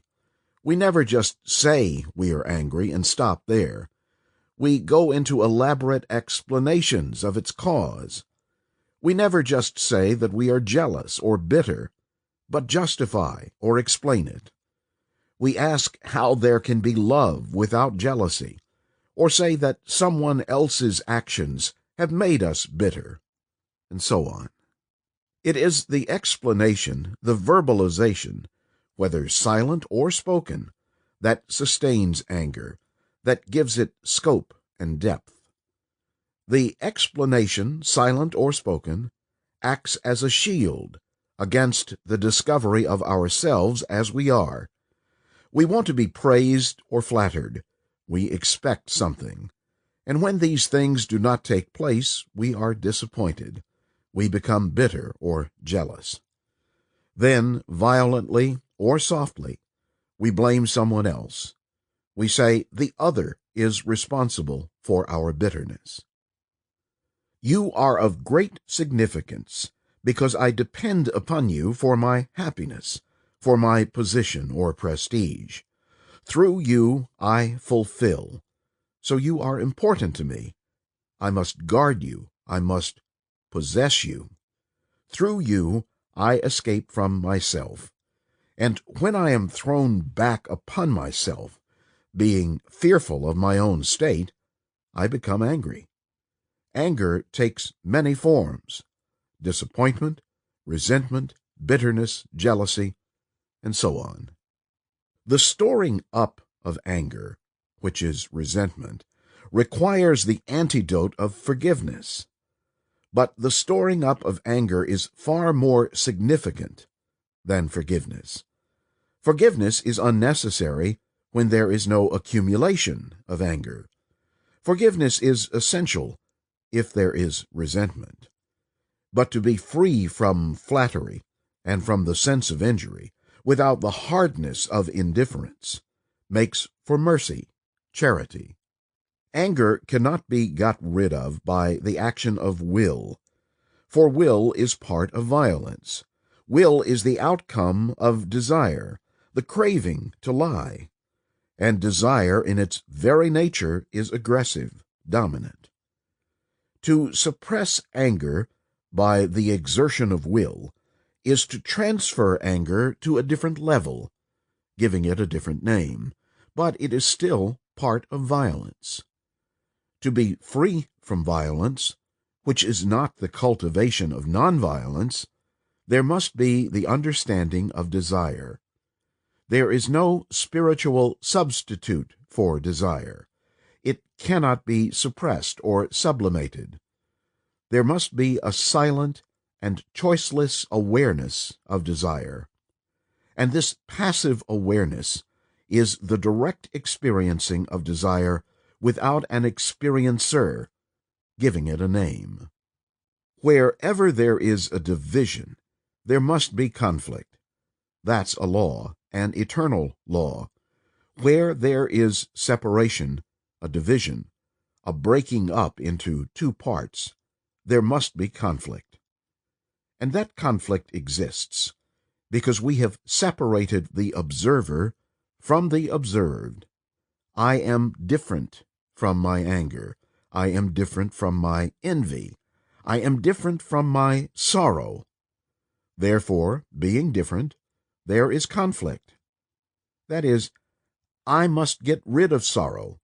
Tell me how to overcome sorrow. Tell me what to do with my fear. So there is conflict all the time. But you are sorrow. You are not different from sorrow, are you? You are not different from anger, are you? You are not different from your sexual desires, are you? You are not different from the loneliness you feel. You are lonely. Now, before, when I separated, I acted upon my sorrow. You understand? If I am lonely, I then escape from loneliness, try to overcome it or analyze it, and try to fill the loneliness with all kinds of amusements or religious activity. Before, I acted upon it. Now I can't act upon it because I am that. So what happens when the observer is the observed? You understand? When the anger is me, then what takes place? First, all conflict ceases. All conflict ceases when you realize you are that. I am brown. Finished. It's a fact. Light brown or dark brown or purple or whatever color it is. So you eliminate altogether this divisive process which brings conflict in yourself. The fact is, I am anger. I am jealous. I am lonely. Why do we make that into an idea, make an abstraction of it? Is it easier to make an abstraction rather than to face the fact? Because then I can play with the idea. I say, yes, this is a good idea. This is a bad idea. But when there is no abstraction, but the fact, then I have to deal with it. Fear, pleasure, sorrow, thought, and violence are all interrelated. Most of us take pleasure in violence, in disliking somebody, hating a particular race or group of people, having antagonistic feelings toward others. But in a state of mind in which all violence has come to an end, there is a joy which is very different from the pleasure of violence, with its conflicts, hatreds, and fears. Can we go to the very root of violence and be free from it? Otherwise, we shall live everlastingly in battle with each other. If that is the way you want to live, and apparently most people do, then carry on. If you say, well, I'm sorry, violence can never end, then you and I have no means of communication. You have blocked yourself. But if you say there might be a different way of living, then we shall be able to communicate with each other.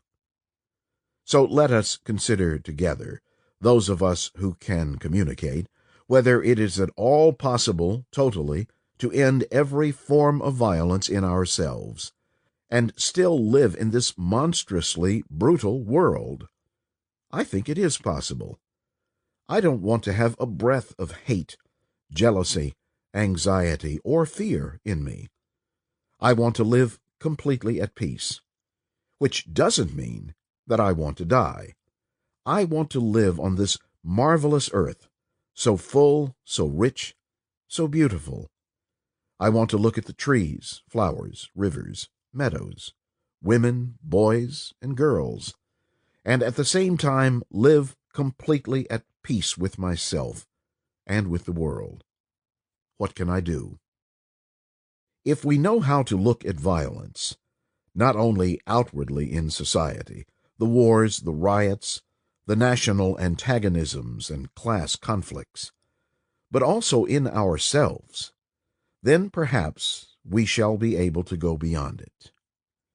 Here is a very complex problem. For centuries upon centuries, man has been violent. Religions have tried to tame him throughout the world, and none of them have succeeded. So if we are going into the question, we must, it seems to me, be at least very serious about it, because it will lead us into quite a different domain. But if we want merely to play with the problem for intellectual entertainment, we shall not get very far. You may feel that you yourself are very serious about the problem, but that as long as so many other people in the world are not serious and are not prepared to do anything about it, what is the good of your doing anything? I don't care whether you take it seriously or not. I take it seriously. That is enough. I am not my brother's keeper. I, myself, as a human being, feel very strongly about this question of violence, and I will see to it that in myself I am not violent. But I cannot tell you or anybody else, don't be violent. It has no meaning, unless you yourself want it. So if you yourself really want to understand this problem of violence, let us continue on our journey of exploration together. Is this problem of violence out there or here? Do you want to solve the problem in the outside world, or are you questioning violence itself as it is in you? If you are free of violence in yourself, the question is, how am I to live in a world full of violence, acquisitiveness, greed, envy, brutality? Will I not be destroyed? That is the inevitable question, which is invariably asked. When you ask such a question, it seems to me you are not actually living peacefully. If you live peacefully, you will have no problem at all.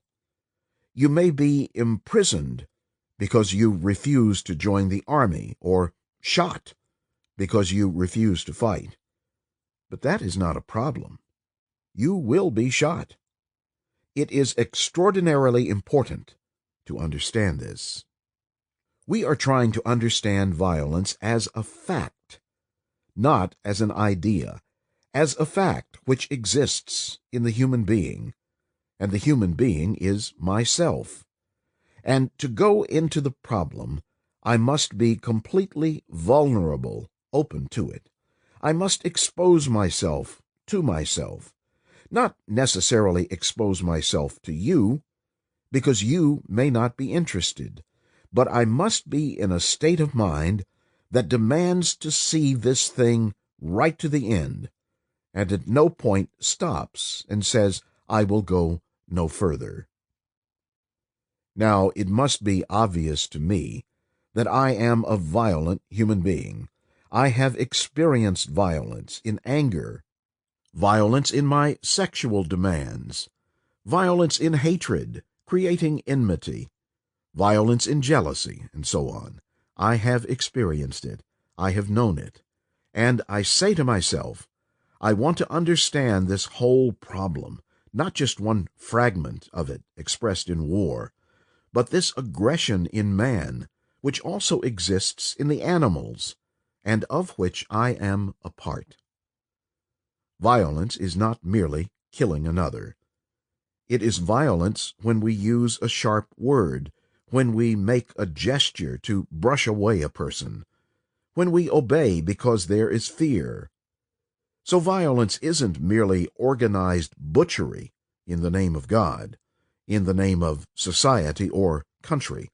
Violence is much more subtle, much deeper, and we are inquiring into the very depths of violence. When you call yourself an Indian or a Muslim or a Christian or a European or anything else, you are being violent. Do you see why it is violent? Because you are separating yourself from the rest of mankind. When you separate yourself by belief, by nationality, by tradition, it breeds violence. So a man who is seeking to understand violence does not belong to any country, to any religion, to any political party or partial system. He is concerned with the total understanding of mankind. There are two primary schools of thought with regard to violence. One which says violence is innate in man, and the other which says violence is the result of the social and cultural heritage in which man lives. We are not concerned with which school we belong to. It is of no importance. What is important is the fact that we are violent, not the reason for it. One of the most common expressions of violence is anger. When my wife or sister is attacked, I say I am righteously angry.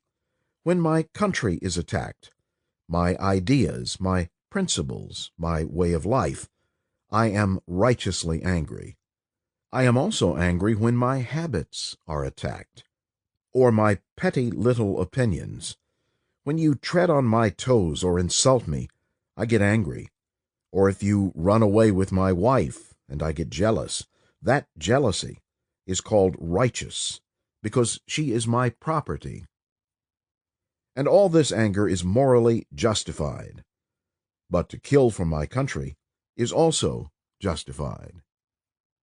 So when we are talking about anger, which is a part of violence, do we look at anger in terms of righteous and unrighteous anger, according to our own inclinations and environmental drive, or do we see only anger? Is there righteous anger ever, or is there only anger? There is no good influence or bad influence, only influence. But when you are influenced by something which doesn't suit me, I call it an evil influence. The moment you protect your family, your country, a bit of colored rag called a flag, a belief, an idea, a dogma, the thing that you demand or that you hold, that very protection indicates anger. So can you look at anger without any explanation or justification, without saying, I must protect my goods, or I was right to be angry, or how stupid of me to be angry? Can you look at anger as if it were something by itself? Can you look at it completely objectively, which means neither defending it nor condemning it? Can you? Can I look at you if I am antagonistic to you, or if I am thinking what a marvelous person you are? I can see you only when I look at you with a certain care, in which neither of these things is involved. Now, can I look at anger in the same way, which means that I am vulnerable to the problem? I do not resist it. I am watching this extraordinary phenomenon without any reaction to it. It is very difficult to look at anger dispassionately because it is a part of me, but that is what I am trying to do. Here I am, a violent human being, whether I am black, brown, white, or purple. I am not concerned with whether I have inherited this violence, or whether society has produced it in me. All I am concerned with is whether it is at all possible to be free from it.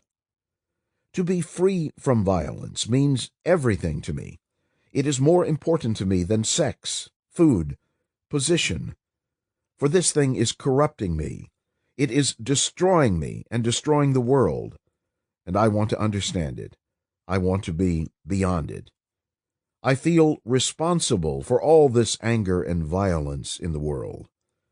I feel responsible. It isn't just a lot of words. And I say to myself, I can do something only if I am beyond anger myself, beyond violence, beyond nationality.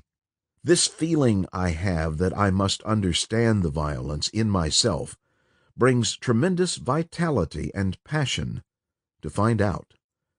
To investigate the fact of your own anger, you must pass no judgment on it. For the moment you conceive of its opposite, you condemn it, and therefore you cannot see it as it is.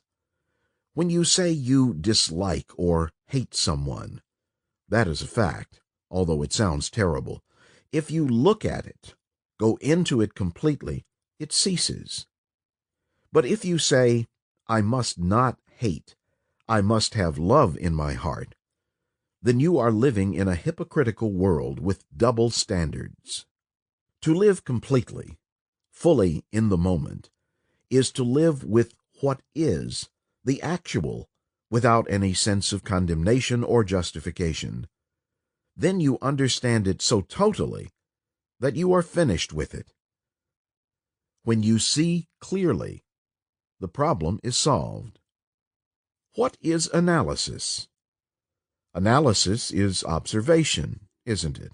A form of observation. I watch, and watching myself, I say, I have been angry. Why have I been angry? The explanations, the cause, the justifications, all that is part of analysis, which is part of thought, isn't it? And analysis takes time. At the end of it, I say, that anger was justified, or that anger was not justified.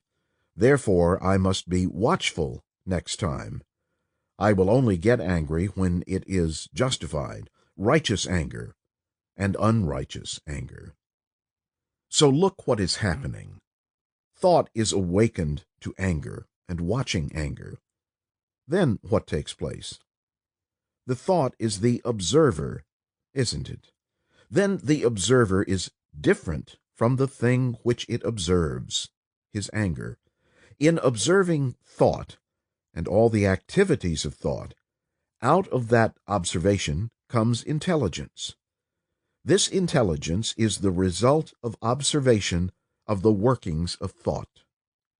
Now, that intelligence is watching the mind, watching the body, watching the heart. That intelligence says, don't eat that food. Listen to this, because yesterday you had pain. Give it up. And because intelligence is in operation, you give it up instantly. Questioner: That's memory, sir. Krishnamurti: No, wait, listen carefully. I said, sir, intelligence is not thought. Intelligence comes into being in observing the operation of thought. Observing, not condemning it or accepting it, just watching thought, how thought operates. In that watching, intelligence comes. Now, that intelligence is watching, and I eat the wrong things. When that intelligence is watching, listen to it. It's also aware of the causation, which is the past. So intelligence doesn't neglect the cause. It is aware of the cause and the result. But it is not memory. It is intelligence, which perceives the whole movement of causation. Look, I am angry. That's the only factor, isn't it? When I say I must not be angry, that's a conclusion. That's an abstraction. But the fact is, I'm angry. If I know how to resolve that anger, its opposite wouldn't arise. Can I solve that anger without resorting to its opposite, saying, I must not be angry? The I must not be angry is its opposite. And that comes only when I can't understand the whole structure of anger and go beyond it. So I say, can I understand anger, not control it, not reject it, not yield to it, but understand it, have an insight into the whole structure of anger? If I do, then the opposite doesn't exist. Questioner: if I don't control my anger, I'm afraid I'll kill someone. Krishnamurti: look, before you kill somebody, try to find out if you can resolve the anger. To control it is to suppress it. To say, I must not be angry, is to create the opposite, and therefore a conflict between must not be and the fact that I am. Or if you try to escape from it, anger is still there. Look what has taken place. Before, I tried to control it, which is a wastage of energy. Before, I tried to suppress it, which is a wastage of energy. Before, I tried to escape from it or rationalize it, which is an avoidance, an escape from the fact. If I don't escape, control, suppress, or try to rationalize it, all that energy is concentrated, isn't it? So I have got that enormous energy to deal with one fact, which is anger. Have you got that? Please, otherwise we can't go on. If you haven't got it, then it becomes merely verbal. You understand? You're angry. Your tradition, your culture says, suppress it, control it, escape from it, and rationalize it. I say, that is wasting your energy, which prevents you from observing the only factor, which is anger. So anger has no opposite. There is only that, and you have the energy. Now, next step. Why do you call it anger? Because previously you have been angry. By naming it as anger, you have emphasized the previous experience.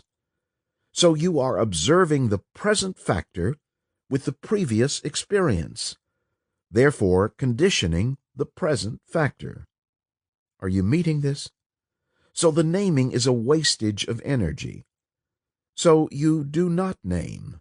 No control, no suppression, no escape, and you have the energy. Then, is there anger? Don't say you don't know, because you are then facing the only factor. And when you are facing completely that factor, the factor doesn't exist, because it exists only when you are escaping, fighting, controlling, suppressing. Right? You've got it? There is in me, in a human being, this duality. And I ask myself, is there a duality at all? There is man, woman, sunshine, darkness. That's obvious. But psychologically, are there opposites? This requires attention, doesn't it? Because to see this clearly, you need to observe. Freedom is not a reaction, but rather the state of mind which comes into being when we understand reaction. Reaction is the response to challenge.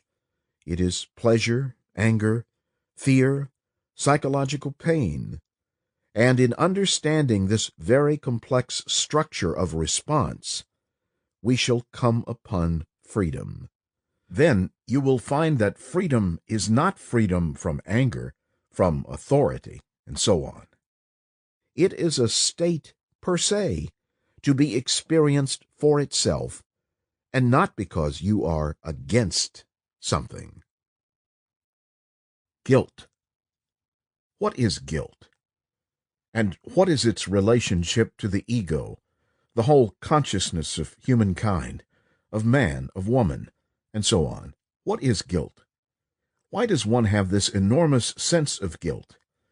It may be very, very superficial, or very, very deep-rooted from childhood, and allowed to grow as one gets older.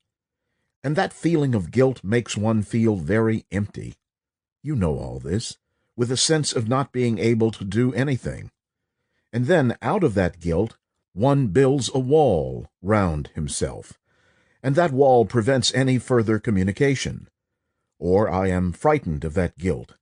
You have told me to do something from childhood, and I can't do it, but I feel I must do it, and if I fail, I feel guilty. And the parents play a terrible role in this. Sorry.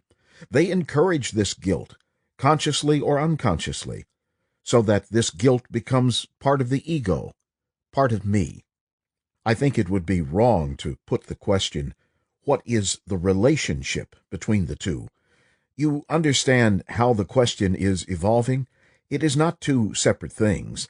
It is the outcome of feeling guilt, with other factors that constitute the ego. They are not two separate activities or two separate reactions. So guilt is part of the psyche, part of the ego, part of the me. Now, why does one feel guilt? People make you feel guilty and hold you in that state because it's very convenient for them. They like to bully you and bring about a sense of guilt, the feeling that you must submit, you must accept, you must obey. Though you revolt against it, you keep it underground and hold on to your guilt. And other factors make up the ego, the me. Guilt makes one feel terribly lonely, with a sense of depression. And if that guilt is very deep and strong, one can't resolve it. Therefore, I come to you and say, please help me to overcome this guilt. And then you impose, if you are the boss, another reaction of guilt. So it goes on. I am asking, we are asking, why does this feeling exist at all? It is encouraged, isn't it? In Orthodox religions? In Christianity there is the original sin and the Savior, and therefore I must feel guilty, and confession and the whole circus begins. Forgive me if I use that word. It takes different forms. In the Christian world, confession, absolution, and in the Asiatic world, it has a different form. They go to temples, all kinds of things they do. But is it necessary to feel that? Can there be an education in which there is nothing of this? I wonder. We are playing together, please. Is there a kind of bringing up a child in which there is not this encouragement of the feeling of guilt? How to resolve guilt, how to get over it, becomes a problem. All kinds of things begin with it, and we make it into a problem. Now, what is a problem? Human beings apparently have thousands of problems: political, religious, economic, sexual, in relationship. Life, living, becomes a problem, and part of it is generally associated with guilt. Is it possible not to have a single problem? Sexual, religious, political, economic, in relationship, and so on. So let's find out. You are playing the game with me. Let's find out why human beings have problems. From childhood, when a child goes to school, writing becomes a problem to him. Reading, spelling, then mathematics, geography, history, biology, chemistry, science, archaeology, and so on. So from the very beginning, he is trained or conditioned to have problems. This is obvious. So his brain is conditioned to have problems. Are you playing the game with me? And all his life, from the moment he is born, practically until he dies, the brain continues to live in problems, because he has been educated, cultivated in the whole system of comparison, examinations, rewards, punishments, and so on. All that has made the brain not only receive problems, but have its own problems. It's conditioned that way. Therefore, it can never solve any problem. So is it possible to have a brain that has no problems, but can answer problems? Because there are problems. Now, is that possible? Because as long as you have problems, you must have the feeling that you must resolve them, and if you can't resolve them, you feel guilty. And so we keep this going. Then others come and help us, and the whole thing begins again in a different form. Listen to the question. Go into the mechanism of guilt, its relation to the ego. And we said don't separate the two, because guilt is part of the ego, part of the me. It's not separate. Therefore, it's not something related to. It is in. It is there. Then we said, why do we have problems? Problems exist from childhood, from the child who goes to the school. He is educated to have problems. So his whole life becomes a problem. Depression, anxiety, and so on. Then he goes and asks another, which means asking help from another. But the other is himself. The other has problems, gets depressed, feels lonely. So the other is you. I wonder if you realize this. Therefore, what's the good of asking him? Questioner. I have done something wrong and sinful, and it has left me with a terrible feeling of guilt. How am I to get over this feeling? Krishnamurti. Sir, what do you mean by sin? The Christians have a concept of sin which you have not. But you do feel guilty when you have more money, when you have a bigger house than somebody else. At least you should. Laughter. When you are riding in a comfortable car, and you see a queue of people 1 mile long waiting to catch a bus, it does something to you. Either you have what is called a feeling of guilt, or you want to transform something radically, not in the stupid economic sense, but in the religious sense, so that these things cannot happen in the world. Or you may feel guilty because you realize that you have a certain capacity, an insight which others have not. But strangely, we never feel guilty about such things. We feel guilty only about worldly things, having more money, a better social position, and so on. Now, what is this sense of guilt, and when are you aware of it? Is it a form of pity? Most of us are occupied with ourselves in different ways from morning till night, and consciously or unconsciously, we move along in that stream. When there is a sudden challenge, that movement of self-occupation is disturbed, and then we feel guilty. We feel that we are doing something wrong, or that we have not done something right. But that feeling is still within the stream of self-centered activity, is it not?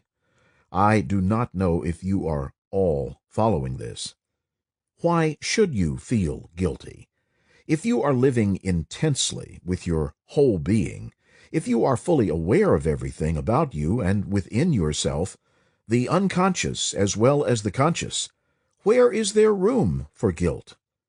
It is the man who lives in fragments, who is divided within himself, that feels guilty.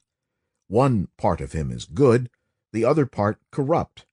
One part is trying to be noble, and the other is ignoble. One part is ambitious, ruthless, and the other part talks about peace, love. Such people feel guilty because they are still within the pattern of their own making. As long as there is self-centered activity, you cannot get over the feeling of guilt. It is impossible. That feeling disappears only when you approach life totally, with your whole being. That is, when there is no self-fulfillment of any kind. Then you will find that the sense of guilt does not exist at all, because you are not thinking about yourself. There is no self-centered activity. Sirs, if you are listening and are not acting, it is like a man who is always tilling and never sowing. It is better not to listen to a truth than to listen without acting, for then it becomes a poison. Whether you approve or disapprove of the details of what is said here is irrelevant. What matters is to see the truth that as long as you function within the field of self-centered activity, you are bound to have various kinds of sorrow and frustration. Sorrow and frustration cease only when you are living totally, with the intensity of your whole being, of your mind, heart, and body. And you cannot live with that completeness, with that intensity, if you are concerned about your own virtue. You may be free from the feeling of guilt today, but it will arise in another form tomorrow, or the day after tomorrow. Just try this, sirs. Try a little bit to live intensely every day with all your mind, heart, and body, with all your capacity, feeling, energy.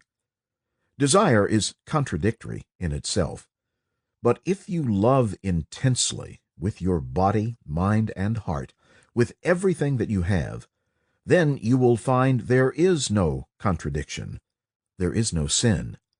It is desire, envy, ambition that creates contradiction, and the mind caught in contradiction can never find that which is real. I feel guilt. Why do I name it?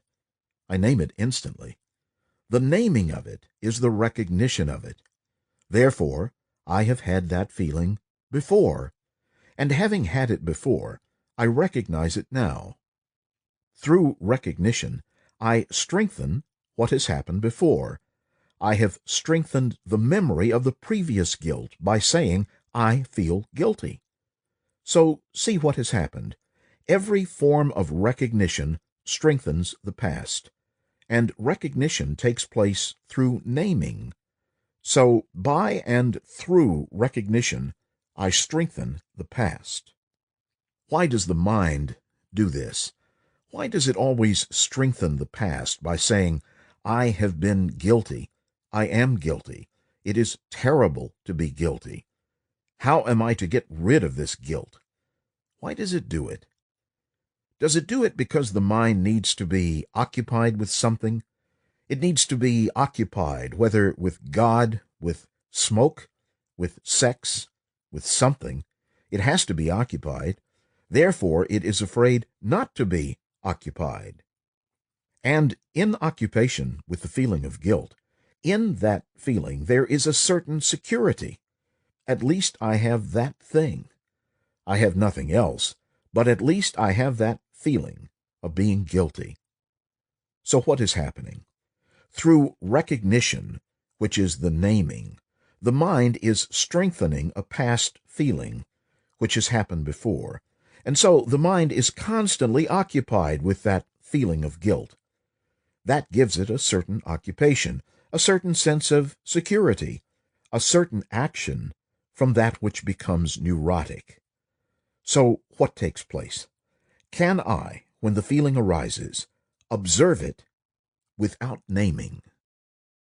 So I find when I do not name, the thing no longer exists.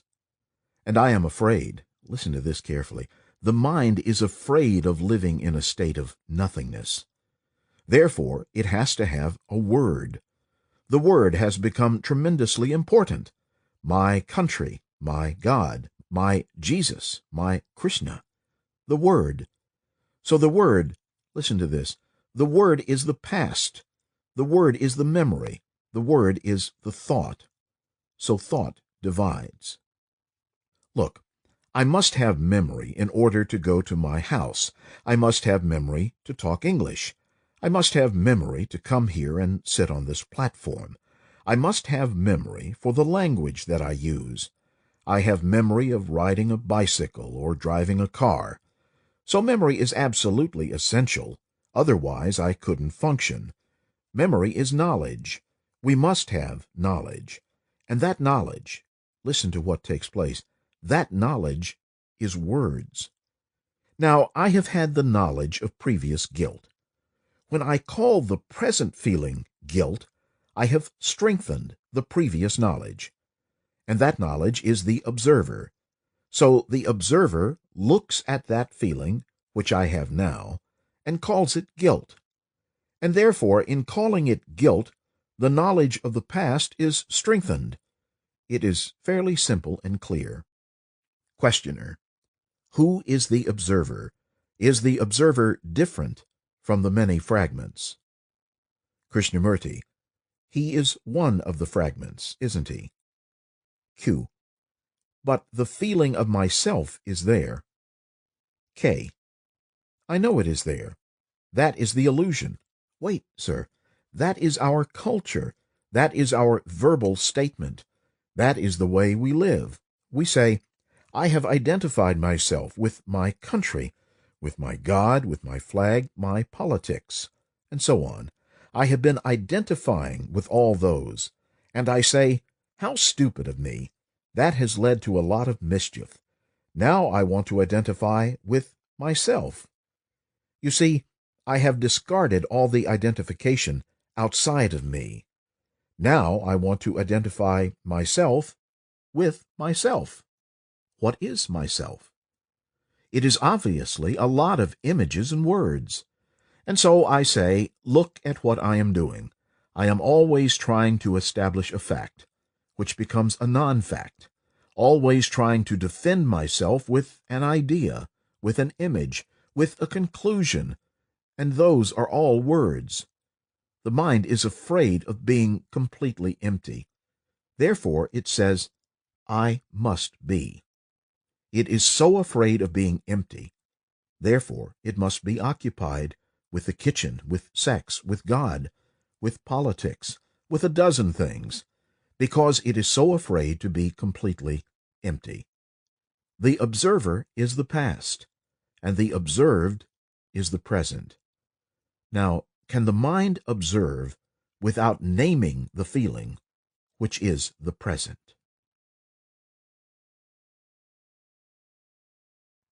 Desire. Why are we tortured by desire? Why have we made desire into a torturous thing?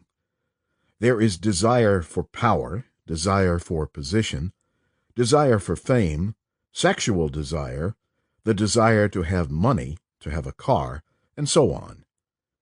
What do you mean by that word, desire? And why is it wrong? Why do we say we must suppress or sublimate desire, do something about it? We are trying to find out. Don't just listen to me, but go into it with me and find out for yourself. What is wrong with desire? You have suppressed it, have you not? Most of you have suppressed desire for various reasons, because it is not convenient, not satisfactory, or because you think it is not moral, or because the religious books say that to find God you must be without desire, and so on. Tradition says you must suppress, control, dominate desire, so you spend your time and energy in disciplining yourself.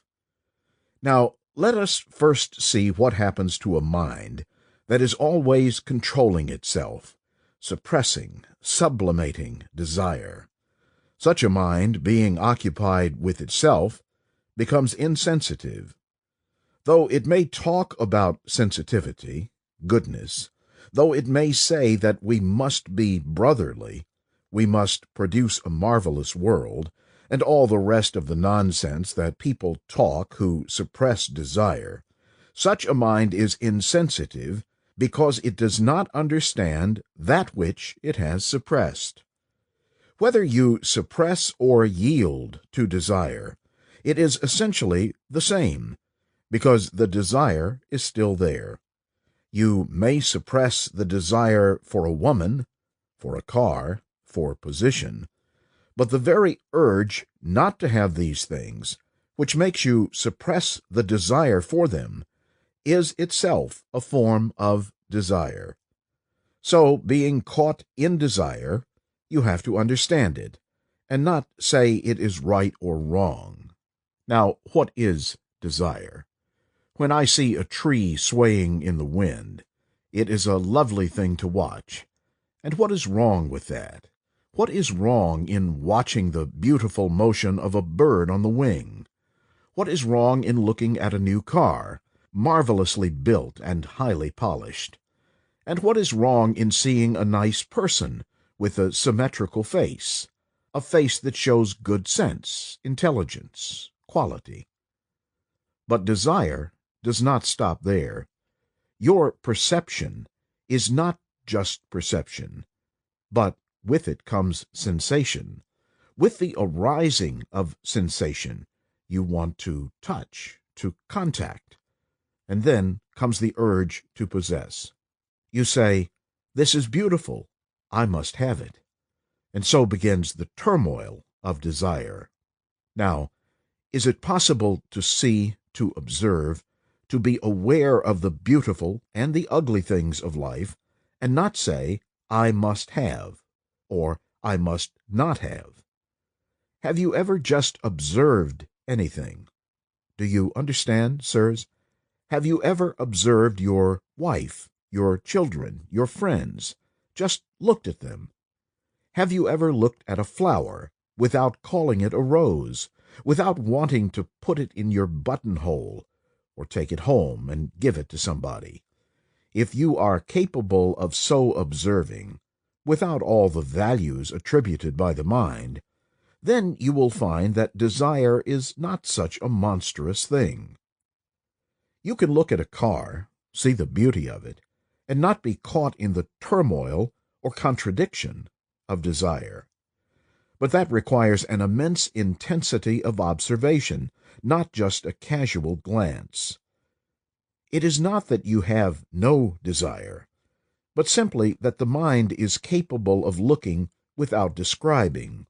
It can look at the moon and not immediately say, "That is the moon, how beautiful it is." So there is no chattering of the mind coming in between.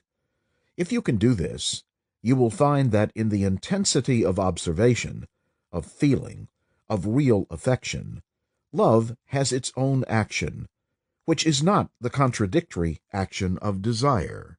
Experiment with this, and you will see how difficult it is for the mind to observe without chattering about what it observes. But surely love is of that nature, is it not? How can you love if your mind is never silent, if you are always thinking about yourself? To love a person with your whole being, with your mind, heart, and body, requires great intensity. And when love is intense, desire soon disappears. But most of us have never had this intensity about anything, except about our own profit, conscious or unconscious. We never feel for anything without seeking something else out of it. But only the mind that has this intense energy is capable of following the swift movement of truth. Truth is not static. It is swifter than thought, and the mind cannot possibly conceive of it. To understand truth, there must be this immense energy which cannot be conserved or cultivated. This energy does not come through self-denial, through suppression. On the contrary, it demands complete abandonment, and you cannot abandon yourself or abandon everything that you have if you merely want a result. What is desire? Does desire bring about clarity? And therefore, that clarity is skill in action. In the field of desire, does compassion flower? You have to ask these questions. To find out the truth of the matter, you must examine what is desire. Not desire for the object.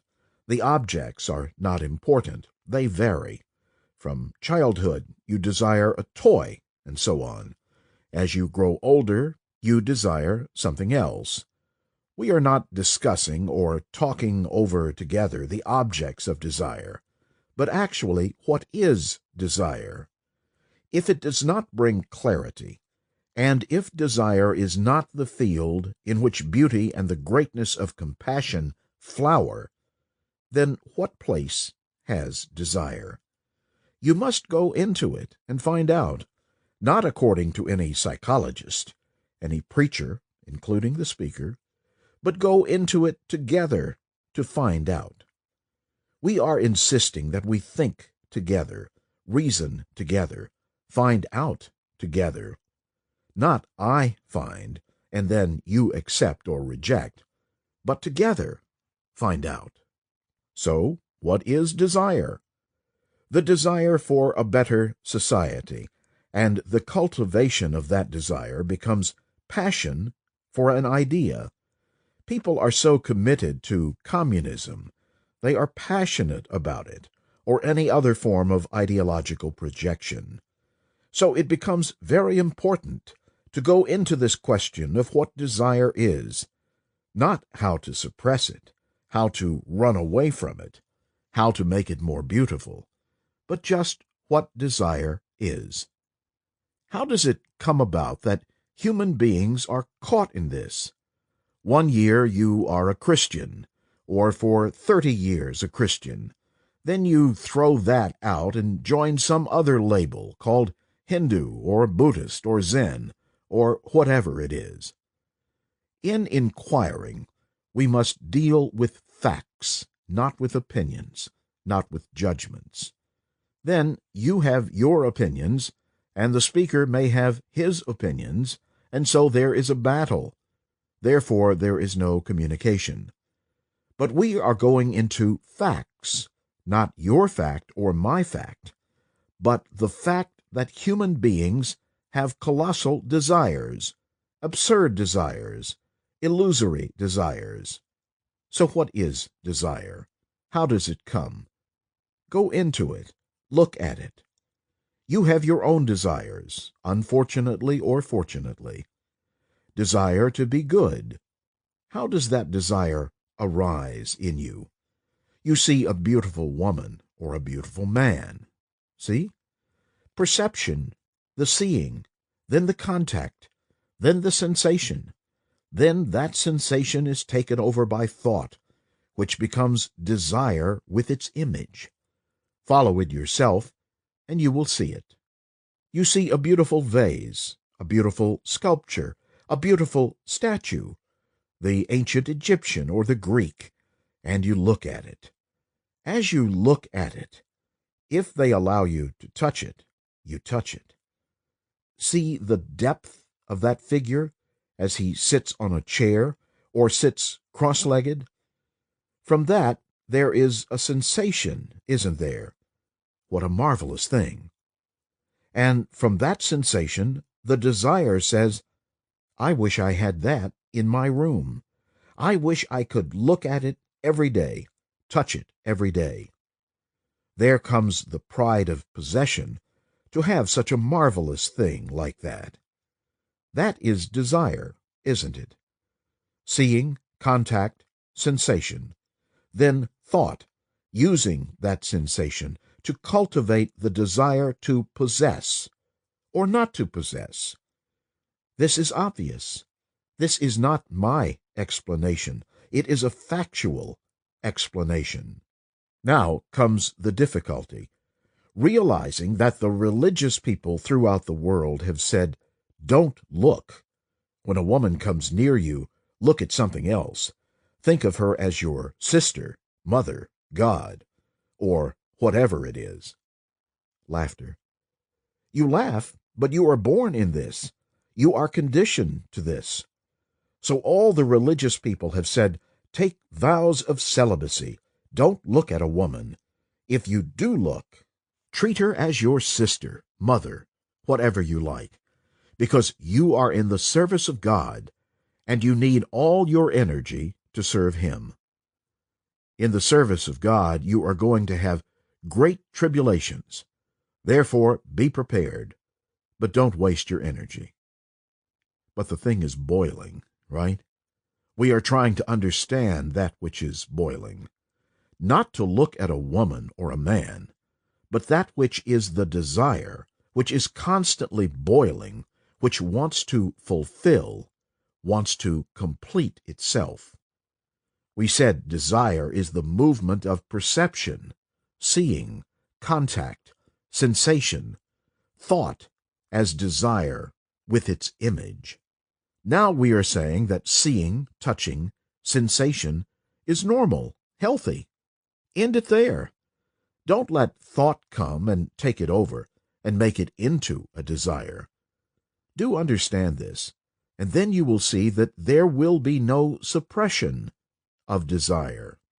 That is, you see a beautiful house, well proportioned, lovely windows, beautiful garden, well kept, with a roof that melts into the sky, walls that are thick and part of the earth.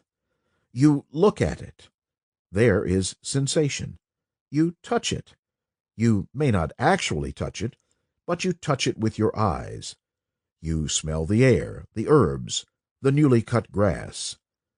And can't you end it there? Why does sensation become desire? When there is perception, contact, sensation, it is natural, it is beautiful to see the lovely things, or an ugly thing. Then, to end it there, say, it is a beautiful house. Then there is no registration as thought which says, I wish I had that house, which is desire and the continuation of desire. You can do this so easily, and I mean easily, if you understand the nature of desire. Questioner: we know sex as an inescapable physical and psychological necessity, and it seems to be a root cause of chaos in the personal life of our generation. How can we deal with this problem? Krishnamurti: why is it that whatever we touch, we turn into a problem? We have made God a problem. We have made love a problem. We have made relationship, living, a problem. And we have made sex a problem. Why? Why is everything we do a problem, a horror? Why are we suffering? Why has sex become a problem? Why do we submit to living with problems? Why do we not put an end to them? Why do we not die to our problems, instead of carrying them day after day, year after year? Sex is certainly a relevant question. But there is the primary question. Why do we make life into a problem? Working, sex, earning money, thinking, feeling, experiencing. You know, the whole business of living. Why is it a problem? What do we mean by the problem of sex? Is it the act, or is it a thought about the act? Surely it is not the act. The sexual act is no problem to you, any more than eating is a problem to you. But if you think about eating or anything else all day long, because you have nothing else to think about, it becomes a problem to you. Is the sexual act the problem, or is it the thought about the act? Why do you think about it? Why do you build it up? Which you are obviously doing. The cinemas, the magazines, the stories, the way women dress, everything is building up your thought of sex. Why does the mind build it up? Why does the mind think about sex at all? Why? Why has it become a central issue in your life? When there are so many things calling, demanding your attention, you give complete attention to the thought of sex. What happens? Why are your minds so occupied with it? Because that is a way of ultimate escape, is it not? It is a way of complete self-forgetfulness. For the time being, at least for that moment, you can forget yourself. And there is no other way of forgetting yourself. Everything else you do in life gives emphasis to the me. Sex becomes an extraordinarily difficult and complex problem, so long as you do not understand the mind which thinks about the problem. The act itself can never be a problem, but the thought about the act creates the problem. The act you safeguard. You live loosely or indulge yourself in marriage. thereby making your wife into a prostitute, which is all apparently very respectable, and you are satisfied to leave it at that. Surely the problem can be solved only when you understand the whole process and structure of the me and the mine. My wife, my child, my property, my car, my achievement, my success. Until you understand and resolve all that, sex as a problem will remain. So long as you are ambitious, politically, religiously, or in any way, so long as you are emphasizing the self, the thinker, the experiencer, by feeding him on ambition, whether in the name of yourself as an individual, or in the name of the country, of the party, of an idea which you call religion, so long as there is this activity of self-expansion, you will have a sexual problem. First of all, why have human beings, right throughout the world, made sex so important in their life? Do you understand my question? Why? Now, in the West, it is permissive. Boys or girls of 12, 13 already have sex. And one asks, why have human beings, throughout their activities, throughout their lives, made this thing of such colossal importance? Go on, answer it. Put the question. We are sharing the question together, right? You are not just listening to a Delphic oracle, but together we are investigating. It is your life. We are looking at it. There is a whole philosophy called Tantra, part of which is based on sex, saying that through sex you can reach God, whatever that God be. That is very popular. And there are those like the monks, the Indian sannyasis, and the Buddhist priests who have denied sex because they have all maintained that it is a waste of energy, and to serve God you must come with all your energy. Therefore deny, suppress, burn inside yourself with all the demands, but suppress it, control it. So you have the permissive and the so-called religious suppression. And those in between who enjoy everything, both sides, they have one foot in this and one foot in the other. Then they can talk about both things and see if they cannot harmonize the two together and find God, or whatever you want to find. Probably you will find, at the end of it, a lot of nonsense.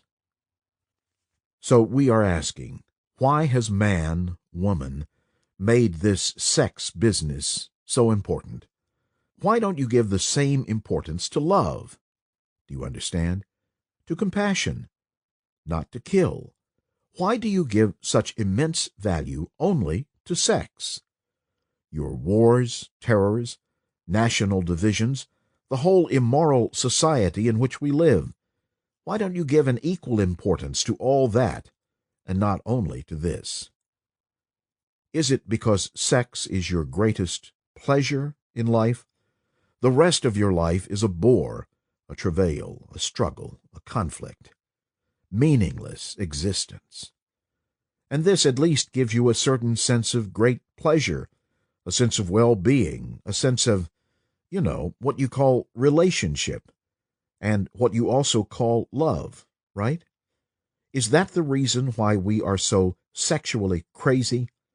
Because we are not free in any other direction. You have to go to the office from 9 to 5, where you are bullied, where your boss is over you. You know all that happens in an office, or in a factory, or in another job where there is somebody dominating you. And our minds have become mechanical. We repeat, repeat, repeat. We fall into a tradition, into a groove, into a rut.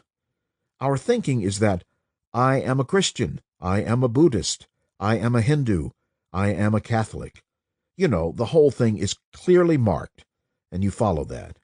Or you reject all that and form your own routine. So our minds have become slaves to various patterns of existence, right? So it has become mechanical, and sex may be pleasurable, and gradually that too becomes mechanical. So one asks, if you want to go very deeply into it, one asks, is love sex? Go on, ask it. Is love pleasure? Is love desire? Is love a remembrance of an incident which you call sex, with all the imagination, the pictures, the thinking about it? Is that love? Oh, for God's sake, is love a remembrance? You see what it is reduced to? Human relationship is pleasure, sex, conflict, quarrels, divisions. You go your way, I'll go my way. You follow? That is our relationship, actual relationship in our daily life. We are jealous of each other. We want to possess each other. We want to dominate each other. And so there is antagonism between each other. One is sexually unsatisfied. Therefore, you go to somebody else, and in that sexual relationship, there is loneliness, right? All this, and always seeking your own pleasure. Is that all love? So you disregard, you put aside that thing called love.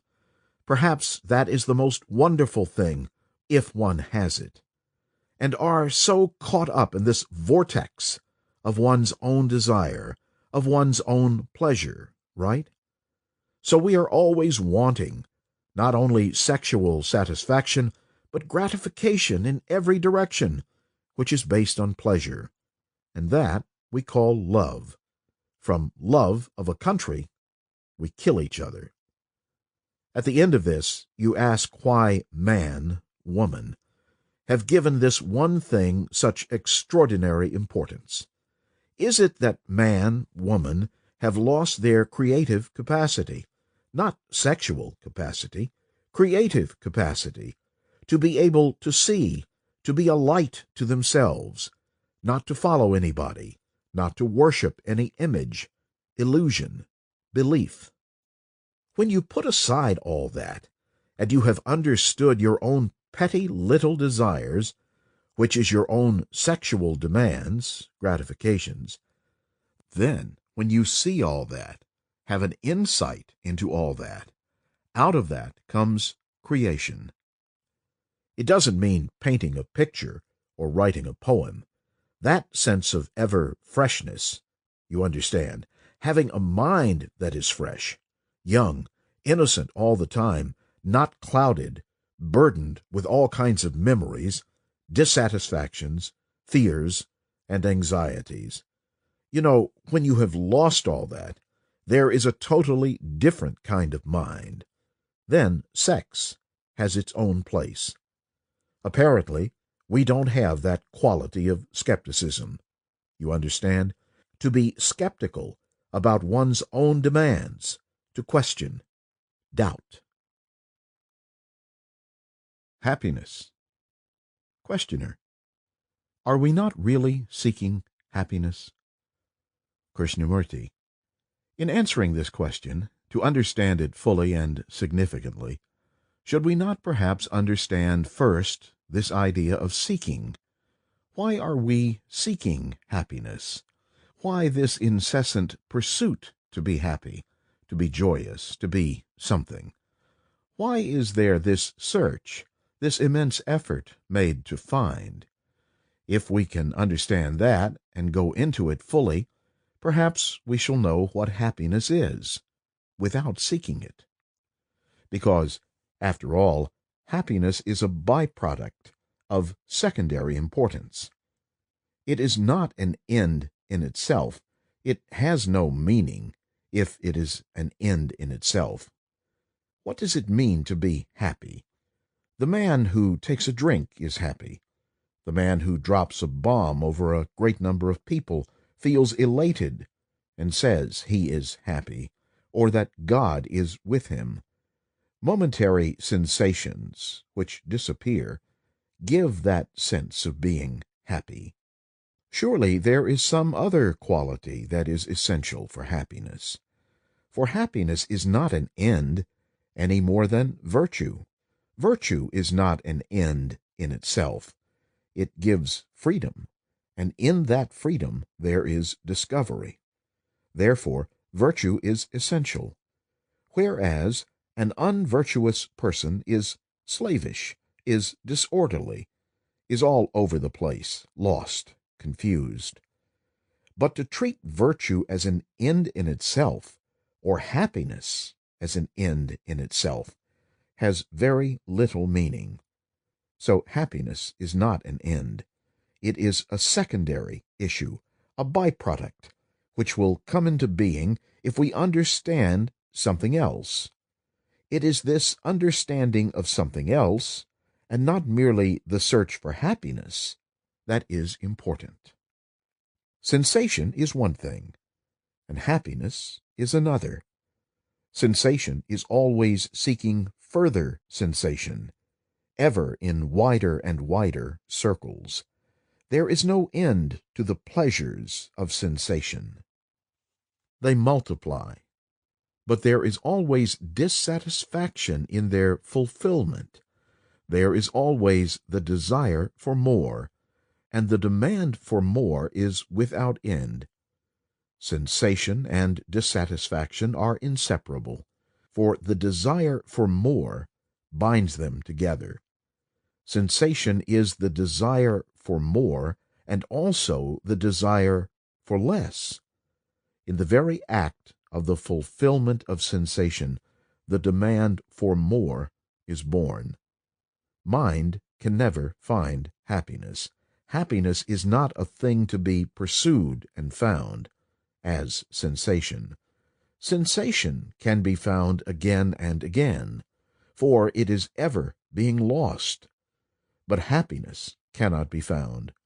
Remembered happiness is only a sensation, a reaction for or against the present. What is over is not happiness.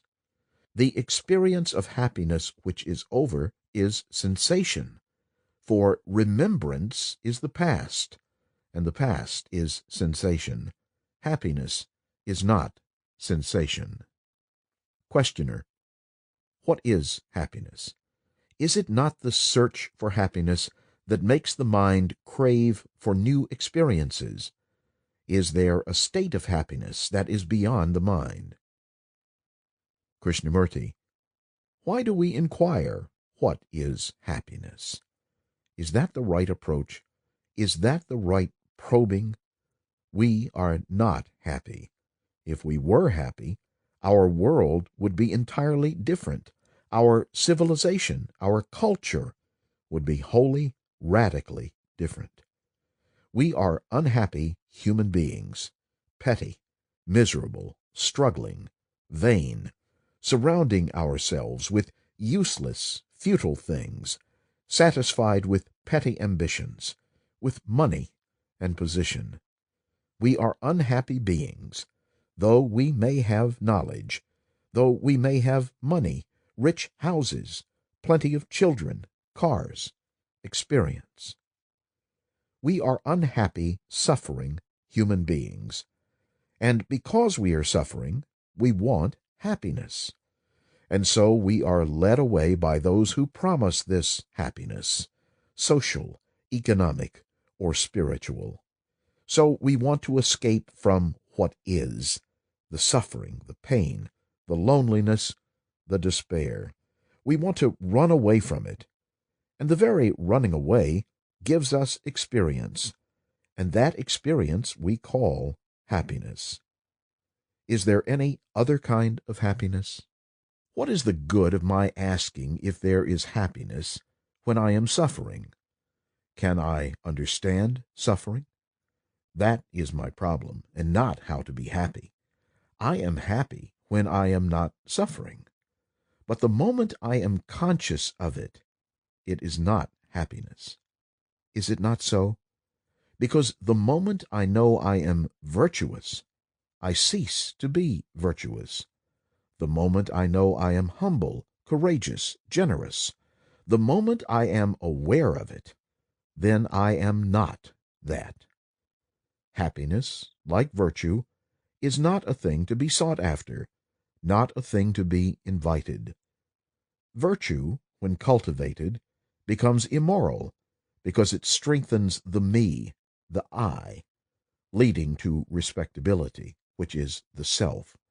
So I must understand what is suffering. Can I understand what is suffering when a part of my mind is running away, seeking happiness, seeking a way out of this misery?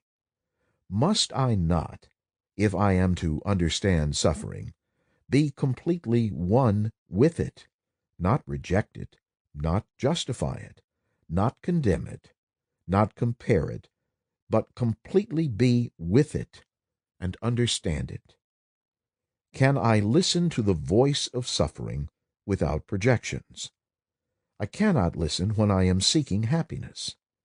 So my probing, my inquiry, is no longer what is happiness, nor if there is happiness beyond my mind, nor whether it is permanent or impermanent, nor whether it is an experience, and therefore to be stored. The moment I do any of these things, it is already gone. Therefore it is no longer happiness. But the truth of what is happiness will come if I know how to listen. I must know how to listen to suffering. If I can listen to suffering, I can listen to happiness, because that is what I am. I suffer. I am fearful of death. I desire to be secure after death. I desire to be permanent, to have position, wealth, comfort. I am filled with the ache of loneliness. So can I listen to all that? Then my problem is no longer a way to happiness, but to find out how to listen to the voice of suffering, just to listen without trying to interpret it. And that is a very arduous process, because the mind continuously objects to living with suffering, to look at it, not to interpret it, not to justify it, not to translate it, not to condemn it, but to look at it, to know its content, to be acquainted with it, to love it. The mind is capable of listening to the voice which is beyond suffering, only when the mind is not running away from it into some futile imagination or illusion or some desire for satisfaction. So what is important is not if there is happiness, but from the very beginning to inquire into what suffering is, and to stay with that until the right answer comes. The right answer cannot come if you are seeking. The moment you search for the right answer, the mind is projecting, because it wants the answer. Therefore, it is not concerned with listening to suffering. It is not concerned with listening, but it is concerned with the answer which will reject this suffering. The moment you wish to reject something, then you will find an answer which will be satisfactory, and so it will be that satisfaction which the mind seeks, and not the understanding of suffering. After all, that is what we all want. We want satisfaction, either in a position, in relationship, or in ideas. And the more we are satisfied, the more the suffering, because the mind that is satisfied is never let alone. It is always being challenged on every side of life. So a mind realizing that it is seeking satisfaction, the very desire to find an answer for suffering is to be satisfied, totally puts aside all this. Therefore, it is only listening, seeing the whole process of how the mind runs away, how it never can stay with suffering, such as facing fear. Fear comes only when you are running away from it. Fear exists in the process of flight, not when you are confronted with the thing. It is only when you are running away from the thing, in the very running away, fear is created, not when you are watching the thing, the what is. So, similarly, can I look at suffering without running away, which creates sorrow, which creates fear, which prevents me from looking at it? If I can look at it, then there is a possibility of listening to suffering without interpretation, without judgment, without translating or asking for a result. Then only is there a possibility of listening, of trying to find something beyond the mind. We cannot find what is beyond the mind if we do not know, if we are incapable of facing what is. And it requires enormous attention, great passive awareness, to observe without justification, without judgment, just to observe, just to listen. In that there is transformation. In that there is happiness, which is not measured by time, by the mind. When you see a beautiful thing, there is immediate joy. You see a sunset, and there is an immediate reaction of joy. That joy, a few moments later, becomes a memory. That memory of the joy, is it a living thing? Is the memory of the sunset a living thing? No, it is a dead thing. So, with that dead imprint of a sunset, through that, you want to find joy. Memory has no joy. It is only the remembrance of something which created the joy. Memory in itself has no joy. There is joy, the immediate reaction to the beauty of a tree, and then memory comes in and destroys that joy. So if there is constant perception of beauty, without the accumulation of memories, then there is the possibility of joy everlasting. But it is not so easy to be free from memory. The moment you see something very pleasurable, you make it immediately into something to which you hold on. You see a beautiful thing, a beautiful child, a beautiful tree, and when you see it, there is immediate pleasure. Then you want more of it. The more of it is the reaction of memory. So when you want more, you have already started the process of disintegration. Joy is not pleasure. You can't think about joy.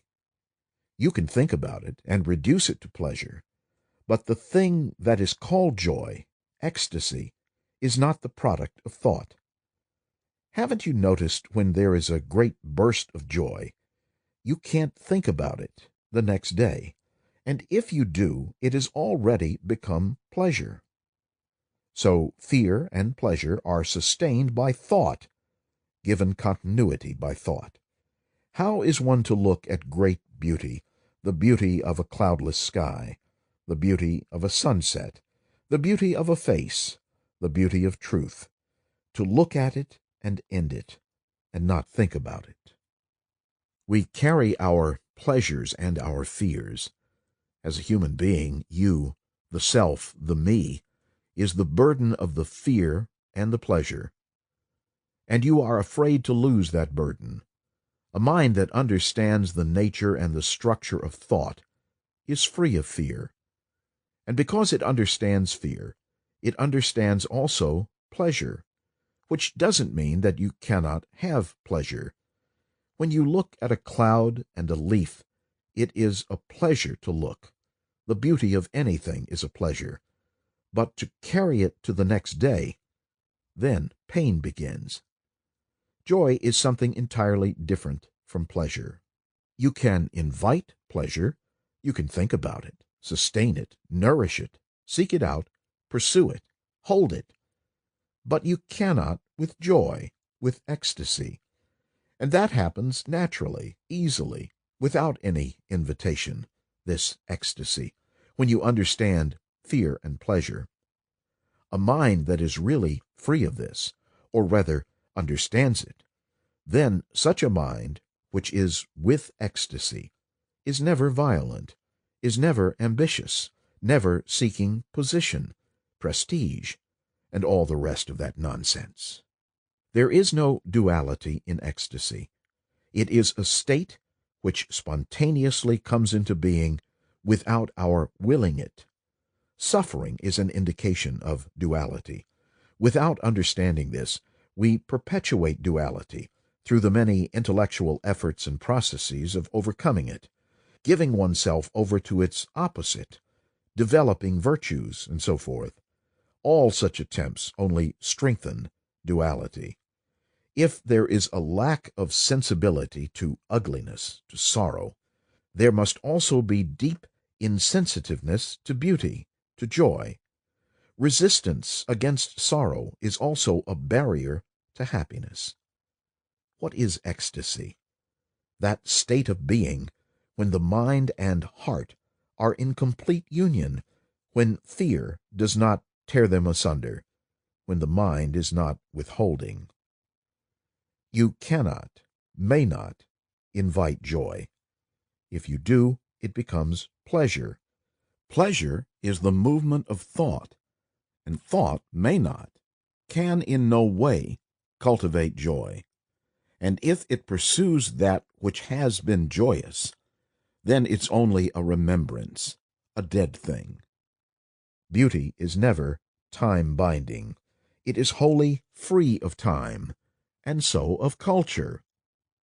It is there when the self is not. The self is put together by time, by the movement of thought, by the known, by the word. In the abandonment of the self, in that total attention, that essence of beauty is there. The letting go of the self is not the calculated action of desire, will. Will is directive and so resistant, divisive, and so breeds conflict. The dissolution of the self is not the evolution of the knowledge of the self. Time as a factor does not enter into it at all. There is no way or means to end it. The total inward non-action is the positive attention of beauty. When you look at a cloud, at the light in that cloud, there is beauty. Beauty is passion. To see the beauty of a cloud or the beauty of light on a tree, there must be passion. There must be intensity. In this intensity, this passion, there is no sentiment whatsoever, no feeling of like or dislike. Ecstasy is not personal. Ecstasy is not yours or mine, just as love is not yours or mine.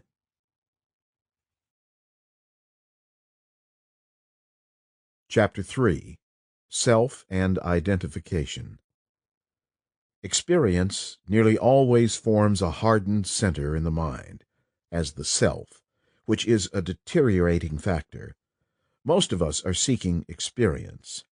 We may be tired of the worldly experiences of fame, notoriety, wealth, sex, and so on, but we all want greater, wider experience of some kind. We think the pursuit of experience is the right way of life in order to attain greater vision, and I question whether that is so. Does this search for experience, which is really a demand for greater, fuller sensation, lead to reality, or is it a factor which cripples the mind? Through it all, the fundamental desire is for greater sensation, to have the sensation of pleasure extended, made high and permanent, as opposed to the suffering, the dullness, the routine, and loneliness of our daily lives. So the mind is ever seeking experience, and that experience hardens into a center, and from this center we act. We live and have our being in this center, in this accumulated, hardened experience of the past. And is it possible to live without forming this center of experience and sensation? Because it seems to me that life will then have a significance quite different from that which we now give it. At present we are all concerned, are we not, with the extension of the center, recruiting greater and wider experience, whichever strengthens the self, and I think this invariably limits the mind. So is it possible to live in this world without forming this center? I think it is possible only when there is a full awareness of life, an awareness in which there is no motive or choice, but simple observation. I think you will find, if you will experiment with this and think about it a little deeply, that such awareness does not form a center around which experience and the reactions to experience can accumulate. Then the mind becomes astonishingly alive, creative. And I do not mean writing poems or painting pictures, but creativeness in which the self is totally absent. I think this is what most of us are really seeking, a state in which there is no conflict, a state of peace and serenity of mind. But this is not possible so long as the mind is the instrument of sensation and is ever demanding further sensation. After all, most of our memory is based on sensation, either pleasurable or painful. From the painful we try to escape, and to the pleasurable we cling. The one we suppress or seek to avoid, and the other we grope after, hold on to, and think about. So the center of our experience is essentially based on pleasure and pain, which are sensations, and we are always pursuing experiences which we hope will be permanently satisfying. That is what we are after all the time, and hence there is everlasting conflict. Conflict is never creative. On the contrary, conflict is a most destructive factor, both within the mind itself and in our relationship with the world around us, which is society. If we can understand this really deeply, that a mind which seeks experience limits itself and is its own source of misery, then perhaps we can find out what it is to be aware. Being aware does not mean learning and accumulating lessons from life. On the contrary, to be aware is to be without the scars of accumulated experience. After all, when the mind merely gathers experience according to its own wishes, it remains very shallow, superficial. A mind which is deeply observant does not get caught up in self-centered activities, and the mind is not observant if there is any action of condemnation or comparison. Comparison and condemnation do not bring understanding. Rather, they block understanding. To be aware is to observe, just to observe, without any self-identifying process. Such a mind is free of that hard core which is formed by self-centered activities. I think it is very important to experience this state of awareness for oneself, and not merely to know about it through any description which another may give. Awareness comes into being naturally, easily, spontaneously, when we understand the center which is everlastingly seeking experience, sensation. A mind which seeks sensation through experience becomes insensitive, incapable of swift movement, and therefore it is never free. But in understanding its own self-centered activities, the mind comes upon this state of awareness, which is choiceless, and such a mind is then capable of complete silence, stillness. I would like to discuss how experience strengthens the self. You know what I mean by the self? By that I mean the idea, the memory, the conclusion, the experience, the various forms of nameable and unnameable intentions, the conscious endeavor to be or not to be, the accumulated memory of the unconscious, the racial, the group, the individual, the clan, and the whole of it all, whether it is projected outwardly in action or projected spiritually as virtue. The striving after all this is the self. In it is included the competition, the desire to be. The whole process of that is the self, and we know actually when we are faced with it that it is an evil thing. I am using the word evil intentionally because the self is dividing. The self is self-enclosing. Its activities, however noble, are separated and isolated. We know all this. We also know that extraordinary are the moments when the self is not there, in which there is no sense of endeavor, of effort, and which happens when there is love. It seems to me that it is important to understand how experience strengthens the self. If we are earnest, we should understand this problem of experience. Now, what do we mean by experience? We have experiences all the time, impressions, and we translate those impressions, and we are reacting to them, or we are acting according to those impressions. We are calculated, cunning, and so on. There is the constant interplay between what is seen objectively and our reacting to it, and the interplay between the unconscious and the memories of the unconscious. According to my memories, I react to whatever I see, to whatever I feel. In this process of reacting to what I see, what I feel, what I know, what I believe, experience is taking place, is it not? Reaction to the response of something seen is experience. When I see you, I react. The reaction is experience. The naming of that reaction is experience. If I do not name that reaction, it is not an experience. Please do watch it. Watch your own responses and what is taking place about you. There is no experience unless there is a naming process going on at the same time. If I do not recognize you, how can I have experience? Then there is the projection of various desires. I desire to be protected, to have security inwardly, or I desire to have a master, a guru, a teacher, a god, and I experience that which I have projected. That is, I have projected a desire, which has taken a form, to which I have given a name. To that I react. It is my projection. It is my naming.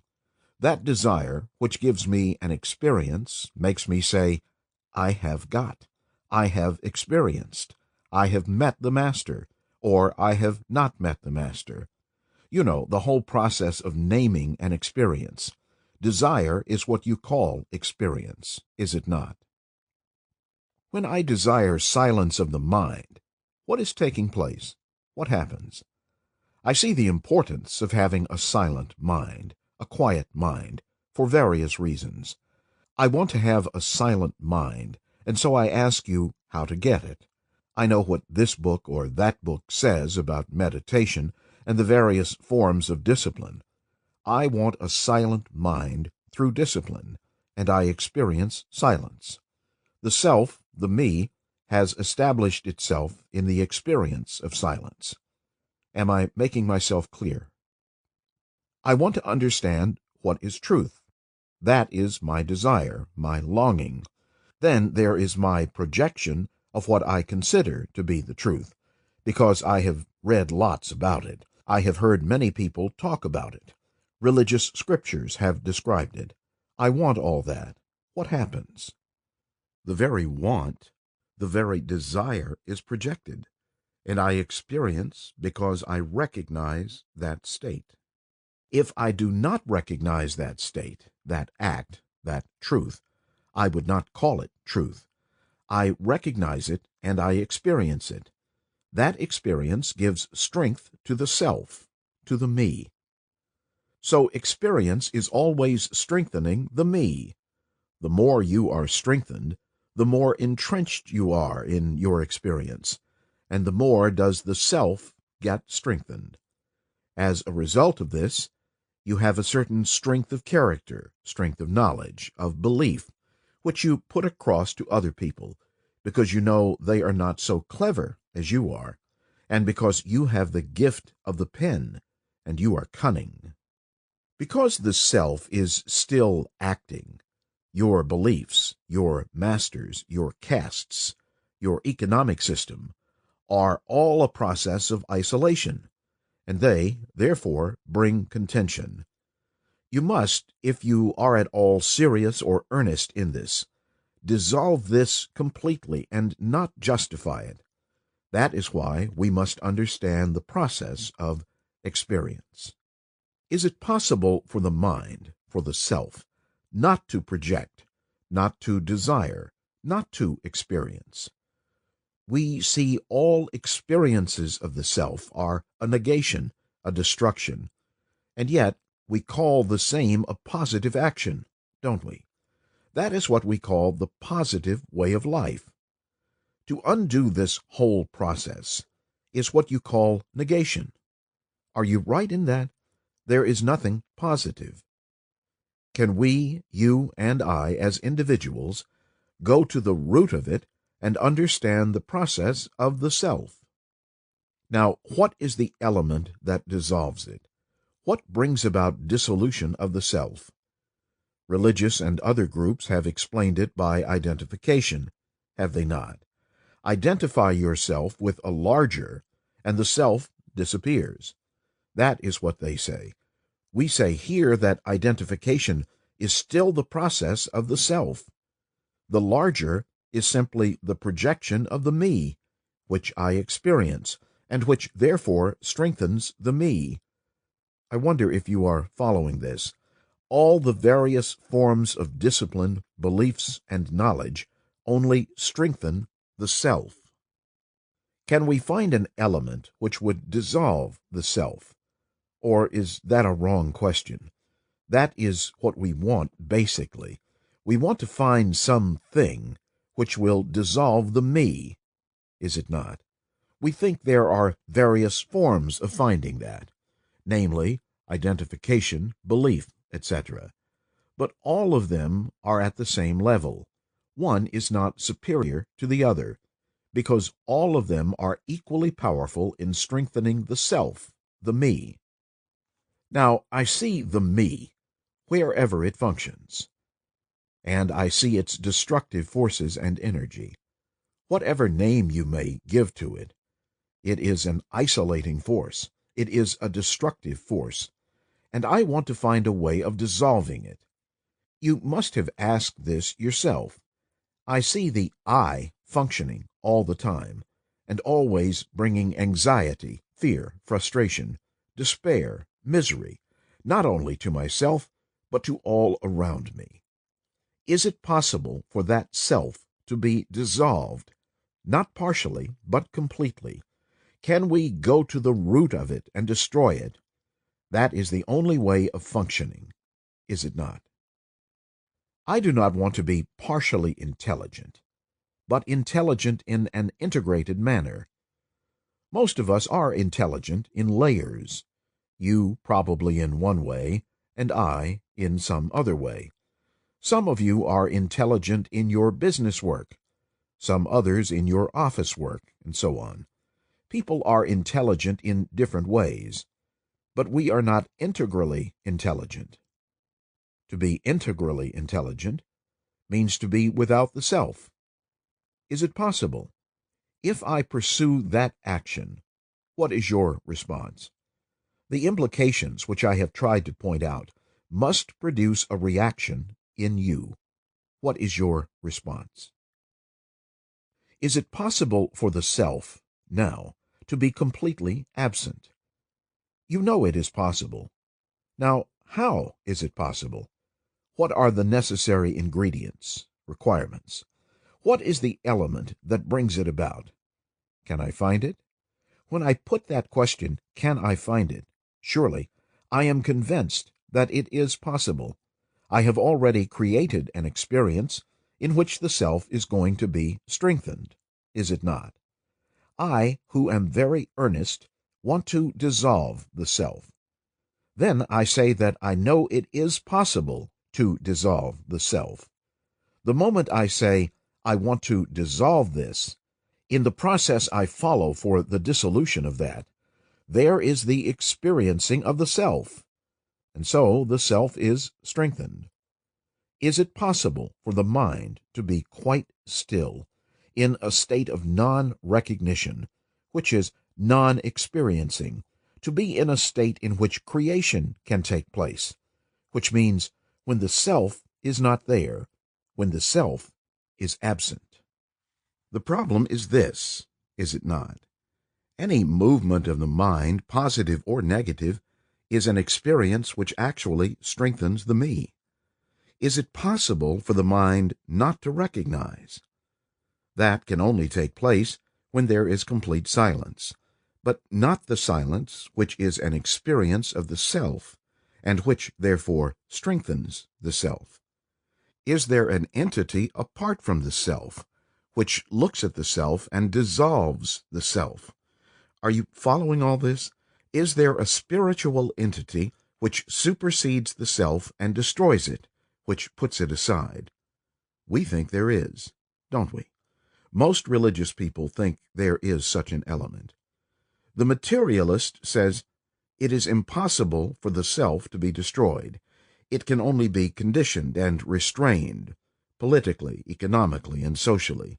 We can hold it firmly within a certain pattern, and we can break it, and therefore it can be made to lead a high life, a moral life, and not to interfere with anything, but to follow the social pattern, and to function merely as a machine. That we know. There are other people, the so-called religious ones, they are not really religious, though we call them so, who say, fundamentally, there is such an element. If we can get into touch with it, it will dissolve the self. Is there such an element to dissolve the self? Please see what we are doing. We are merely forcing the self into a corner.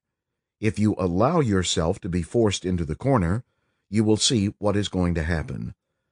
We would like that there should be an element which is timeless, which is not of the self, which we hope will come and intercede and destroy, which we call God.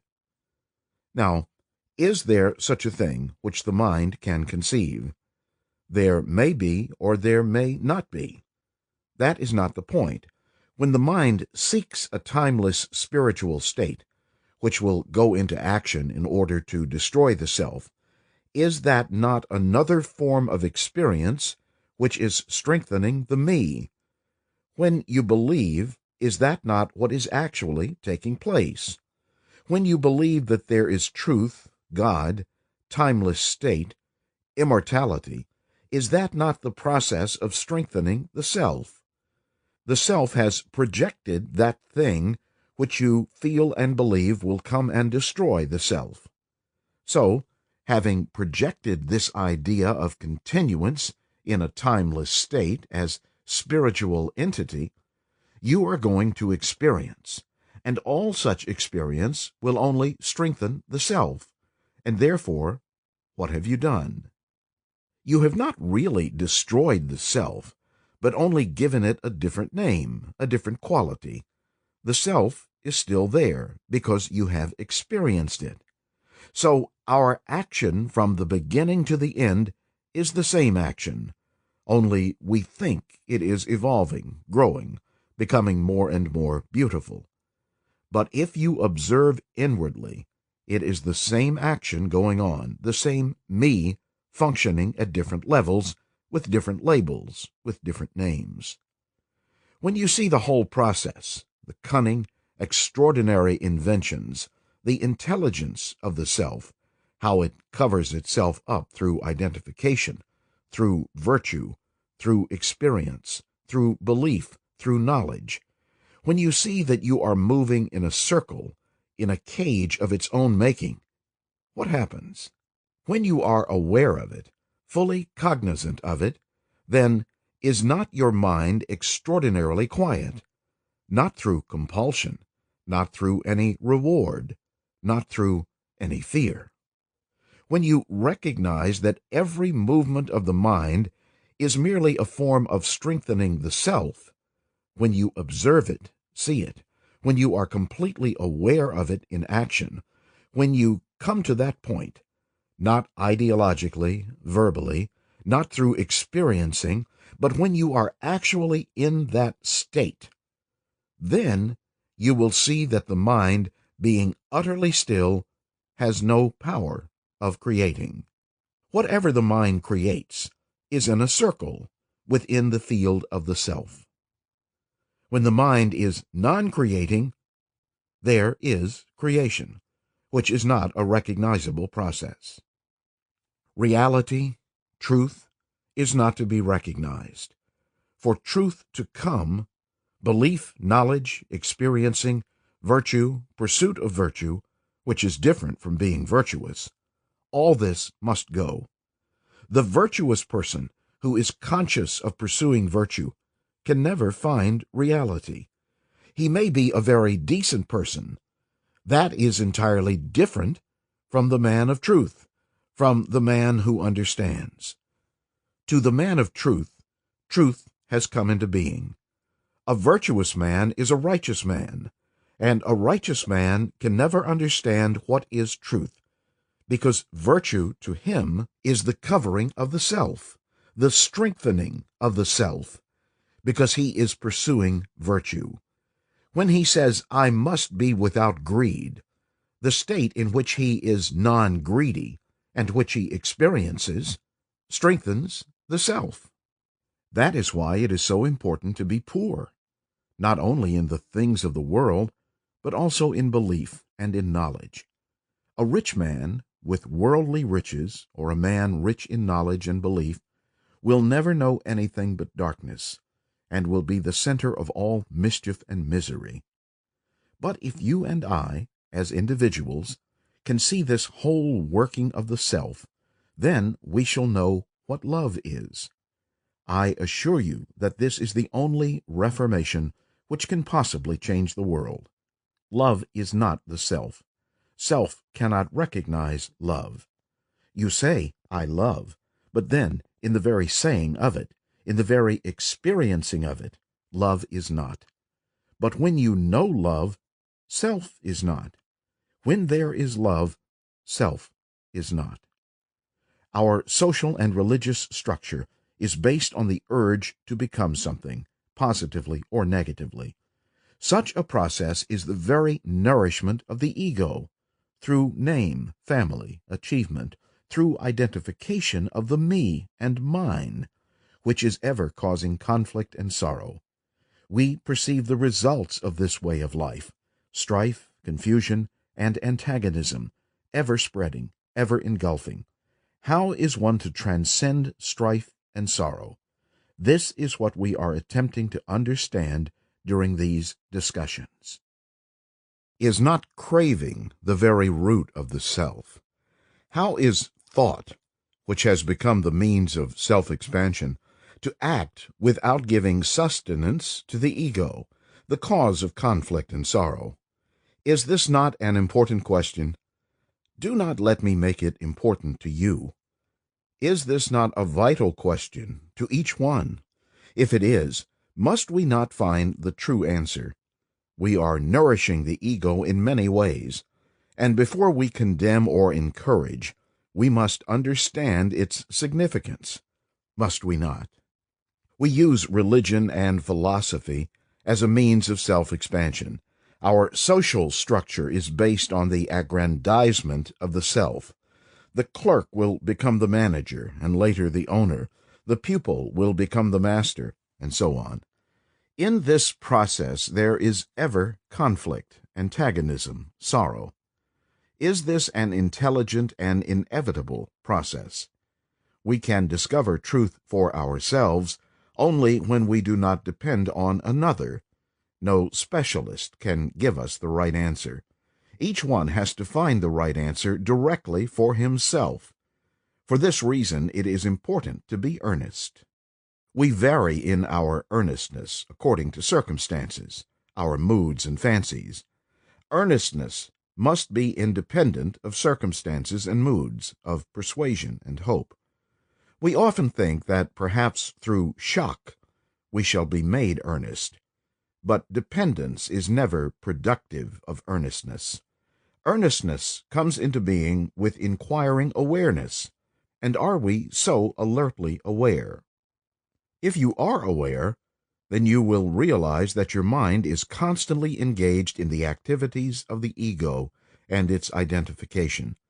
If you pursue this activity further, you will find the deep-seated self-interest. These thoughts of self-interest arise from the needs of daily life, things you do from moment to moment, your role in society and so on, all of which build up the structure of the ego. This seems so strangely inevitable. But before we accept this inevitability, must we not be aware of our purposive intention, whether we desire to nourish the ego or not? For according to our hidden intentions, we will act. We know how the self is built up and strengthened through the pleasure and pain principle, through memory, through identification, and so on. This process is the cause of conflict and sorrow. Do we earnestly seek to put an end to the cause of sorrow? Through being choicelessly aware of your intentions, the truth of the matter is known. We are often blocked because unconsciously we are afraid to take action, which might lead to further trouble and suffering. But no clear and definite action can take place if we have not uncovered our deep and hidden intention with regard to nourishing and maintaining the self. Is not this fear, which hinders understanding, the result of projection, speculation? You imagine that freedom from self-expansion is a state of nothingness and emptiness, and this creates fear, thus preventing any actual experience. Through speculation, through imagination, you prevent the discovery of what is. As the self is in constant flux, we seek, through identification, permanency. Identification brings about the illusion of permanency, and it is the loss of this which causes fear. We recognize that the self is in constant flux, yet we cling to something which we call the permanent in the self, an enduring self which we fabricate out of the impermanent self. If we deeply experienced and understood that the self is ever impermanent, then there would be no identification with any particular form of craving, with any particular country, nation, or with any organized system of thought or religion. For with identification comes the horror of war, the ruthlessness of so-called civilization. Many of us have experienced at one time or another that state when the me, the self, with its aggressive demands, has completely ceased, and the mind is extraordinarily quiet, without any direct volition. That state wherein, perhaps, one may experience something that is without measure, something that is impossible to put into words. There must have been these rare moments when the self, the me, with all its memories and travails, with all its anxieties and fears, has completely ceased. One is then a being without any motive, without any compulsion, and in that state one feels or is aware of an astonishing sense of immeasurable distance, of limitless space and being. This must have happened to many of us, and I think it would be worthwhile if we could go into this question together and see whether it is possible to resolve the enclosing, limiting self, this restricting me that worries, that has anxieties, fears, that is dominating and dominated, that has innumerable memories, that is cultivating virtue and trying in every way to become something, to be important. I do not know if you have noticed the constant effort that one is consciously or unconsciously making to express oneself, to be something, either socially, morally, or economically. This entails, does it not, a great deal of striving. Our whole life is based on the everlasting struggle to arrive, to achieve, to become. The more we struggle, the more significant and exaggerated the self becomes, with all its limitations, fears, ambitions, frustrations. And there must have been times when each one has asked himself whether it is not possible to be totally without the self. After all, we do have rare moments when the sense of the self is not. I am not talking of the transmutation of the self to a higher level, but of the simple cessation of the me, with its anxieties, worries, fears, the absence of the self. One realizes that such a thing is possible, and then one sets about deliberately, consciously, to eliminate the self. After all, that is what organized religions try to do, to help each worshipper, each believer, to lose himself in something greater, and thereby perhaps to experience some higher state. If you are not a so-called religious person, then you identify yourself with the state, with the country, and try to lose yourself in that identification, which gives you the feeling of greatness, of being something much larger than the petty little self, and all the rest of it. Or, if we do not do that, we try to lose ourselves in social work of some kind, again with the same intention. We think that if we can forget ourselves, deny ourselves, put ourselves out of the way by dedicating our lives to something much greater and more vital than ourselves, we shall perhaps experience a bliss, a happiness, which is not merely a physical sensation. And if we do none of these things, we hope to stop thinking about ourselves through the cultivation of virtue, through discipline, through control, through constant practice. Now, I do not know if you have thought about it, but all this implies, surely, a ceaseless effort to be or become something. And perhaps in listening to what is being said, we can together go into this whole process and discover for ourselves whether it is possible to wipe away the sense of the me without this fearful, restricting discipline, without this enormous effort to deny ourselves, this constant struggle to renounce our wants, our ambitions, in order to be something or to achieve some reality. I think in this lies the real issue, because all effort implies motive, does it not? I make an effort to forget myself in something, in some ritual or ideology, because in thinking about myself I am unhappy. When I think about something else, I am more relaxed. My mind is quieter. I seem to feel better. I look at things differently. So I make an effort to forget myself. But behind my effort there is a motive, which is to escape from myself, because I suffer, and that motive is essentially a part of the self. Now, is it possible to forget oneself without any motive? Because we can see very well that any motive has within it the seed of the self, with its anxiety, ambition, frustration, its fear of not being, and the immense urge to be secure. And can all that fall away easily without any effort? Which means, really, can you and I, as individuals, live in this world without being identified with anything? After all, I identify myself with my country, with my religion, with my family, with my name, because without identification, I am nothing.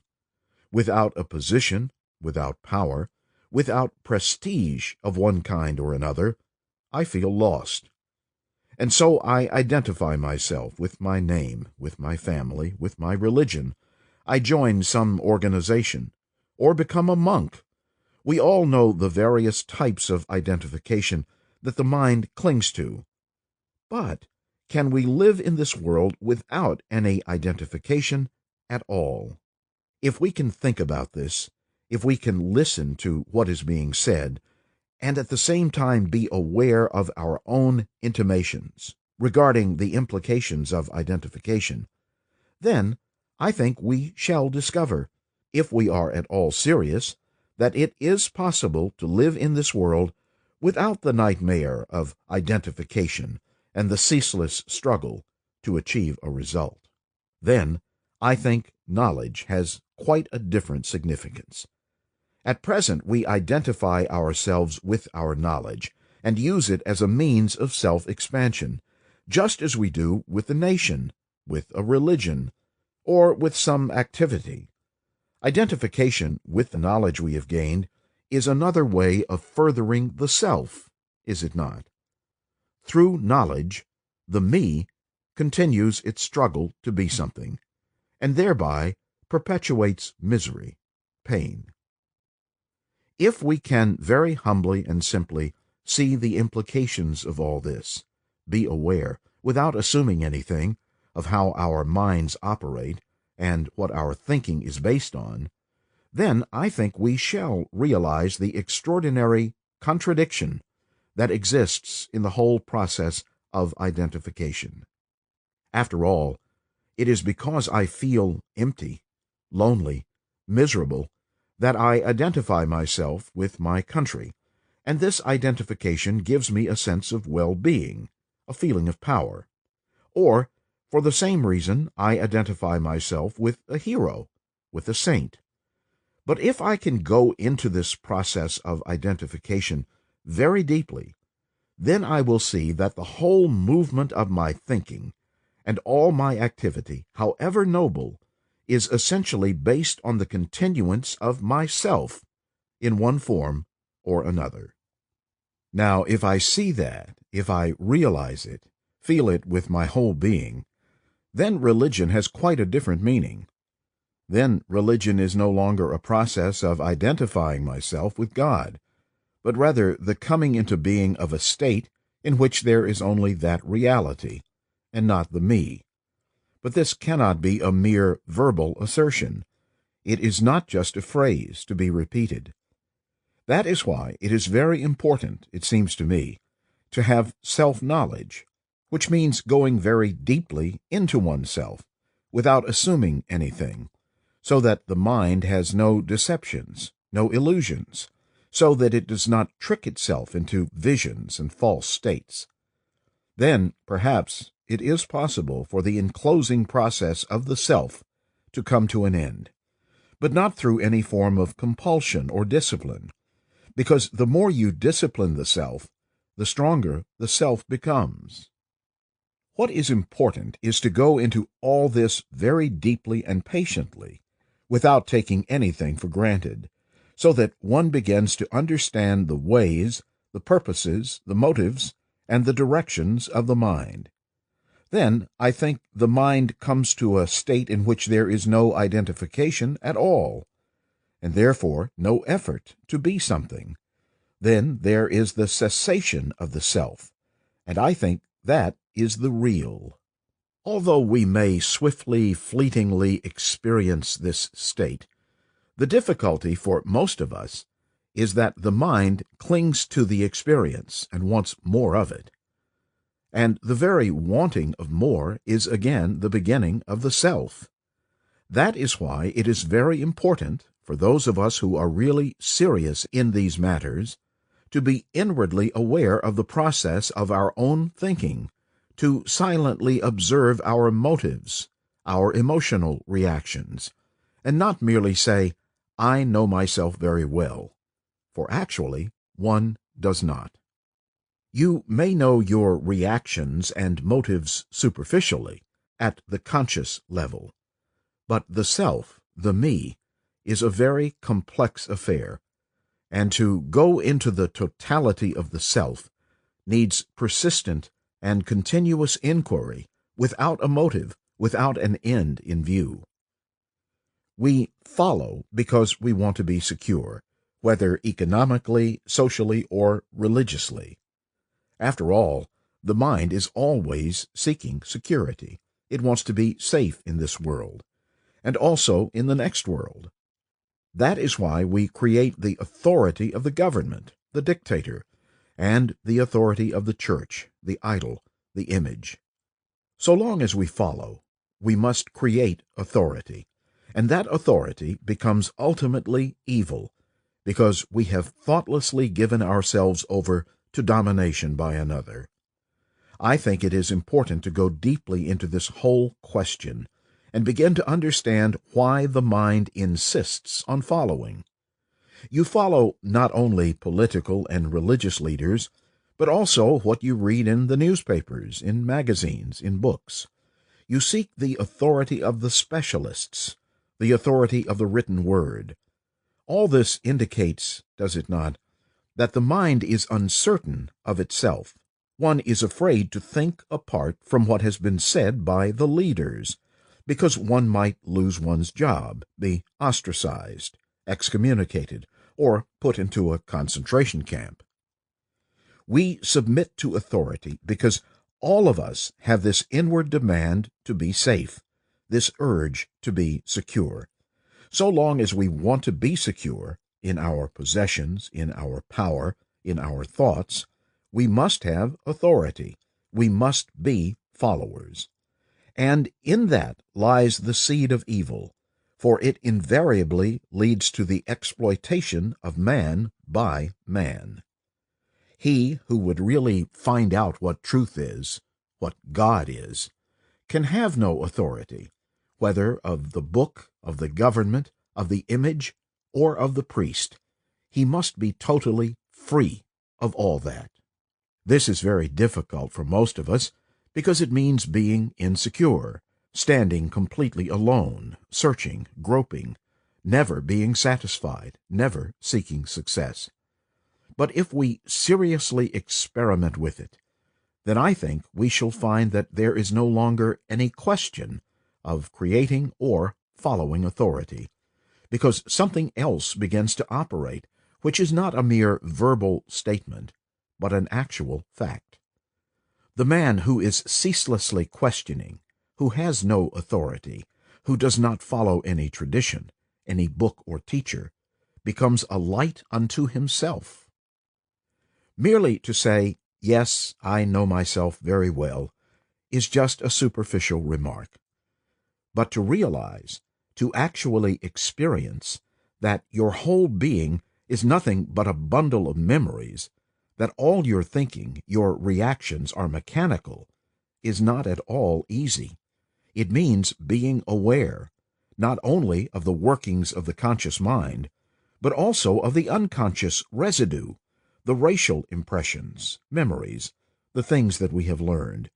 It means discovering the whole field of the mind, the hidden as well as the visible, and that is extremely arduous. And if my mind is merely the residue of the past, if it is only a bundle of memories, impressions, shaped by so-called education and various other influences, then is there any part of me which is not all that?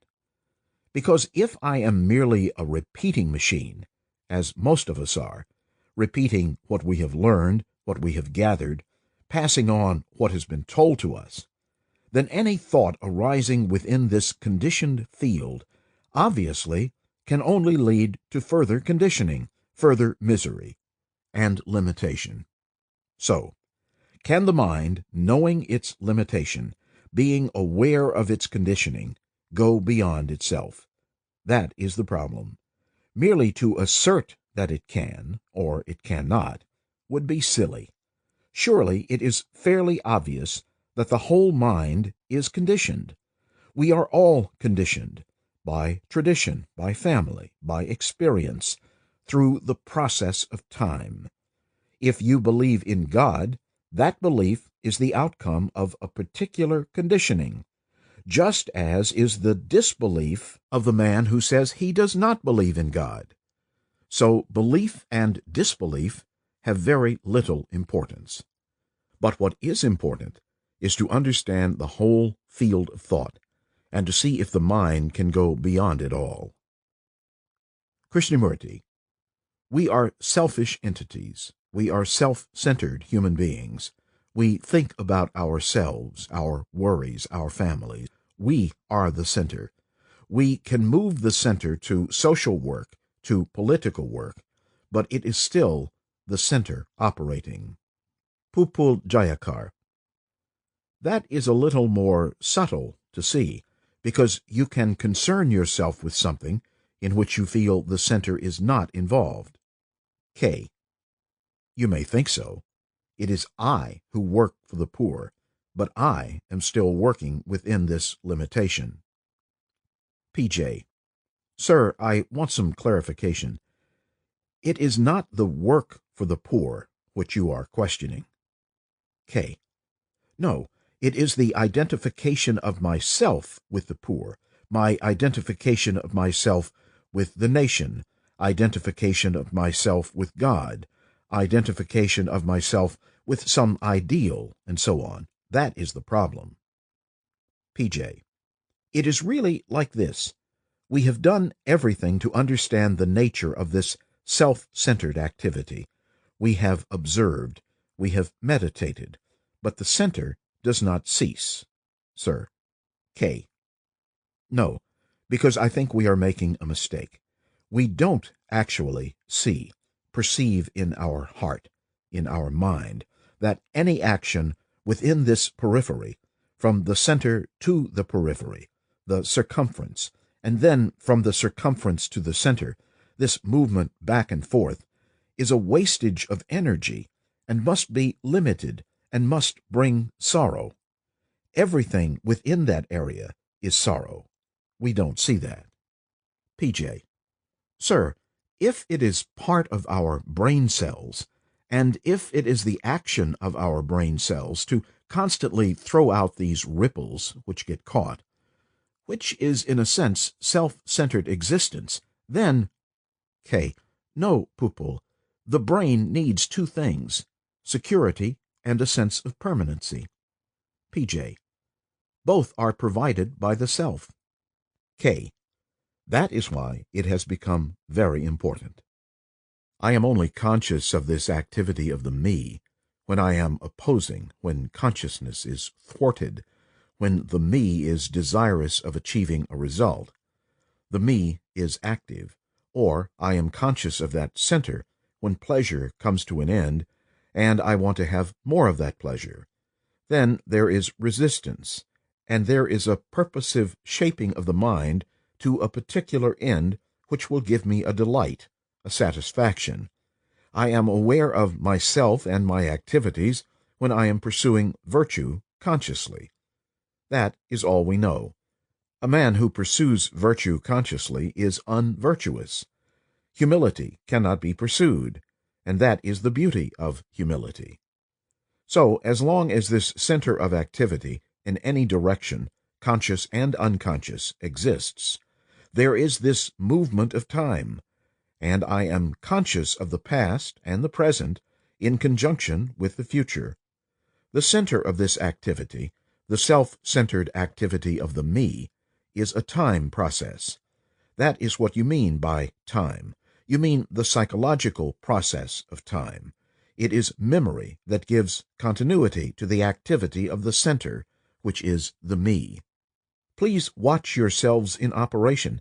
Don't listen to my words or be mesmerized by my words.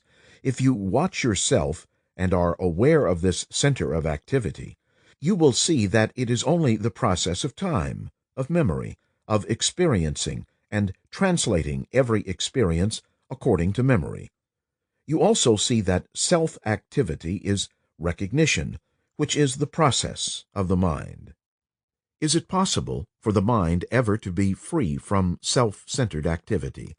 That is a very important question, first to put to ourselves, because in the very putting of it, you will find the answer. That is, if you are aware of the total process of this self-centered activity, fully cognizant of its activities at different levels of your consciousness, then surely you have to ask yourselves if it is possible for that activity to come to an end. That is, not to think in terms of time, not to think in terms of what I will be, what I have been, what I am. From such thought, the whole process of self-centered activity begins. There also begin the determination to become, the determination to choose and to avoid, which are all a process of time. We see in that process infinite mischief, misery, confusion, distortion, deterioration taking place. Be aware of it as I am talking, in your relationship, in your mind. Surely the process of time is not revolutionary. In the process of time, there is no transformation. There is only a continuity and no ending. In the process of time, there is nothing but recognition. It is only when you have complete cessation of the time process, of the activity of the self, is there the new, is there revolution, is there transformation. Being aware of this whole total process of the me in its activity, what is the mind to do? It is only with the renewal, it is only with the revolution, not through evolution, not through the me becoming, but through the me completely coming to an end. There is the new. The time process can't bring the new. Time is not a way of creation. I do not know if any of you have had a moment of creativity, not action. I am not talking of putting something into action. I mean that moment of creation when there is no recognition. At that moment, there is that extraordinary state in which the me, as an activity through recognition, has ceased. I think some of us have had it. Perhaps most of us have had it. If we are aware, we will see in that state that there is no experiencer who remembers, translates, recognizes, and then identifies. There is no thought process which is of time. In that state of creation, creativity, or in that state of the new, which is timeless, there is no action of the me at all. Now, our question surely is it possible for the mind to experience, to have that state, not momentarily, not at rare moments, but I would not use the word everlasting or forever, because that would imply time, to have that state, to be in that state without regard to time? Surely that is an important discovery to be made by each one of us, because that is the door to love. All other doors are activities of the self. Where there is action of the self, there is no love. Love is not of time. You can't practice love. If you do, then it is a self-conscious activity of the me, which hopes through living to gain a result. So love is not of time. You can't come upon it through any conscious effort, through any discipline, through identification, which are all a process of time. The mind, knowing only the process of time, cannot recognize love. Love is the only thing that is new, eternally new. Since most of us have cultivated the mind, which is a process of time, which is the result of time, we do not know what love is. We talk about love. We say we love people, love our children, our wives, our neighbor. We say we love nature. But the moment I am conscious that I love, self-activity has come into being. Therefore, it ceases to be love. This total process of the mind is to be understood only through relationship with nature, with people, with our own projection, with everything. In fact, life is nothing but relationship. Though we may attempt to isolate ourselves from relationship, We cannot exist without relationship. Though relationship is painful, from which we try to run away through isolation by becoming a hermit and so on, we cannot do that. All these methods are an indication of the activity of the self. Seeing this whole picture, being aware of this whole process of time as consciousness, without any choice, without any determined, purposive intention, without the desire for any result, you will see that this process of time comes to an end voluntarily, not induced, not as a result of desire. It is only when that process comes to an end that love is, which is eternally new. We do not have to seek truth. Truth is not something far away. It is the truth of the mind, truth of its activities from moment to moment.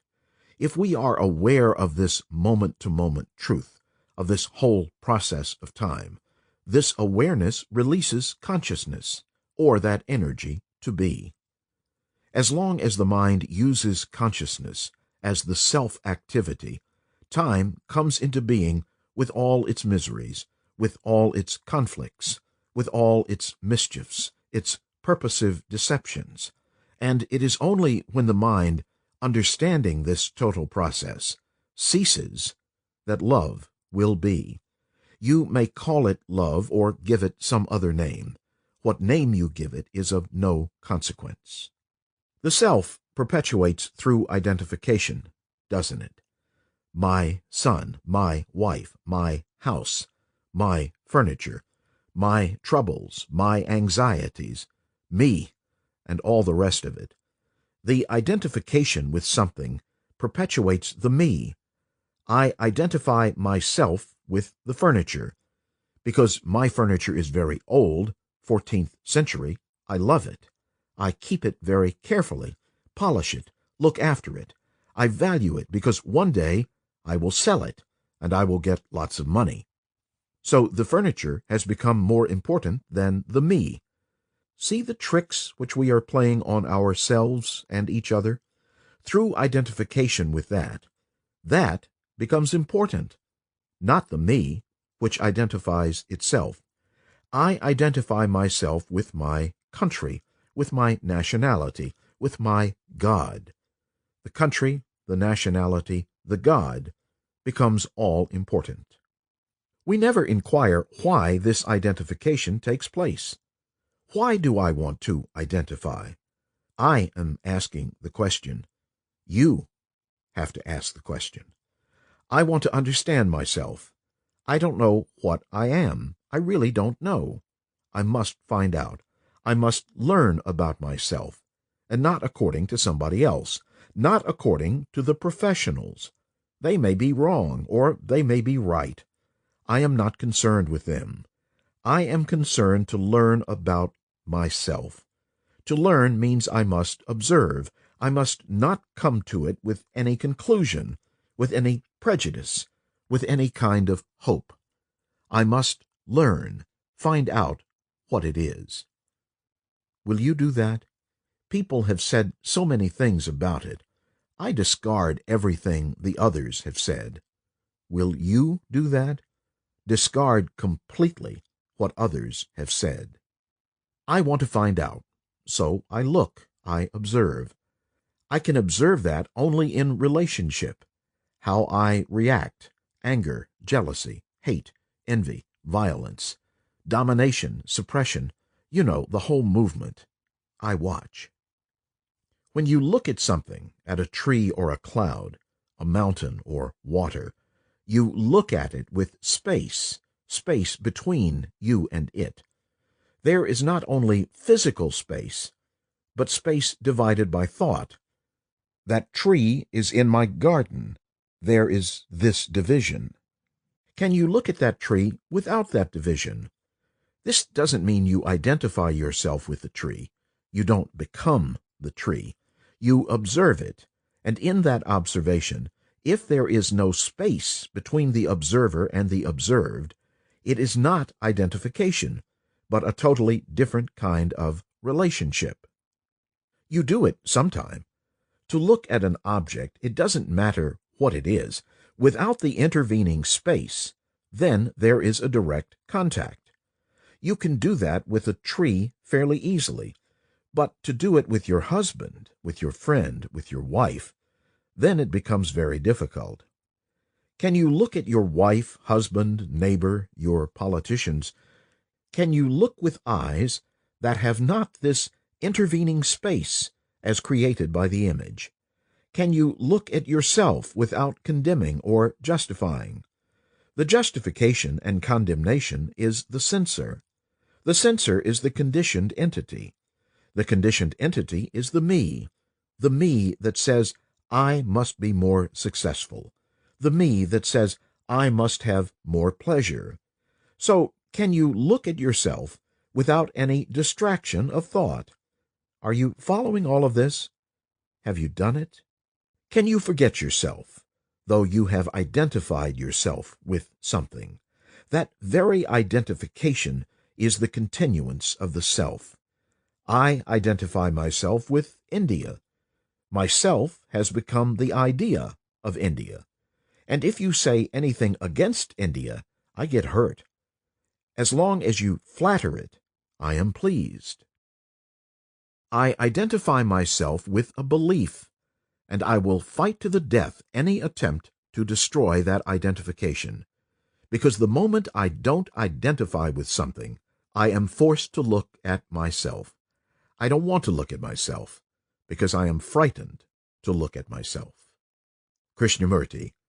One must be very clear, mustn't one, of the nature of desire, and desire is part of sensation, and thought identifies itself with that sensation, and through identification the I is built up, the ego, and the ego then says, I must, or I will not. So we are trying to find out if there is an action not based on the principle of ideals, on desire, on will, not spontaneous. That word is rather a dangerous word because nobody is spontaneous. One thinks one can be spontaneous, but there is no such thing, because one must be totally free to be spontaneous. Do you follow? So is there such action?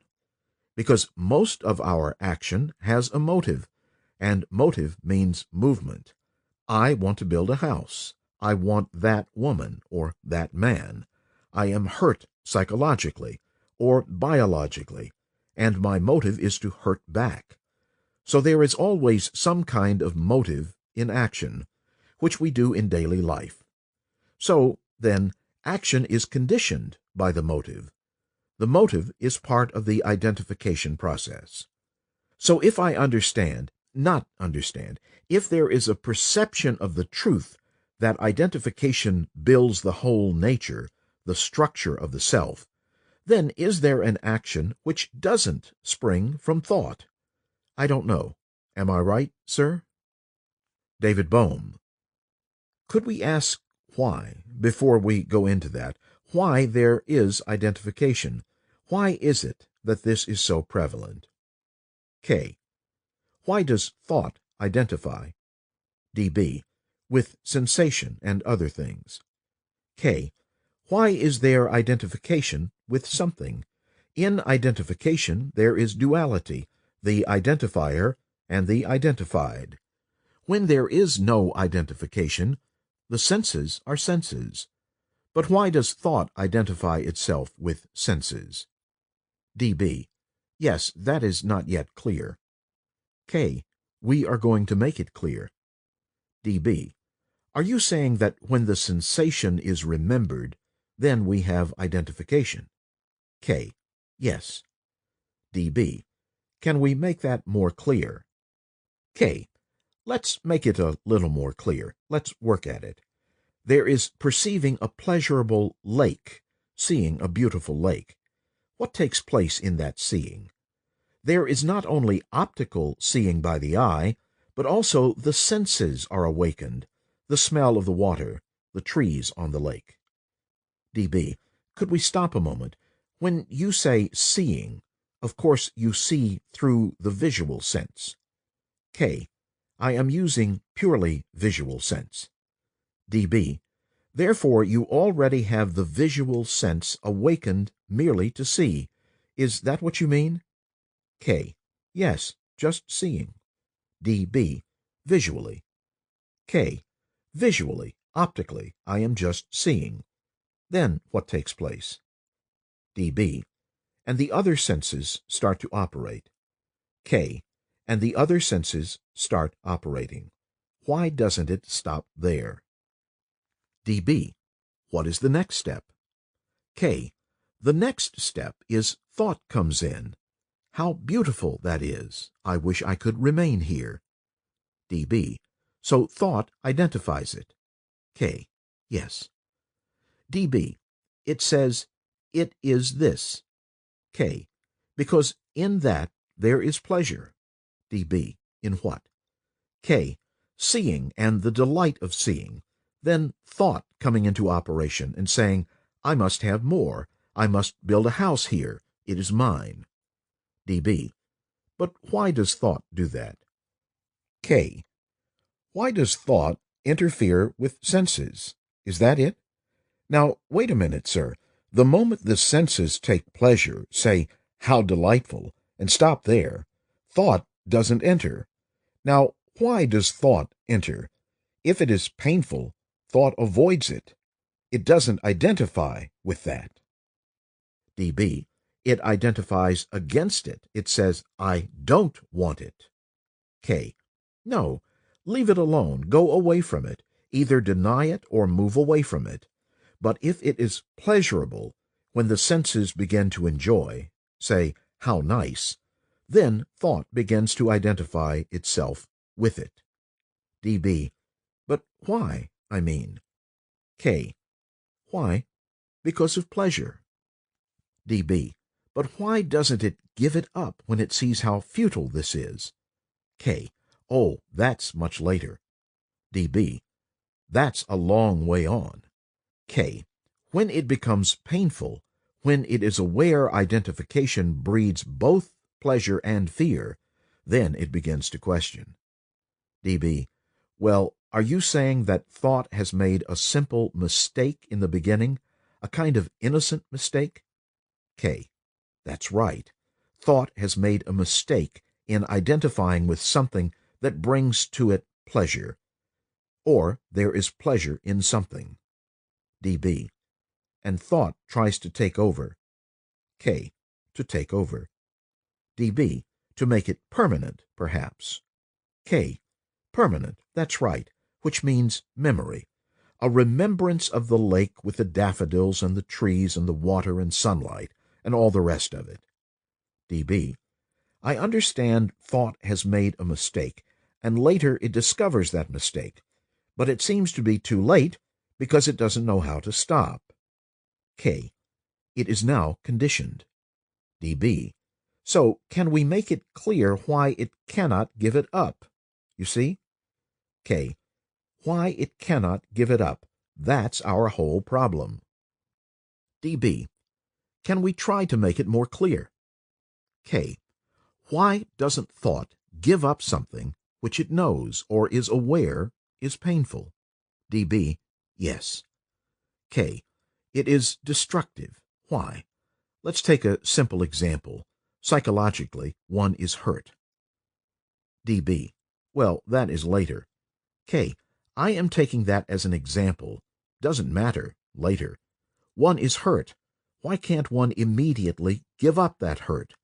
Because knowing that, hurt is going to create a great deal of damage. That is, when I am hurt, I build a wall around myself, not to be hurt more. There is fear and isolation, neurotic actions, all that follows. Thought has created the image about myself, and that image gets hurt. Why doesn't thought say, yes, by Jove, I have seen this. Drop it immediately. It is the same question, because when it drops the image, there is nothing left. DB. Then you have another ingredient because thought wants to hold on to the memory of the image. K. hold on to the memories which have created the image, db, and which may create it again, and thought feels they are very precious, k. Yes, they are very precious, nostalgic, and all the rest of it, db. So somehow it gives a very high value to all that. How did it come to do that? K. Why has it made the image so valuable? Why has the image become so important, which thought has created? Chapter 3, Part 2. db. If I may say that in the beginning it was a simple mistake, and thought made an image of pleasure, and it seemed to become very important, precious, and was unable to give it up. K. Yes, why doesn't it? Sir, if I give up pleasure, if thought gives up pleasure, what is there left? db. It can't seem to return to the state in the beginning when there was nothing. K. Ah, that is the pristine state. db. It is unable to return to that state. Well, I think what happens is that when thought thinks of giving up pleasure, which has become very precious, then the mere thought of that is painful. K. Yes, giving up is painful. db. And therefore thought runs away from that. K. Yes, so it clings to pleasure. db. It does not wish to face the pain. K. Until there is a better reward for pleasure, which will be a better pleasure. db. That's no change. K. Of course. db. But thought seems to have fallen into a trap which it has made because it has innocently remembered pleasure, and then gradually made it important. And then it has become too painful to give it up, because any change from the immediate removal of pleasure is very painful. K. Because it has nothing else then afterwards. Then it is frightened, so it clings to something which it knows. db. Which it knows, and which is very precious to it. K. But it doesn't know that it is going to breed fear. db. Even when it knows, it still clings. K. But it would much rather run away from fear, hoping the pleasure will continue. db. Eventually, it starts to become irrational because it creates pressures which make the brain irrational and unable to get this straight. K.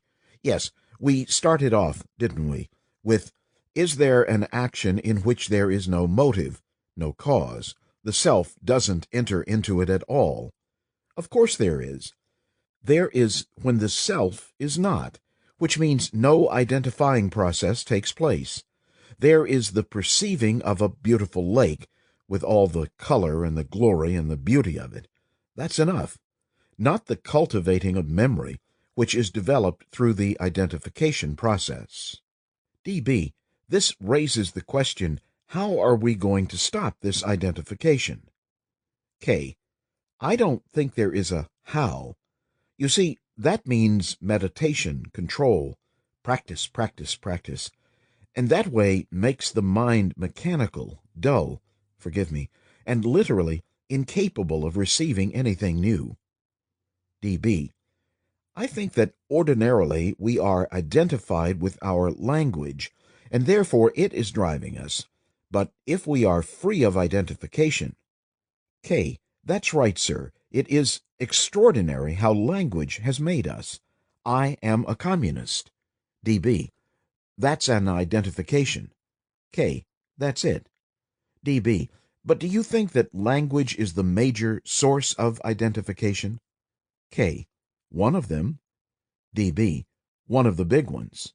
K. Yes. Questioner. What do you mean by identify? Krishnamurti. I love you. I have identified myself with you. Or I have hurt her, and you identify yourself with her, and get angry with me. See what has happened? I have said something to her which is harmful and unpleasant. You are her friend. You identify yourself with her, and get angry with me. So that is part of the self-centered activity, isn't it? Are you sure? I like you. I am very fond of you. What does that mean? I like your looks. You are a good companion, and so on. It means what? Q. It means you are a better companion than other people, and so I like being with you. K. Go a little deeper. What does it mean? Q. You keep that person to yourself and exclude others. K. That is part of it, but go further. Q. It is pleasing to be with that person.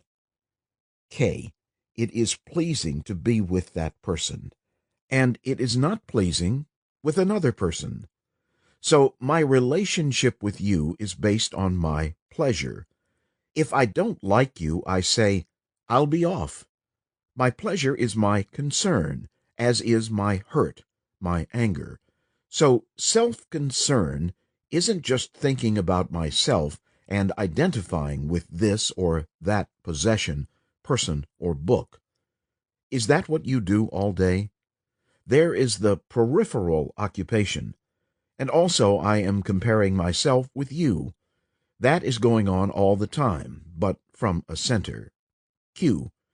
You read about the refugees in India, and you haven't a personal relationship with them, but you do identify with them. K. Why do I identify myself with those people who have been killed and chased out of East Pakistan? I watched them the other day on television. This is happening everywhere, not only in Pakistan. It is appalling. Now, you say you identify yourself with all those refugees. What do you feel? Q. Sympathy. K. Go on, explore it, unravel it. Q1. Anger against the people who caused this. Q2. Frustration because you can't do anything about it. K. You get angry with the people who do these things, who kill the young men and chase out old women and children. Is that what you do? You identify with this and reject that. What is the structure, the analysis of this identification? Q. It is dualistic. K. Move on. Q. You don't feel secure. K. Through identification, you feel that you could do something. Q. Even by taking one side, you feel that you have a certain chance to do something. K. I am anti-Catholic. I identify myself with a group who are anti-clerical. Identifying myself with those, I feel I can do something. But go further. It is still me doing something about it. It is still the occupation with myself. I have identified myself with what I consider greater: India, communism, Catholicism, and so on. My family, my God, my belief, my house. You have hurt me. You follow? What is the reason for this identification? Q. I separate myself from the rest of the world, and in identifying with something bigger, that something becomes my ally. K. Yes, but why do you do this? I identify myself with you because I like you. I don't identify myself with him because I don't like him. And I identify myself with my family, with my country, with my God, with my belief. Now, why do I identify with anything at all? I don't say it is right or wrong. What is behind this identification? Q. Inward confusion. K. Is it? Q. You are afraid. K. Push further. Q. The confusion is caused by the identification. K. Is it? I am questioning you, and you must question me too. Don't accept what I am saying. Inquire. This whole process of identification, why does it happen? And if I don't identify myself with you or with something, I feel frustrated. Are you sure? Q1. I don't know. Q2. You feel unfulfilled, empty. K. Go on. I feel sad, frustrated, not fulfilled, insufficient, empty.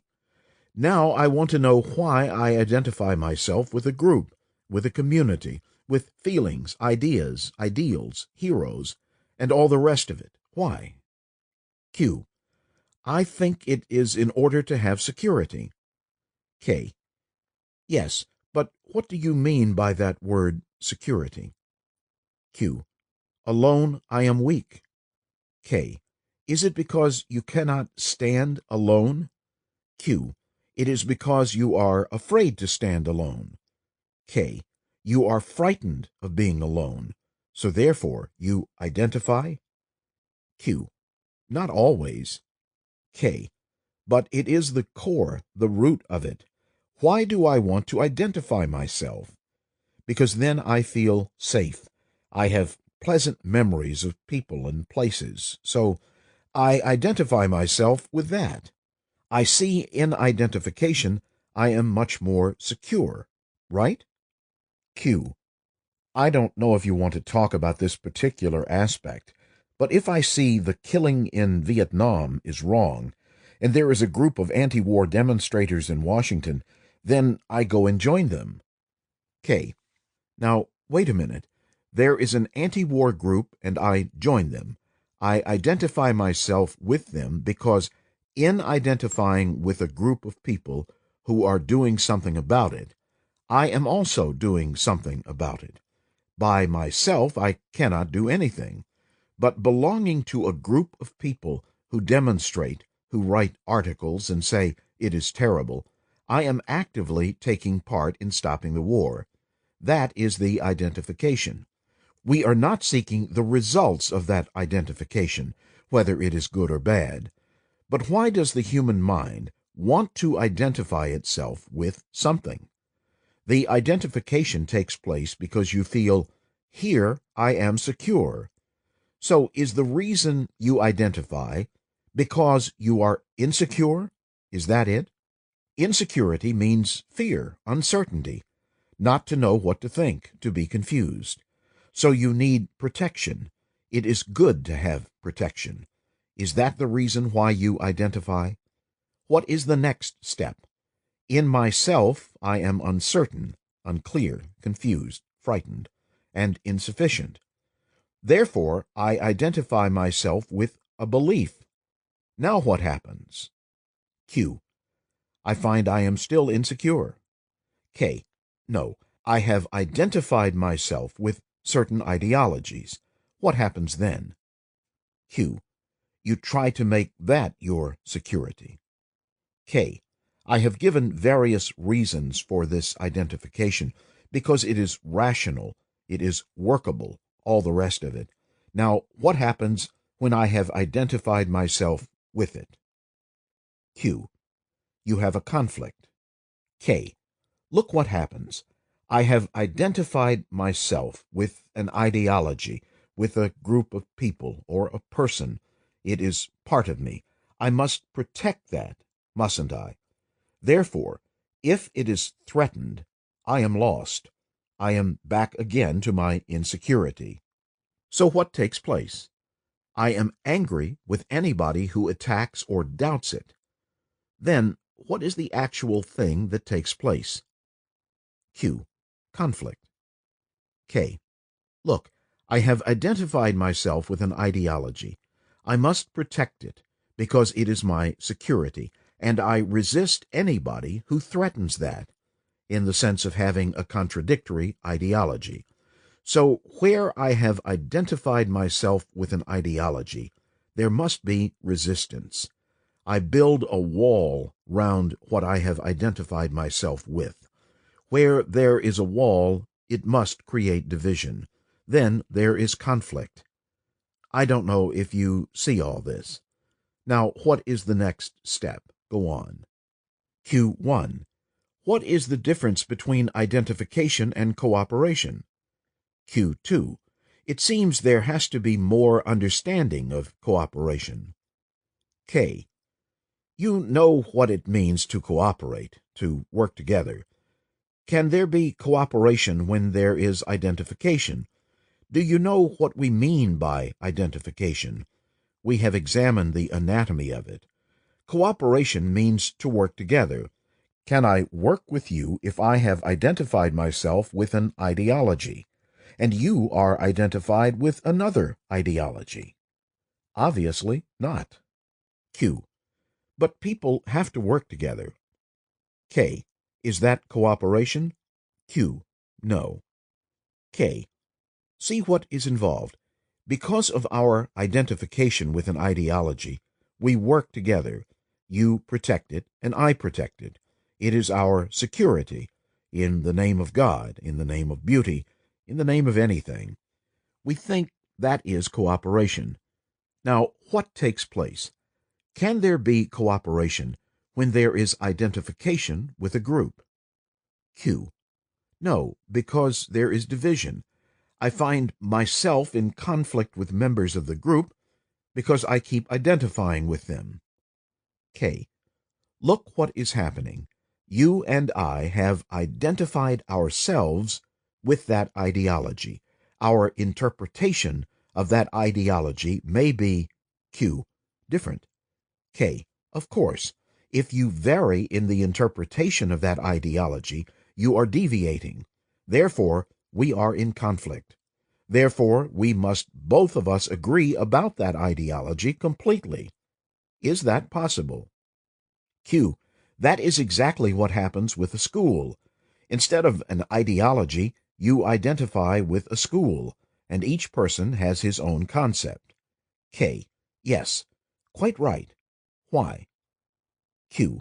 I sense that sometimes there is conflict here for just the reason you were giving when talking about an ideology. If you and I identify with the school, we think we are cooperating, but there isn't that spirit. K. Therefore, I am asking, can there be cooperation when there is identification? Q. No. K. Do you know what you are saying? Laughter.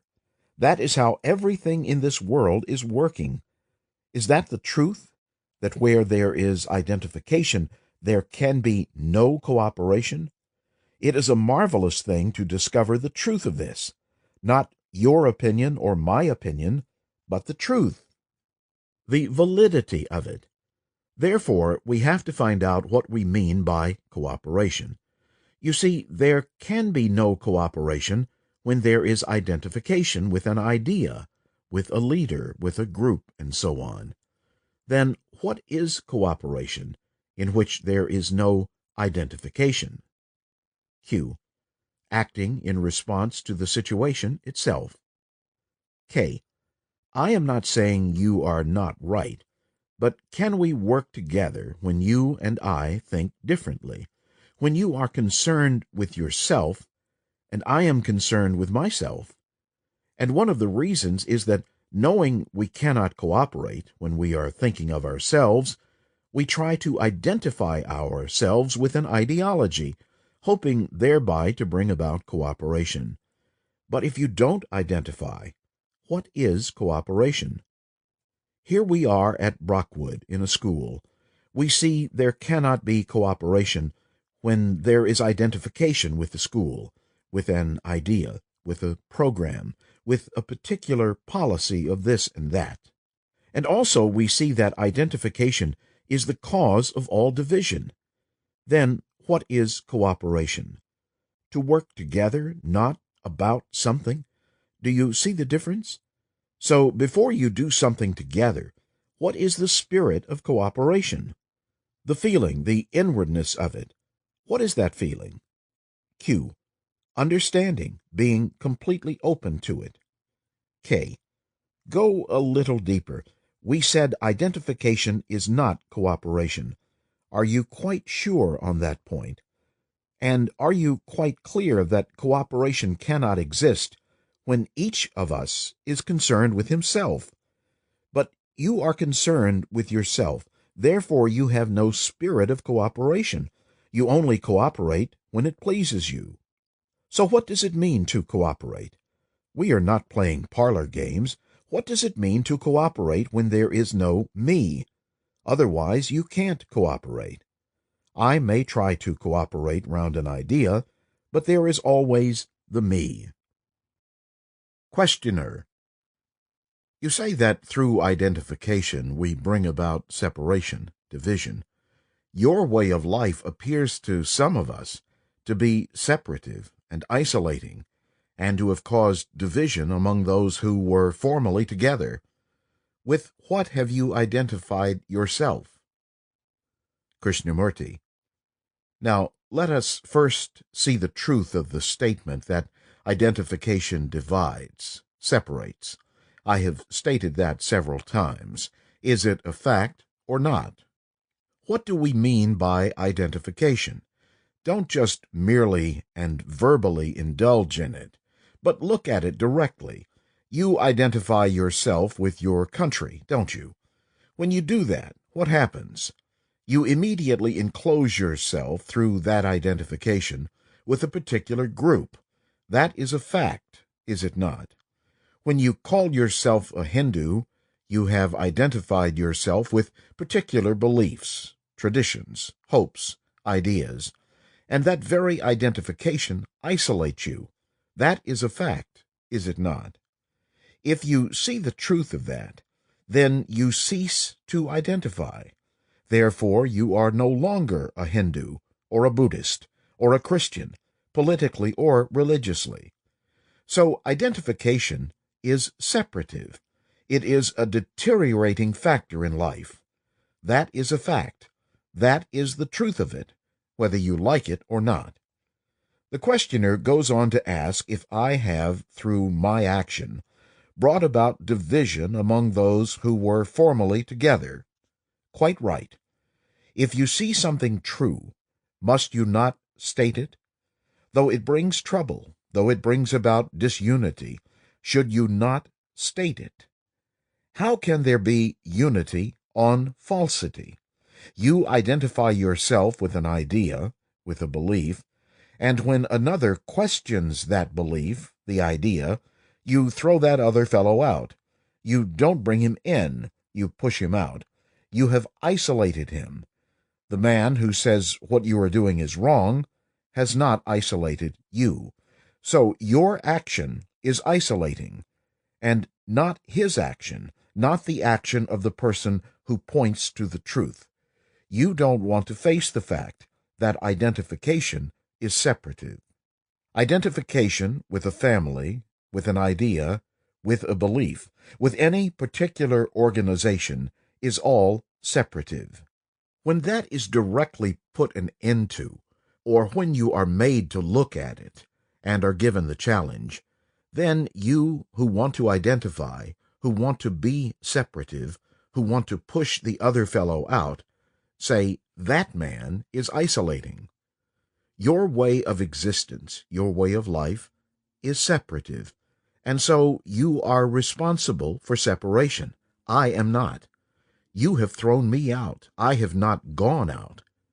Naturally, you begin to feel that I am isolating, that I am bringing division, that my ideas and my expressions are destroying, are destructive. They should be destructive.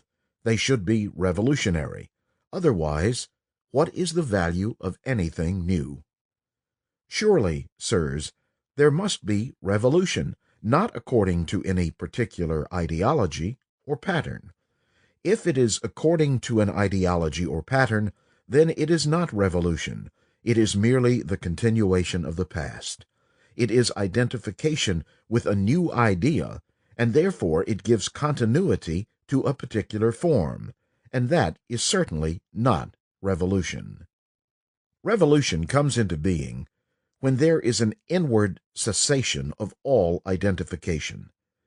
And you can only do that when you are capable of looking straight at the fact without deceiving yourself and without giving the interpreter a chance to tell you what he thinks of it. Seeing the truth of identification, obviously I am not identified with anything. When I see a truth that something hurts, there is no problem. I leave it alone. I cease to identify there or elsewhere. You realize that the whole process of identification is destructive, separative. Whether this process takes place in religious beliefs or in the political dialectical outlook, it is all separative. When you recognize that, when you see that and are fully aware of it, then obviously you are freed. Therefore, there is no identification with anything. Not to be identified means to stand alone, but not as a noble entity facing the world. This has nothing to do with being together, but you are afraid of disunity. The questioner says, I have brought disunity. Have I? I doubt it. You have discovered for yourself the truth of it. If you are persuaded by me, and therefore identify yourself with me, then you have not done a new thing. You have only exchanged one evil for another. We must break to find out. The real revolution is the inward revolution. It is a revolution that sees things clearly, and that is of love. In that state, you have no identification with anything. Awareness is a process of discovery, which becomes blocked through identification. When we are rightly aware of greed in its complexity, there is no struggle against it, no negative assertion of non-greed, which is only another form of self-assertiveness.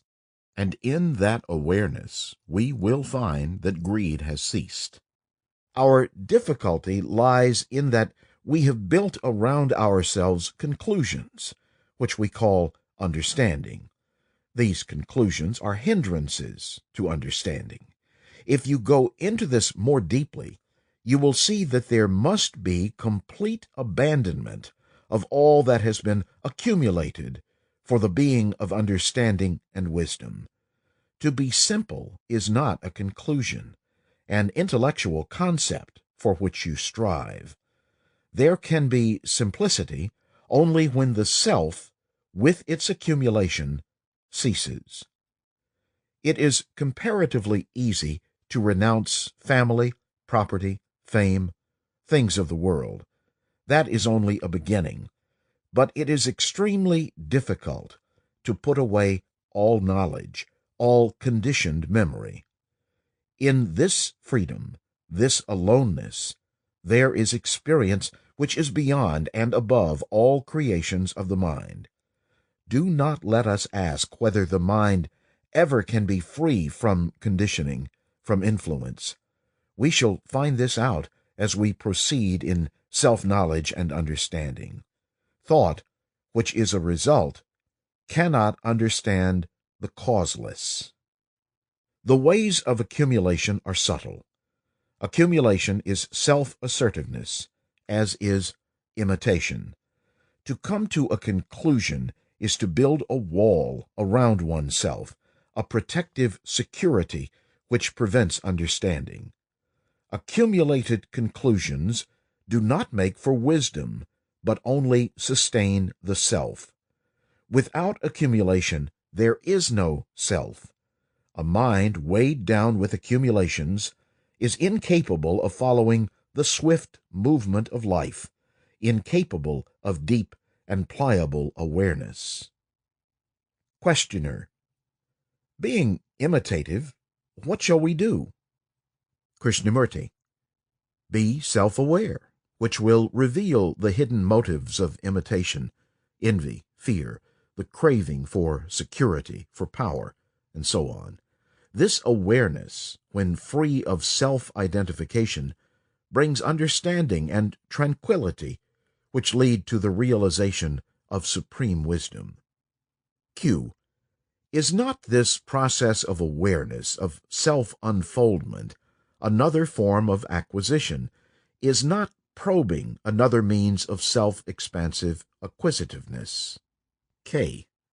If the questioner experimented with awareness, he would discover the truth about his question. Understanding is never accumulative. Understanding comes only when there is stillness, when there is passive alertness. There is no stillness, no passivity, when the mind is acquisitive. Acquisitiveness is ever restless, envious. As we said, awareness is not cumulative. Through identification, accumulation is built up, giving continuity to the self through memory. To be aware without self-identification, without condemnation or justification, is extremely arduous, for our response is based on pleasure and pain, reward and punishment. How few are aware of constant identification. If we were, we would not ask these questions, which indicate unawareness.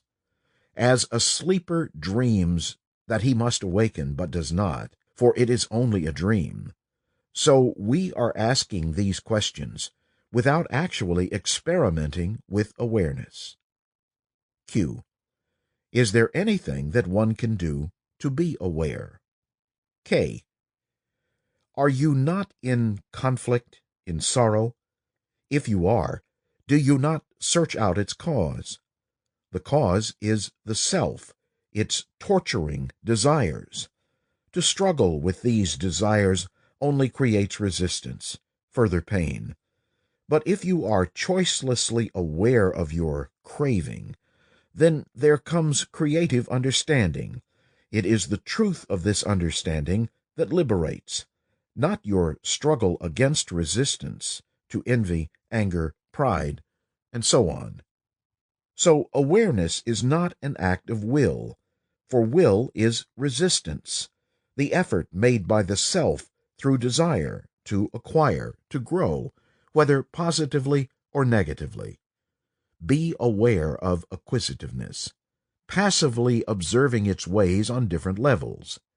You will find this rather arduous, for thought-feeling sustains itself on identification, and it is this which prevents the understanding of accumulation. Be aware. Take the journey of self-discovery. Do not ask what is going to happen on this journey, which only betrays anxiety, fear, indicating your desire for security, for certainty. This desire for refuge prevents self-knowledge, self-unfoldment, and so understanding. Be aware of this inward anxiety and directly experience it. Then you will discover what this awareness reveals. But unfortunately, most of you only desire to talk about the journey without undertaking it. Q. What happens to us at the end of the journey? K. Is it not important for the questioner to be aware of why he is asking this question? Is it not because of the fear of the unknown, the desire to gain an end, or the assurance of self-continuity? Being in sorrow, we seek happiness. Being impermanent, we search after the permanent. Being in darkness, we look for light. But if we were aware of what is, then the truth of sorrow, of impermanence, of imprisonment, would liberate thought from its own ignorance. Q. Is there no such thing as creative thinking? K. It would be rather vain to consider what is creativeness.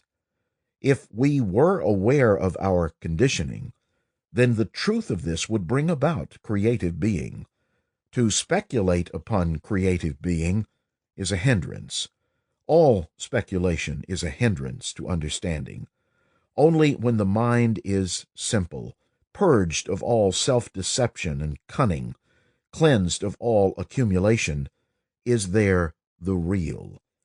The purgation of the mind is not an act of will, nor the outcome of imitative compulsion. Awareness of what is liberating. Awareness is the solution of our problems. We must experiment with it and discover its truth. It would be folly merely to accept. To accept is not to understand. Acceptance or non-acceptance is a positive act, which hinders experimentation and understanding. Understanding that comes through experiment and self-knowledge brings confidence. This confidence may be called faith. It is not the faith of the foolish.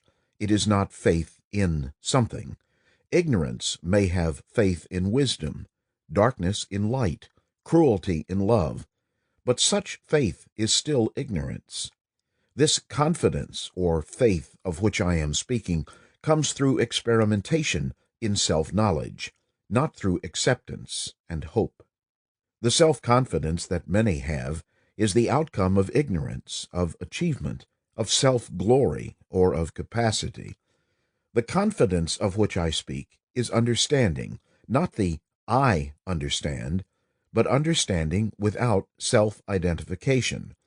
The confidence or faith in something, however noble, breeds only obstinacy, and obstinacy is another term for credulity.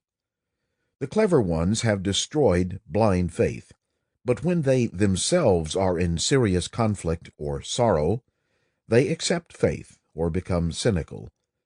To believe is not to be religious. To have faith in something which is created by the mind is not to be open to the real. Confidence comes into being. It cannot be manufactured by the mind. Confidence comes with experiment and discovery, not the experiment with belief, theory, or memory, but experimentation with self-knowledge. This confidence or faith is not self-imposed, nor is it identified with belief, formulation, hope. It is not the outcome of self-expanding desire. In experimenting with awareness, there is a discovery which is freeing in its understanding. This self-knowledge through passive awareness is from moment to moment, without accumulation. It is endless, truly creative. Through awareness, there comes vulnerability to truth. To be open, vulnerable to the real, thought must cease to be accumulative. It is not that thought-feeling must become non-greedy, which is still accumulative, a negative form of self-expansion, but it must be non-greedy. A greedy mind is a conflicting mind. A greedy mind is ever fearful, envious in its self-growth and fulfillment. Such a mind is ever changing the objects of its desire, and this changing is considered growth. A greedy mind which renounces the world in order to seek reality, God, is still greedy. Greed is ever restless, ever seeking growth, fulfillment, and this restless activity creates self-assertive intelligence, but is not capable of understanding the real. Greed is a complex problem. To live in the world of greed without greed needs deep understanding. To live simply, earning a right livelihood in a world organized on economic aggression and expansion, is possible only for those who are discovering inward riches. Questioner: is there a technique for being aware? Krishnamurti: what does this question imply? You seek a method by which you may learn to be aware.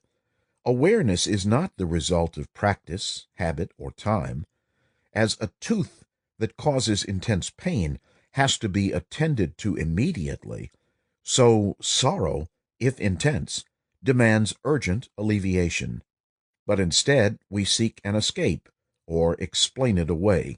We avoid the real issue, which is the self. Because we are not facing our conflict, our sorrow, we assure ourselves lazily that we must make an effort to be aware, and so we demand a technique for becoming aware. The observer and the observed are one. The thinker and his thoughts are one. To experience the thinker and his thought as one is very arduous, for the thinker is ever taking shelter behind his thought. He separates himself from his thoughts to safeguard himself, to give himself continuity, permanency. He modifies or changes his thoughts, but he remains. This pursuit of thought apart from himself, this changing, transforming it, leads to illusion.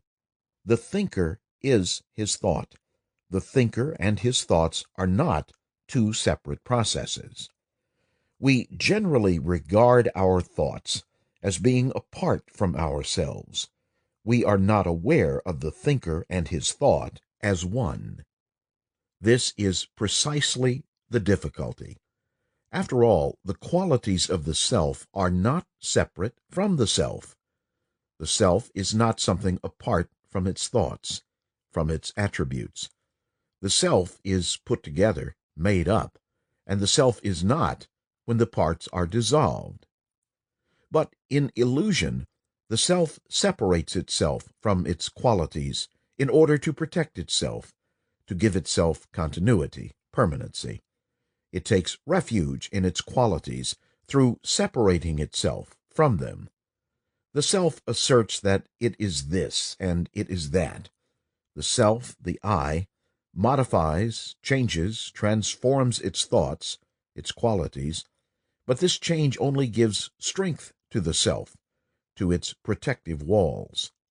But if you are aware deeply, you will perceive that the thinker and his thoughts are one. The observer is the observed. To experience this actual integrated fact is extremely difficult, and right meditation is the way to this integration. The additive process prevents the experiencing of the real. Where there is accumulation, there is a becoming of the self, which is the cause of conflict and pain. The accumulative desire for pleasure and the avoidance of pain is a becoming. Awareness is non-accumulative, for it is ever discovering truth, and truth can only be when there is no accumulation, when there is no imitation. Awareness is observation without condemnation. Awareness brings understanding, because there is no condemnation or identification, but silent observation. Surely, if I want to understand something, I must observe. I must not criticize. I must not condemn. I must not pursue it as pleasure or avoid it as non-pleasure. There must merely be the silent observation of a fact. There is no end in view, but awareness of everything as it arises. That observation and the understanding of that observation cease when there is condemnation, identification, or justification. Awareness is not self-improvement. On the contrary, it is the ending of the self, of the I, with all its peculiar idiosyncrasies, memories, demands, and pursuits. In awareness, there is no condemnation or identification. Therefore, there is no self-improvement. There is a vast difference between the two. The man who wants to improve himself can never be aware, because improvement implies condemnation and the achievement of a result. Whereas, in awareness, there is observation without condemnation, without denial or acceptance. That awareness begins with outward things, being aware, being in contact with objects, with nature. First, there is awareness of things about one, being sensitive to objects, to nature, then to people, which means relationship. And then there is awareness of ideas. This awareness, being sensitive to things, to nature, to people, to ideas, is not made up of separate processes, but is one unitary process. It is a constant observation of everything, of every thought and feeling and action as they arise within oneself. And as awareness is not condemnatory, there is no accumulation. You condemn only when you have a standard, which means there is accumulation, and therefore improvement of the self. Awareness is to understand the activities of the self, the I, in its relationship with people, with ideas, and with things. That awareness is from moment to moment, and therefore it cannot be practiced. When you practice a thing, it becomes a habit, and awareness is not habit. A mind that is habitual is insensitive. A mind that is functioning within the groove of a particular action is dull, unpliable, whereas awareness demands constant pliability, alertness. This is not difficult. It is what you all do when you are interested in something, when you are interested in watching your child, your wife, your plants, trees, birds. You observe without condemnation, without identification. Therefore, in that observation, there is complete communion. The observer and the observed are completely in communion. This actually takes place when you are deeply, profoundly interested in something. Awareness is a process of release from the action of the self. It is to be aware of your daily movements, of your thoughts, of your actions, and to be aware of another, to observe him. You can do that only when you love somebody, when you are deeply interested in something. And when I want to know myself, my whole being, the whole content of myself, and not just one or two layers, then there obviously must be no condemnation. Then I must be open to every thought, to every feeling, to all the moods, to all the suppressions. And as there is more and more expansive awareness, there is greater and greater freedom from all the hidden movement of thoughts, motives, and pursuits. So awareness is freedom. It brings freedom. It yields freedom. Now, when you have a profound experience of any kind, what is taking place? When there is such an experience, are you aware that you are experiencing? When you are angry, at the split second of anger, or of jealousy, or of joy, are you aware that you are joyous, or that you are angry? It is only when the experience is over that there is the experiencer and the experienced. Then the experiencer observes the experienced, the object of experience. But at the moment of experience, there is neither the observer nor the observed. There is only the experiencing. Now, most of us are not experiencing. We are always outside the state of experiencing, and therefore we ask this question as to who is the observer, who is it that is aware? Surely such a question is a wrong question, is it not? The moment there is experiencing, there is neither the person who is aware, nor the object of which he is aware. There is neither the observer nor the observed, but only a state of experiencing. Most of us find it extremely difficult to live in a state of experiencing, because that demands an extraordinary pliability, a quickness, a high degree of sensitivity. And that is denied when we are pursuing a result, when we want to succeed, when we have an end in view, when we are calculating, all of which brings frustration. But a man who does not demand anything, who is not seeking an end, who is not searching out a result with all its implications, such a man is in a state of constant experiencing. Everything then has a movement, a meaning, and nothing is old, nothing is charred, nothing is repetitive, because what is never old. The challenge is always new.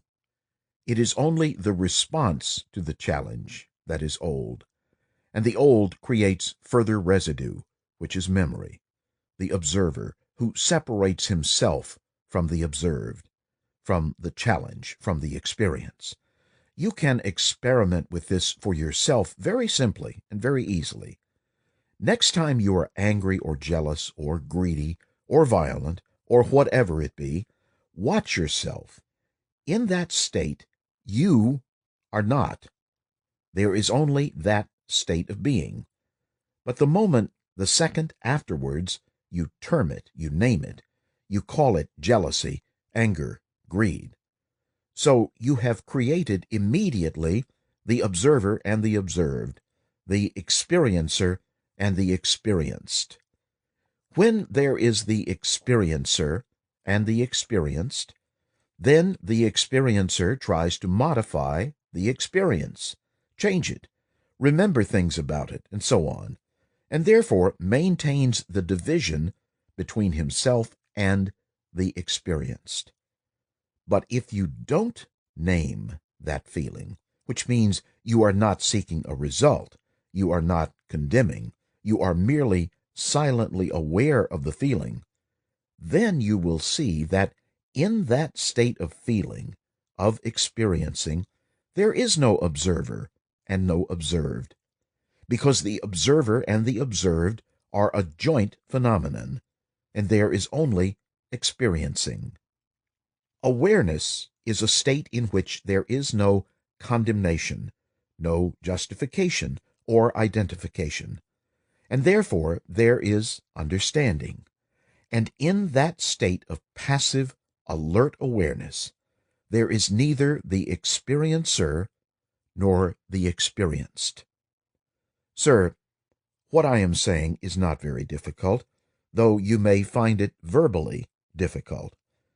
But you will notice when you yourself are interested in something very gravely and very deeply, this actually takes place.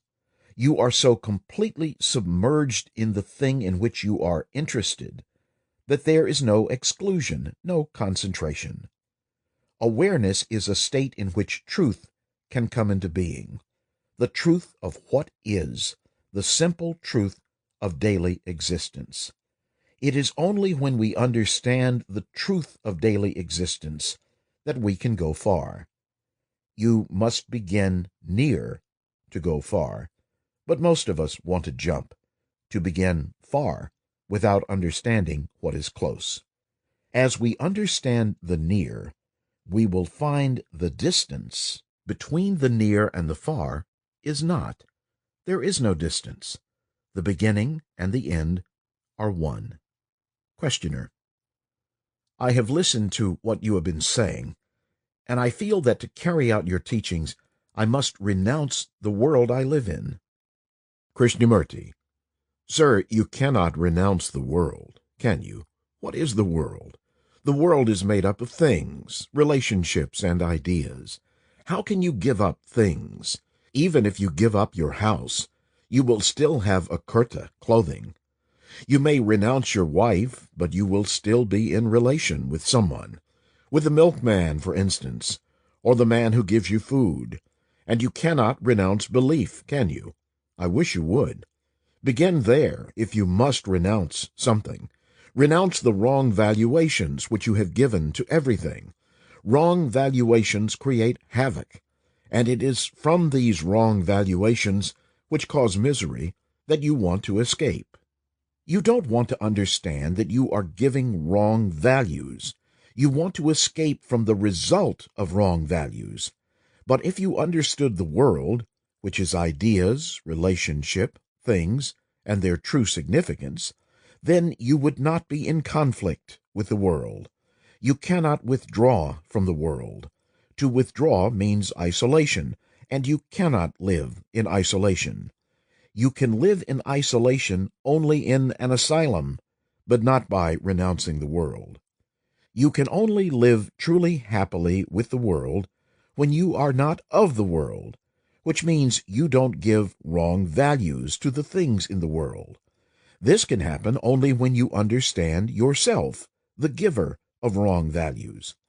It is like a stupid man trying to renounce stupidity. He will still be stupid. He may try to become clever, but he will remain stupid. But if he understood what stupidity is, that is, himself, surely then he would reach great heights. Then he would have wisdom.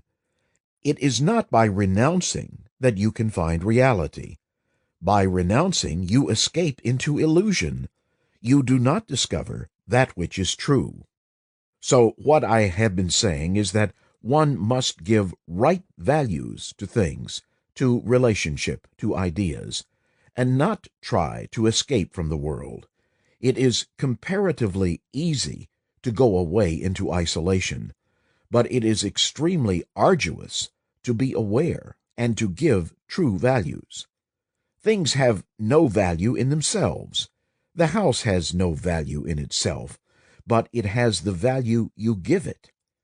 If psychologically you are empty, insufficient in yourself, the house becomes very important because you identify yourself with the house. And then comes the problem of attachment and renunciation. It is really stupid. And if you understood your inward nature, your inward hollowness, then the problem would have very little meaning. Everything becomes extraordinarily significant when you are trying to use it to cover up your own loneliness. Similarly, with relationship, with ideas, with belief. So there is richness only in understanding the significance of what is, and not in running away into isolation. It does not matter what any book says. Is the thinker separate from his thought? If he is separate, problems will continue. If he is not, then he can be freed of the source of all problems. If the thinker is separate from his thoughts, how does he become separated? Remove the qualities of the thinker. Remove his thoughts. Where is the thinker? The thinker is not. Remove the qualities of the self, which is memory, ambition, and so on. Where is the self?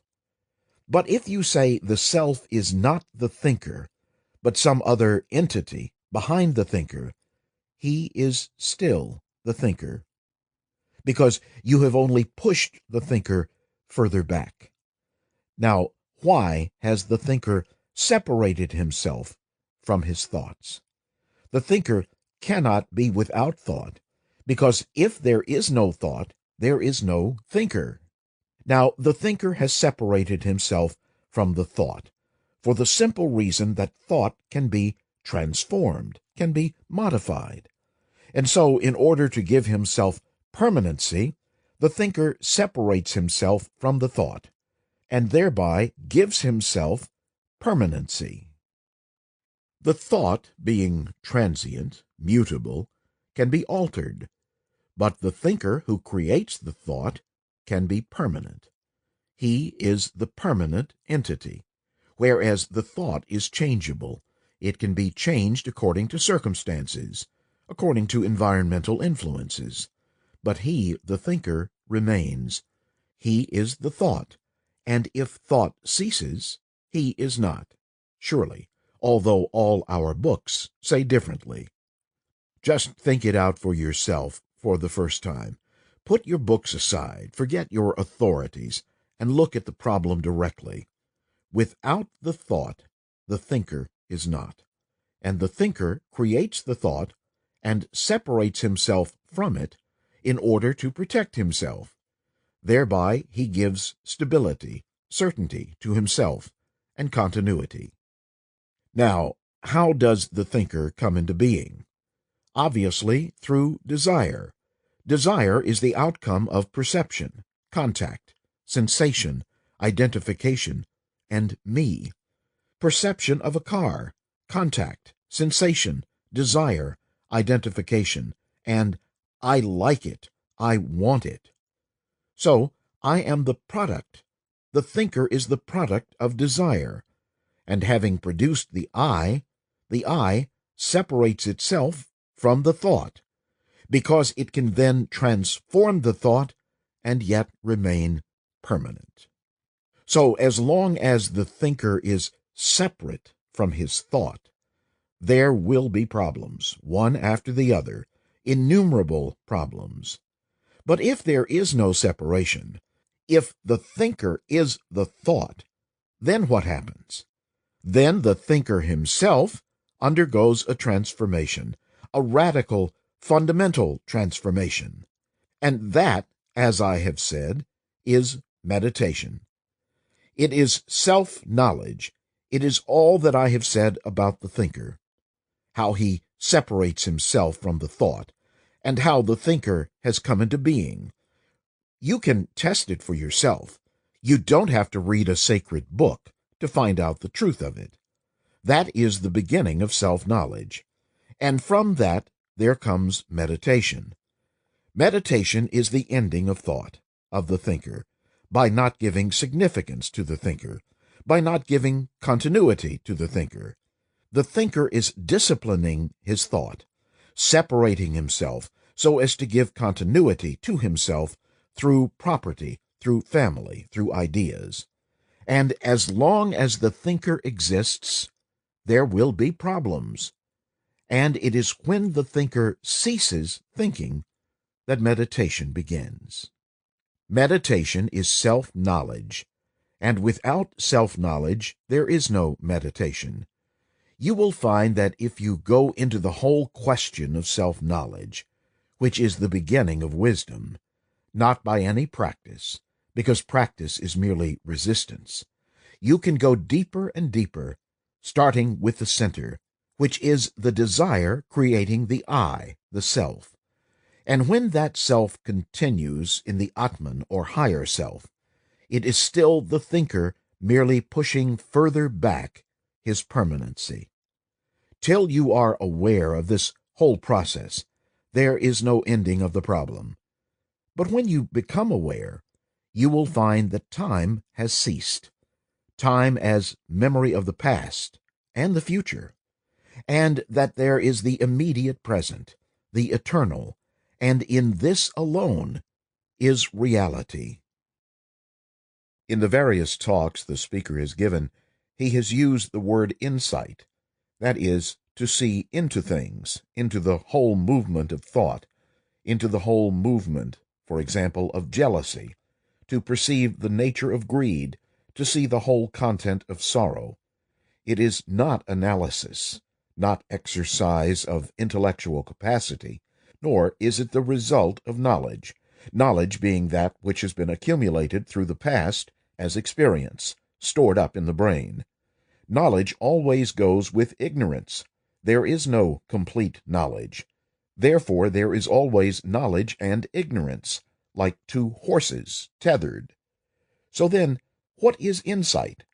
If observation is not based on knowledge, or on intellectual capacity of reasoning, exploring, analyzing, then what is it? That is the whole question. Is it intuition? That word intuition is rather a tricky word. The actuality of intuition may be the result of desire. One may desire something, and then a few days later you have an intuition about it, and you think that intuition is most extraordinarily important. But if you go into it rather deeply, you may find that it is based on desire, on fear, on various forms of pleasure. So one is rather doubtful about that word, especially as it is used by those people who are rather romantic, who are rather imaginative, sentimental, and wanting something. They would certainly have intuitions, but these may be based on some obvious self-deceptive desire. So, for the moment, we can put aside the word intuition. I hope I am not hurting anybody who is caught in intuitions. And if that is not so, then what is insight? That is, to perceive something instantly, which must be true, logical, sane, rational. You understand? And that insight must act instantly. It isn't that I have an insight and do nothing about it. I will explain a little bit about thinking. Thinking is the response of memory. Memory is the residue of experience, knowledge, stored up in the brain. And the memory responds. Where do you live? You answer. What is your name? There is immediate response. and so on. Thought is the result or the response of accumulated experience, knowledge as memory. That is simple. Thought based upon knowledge is limited because knowledge is limited.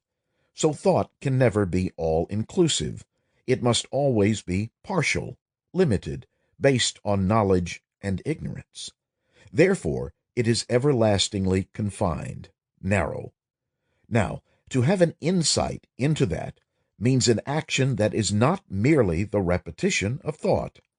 To have an insight means that you are observing without memory, remembrances, without argumentation, pro and con, just seeing the whole movement. And from that insight you act. And that action is logical, is sane, healthy. It is not that you have an insight and then you do the opposite. Then it is not insight. I wonder if you are getting all this. Sorry to be so emphatic. That is my way of doing it. To have an insight, for example, into the wounds, hurts that one has received from childhood. We are all people who are hurt for various reasons. From childhood until we die, there is this wound in us, psychologically. Can you have an insight into the whole nature and structure of that hurt? Do you understand? Aren't you hurt, wounded psychologically? Play the game with me. The ball is in your court. You are obviously hurt.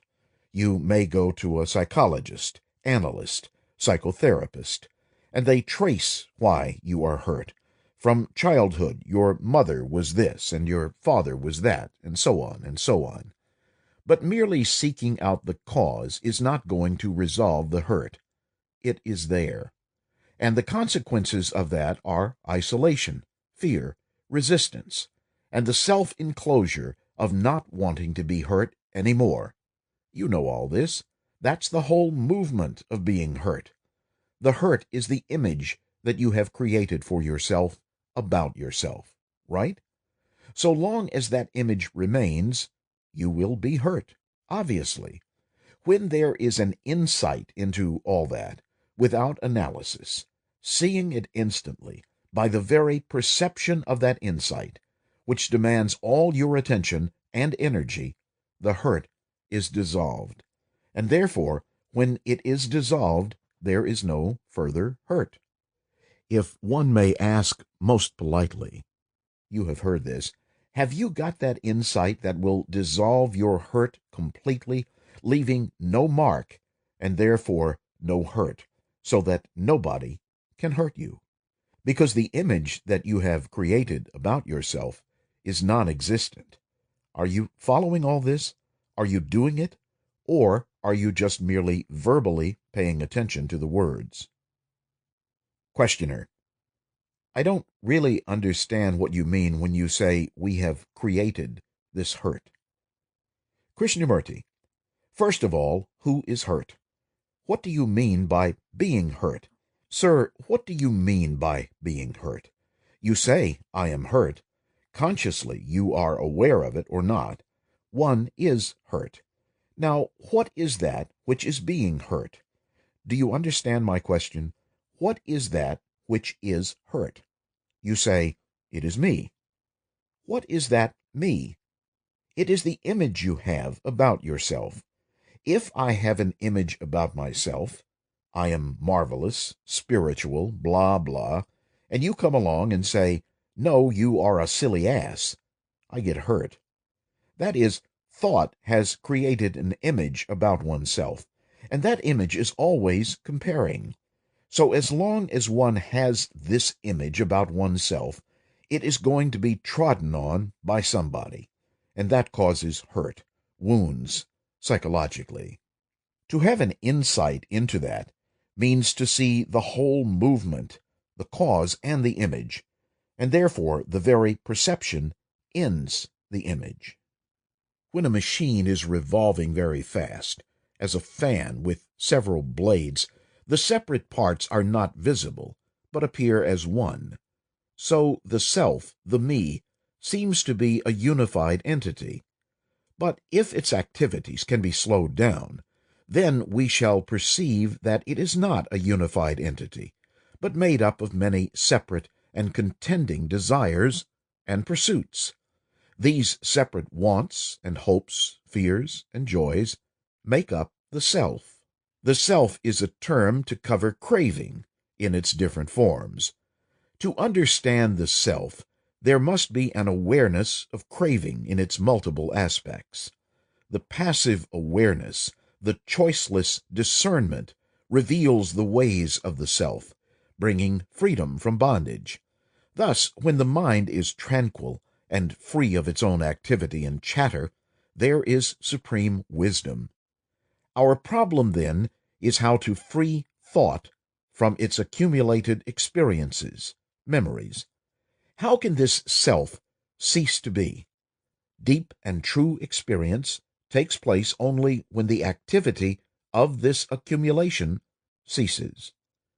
We see that unless there is an experience of truth, none of our problems can be solved, whether sociological, religious, or personal.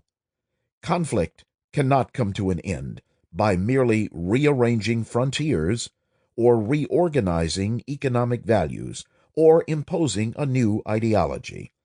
Throughout the centuries, we have tried these many ways, but conflict and sorrow have continued. Until there is a comprehension of the real, merely pruning the branches of our self-expansive activity is of little use, for the central problem remains unsolved. Until we discover truth, there is no way out of our sorrows and problems. The solution is the direct experience of truth when the mind is still, in the tranquility of awareness, in the openness of receptivity. We often have religious experiences, sometimes vague, sometimes definite, experiences of intense devotion or joy, of being deeply vulnerable, of fleeting unity with all things. We try to utilize these experiences in meeting our difficulties and sorrows. These experiences are numerous, but our thought, caught in time, turmoil, and pain, tries to use them as stimulants to overcome our conflicts. We say God or truth will help us in our difficulties, but these experiences do not actually resolve our sorrow and confusion. Such moments of deep experience come when thought is not active in its self-protective memories. These experiences are independent of our striving, and when we try to use them as stimulants for strength in our struggles, they only further the expansion of the self and its peculiar intelligence. So we come back to our question, how can this intelligence of the self, so sedulously cultivated, cease? It can cease only through passive awareness. Awareness is from moment to moment. It is not the cumulative effect of self-protective memories. Awareness is not determination, nor is it the action of will. Awareness is without rationalization, without the division of the observer and the observed. As awareness is non-accumulative, non-residual, it does not build up the self, positively or negatively. Awareness is ever in the present, and so non-identifying and non-repetitive, nor does it create habit. Take, for instance, the habit of smoking, and experiment with it in awareness. Be aware of smoking. Do not condemn, rationalize, or accept. Simply be aware. If you are so aware, there is the cessation of the habit. If you are so aware, there will be no recurrence of it. But if you are not aware, the habit will persist. This awareness is not the determination to cease or to indulge. Be aware. There is a fundamental difference between being and becoming.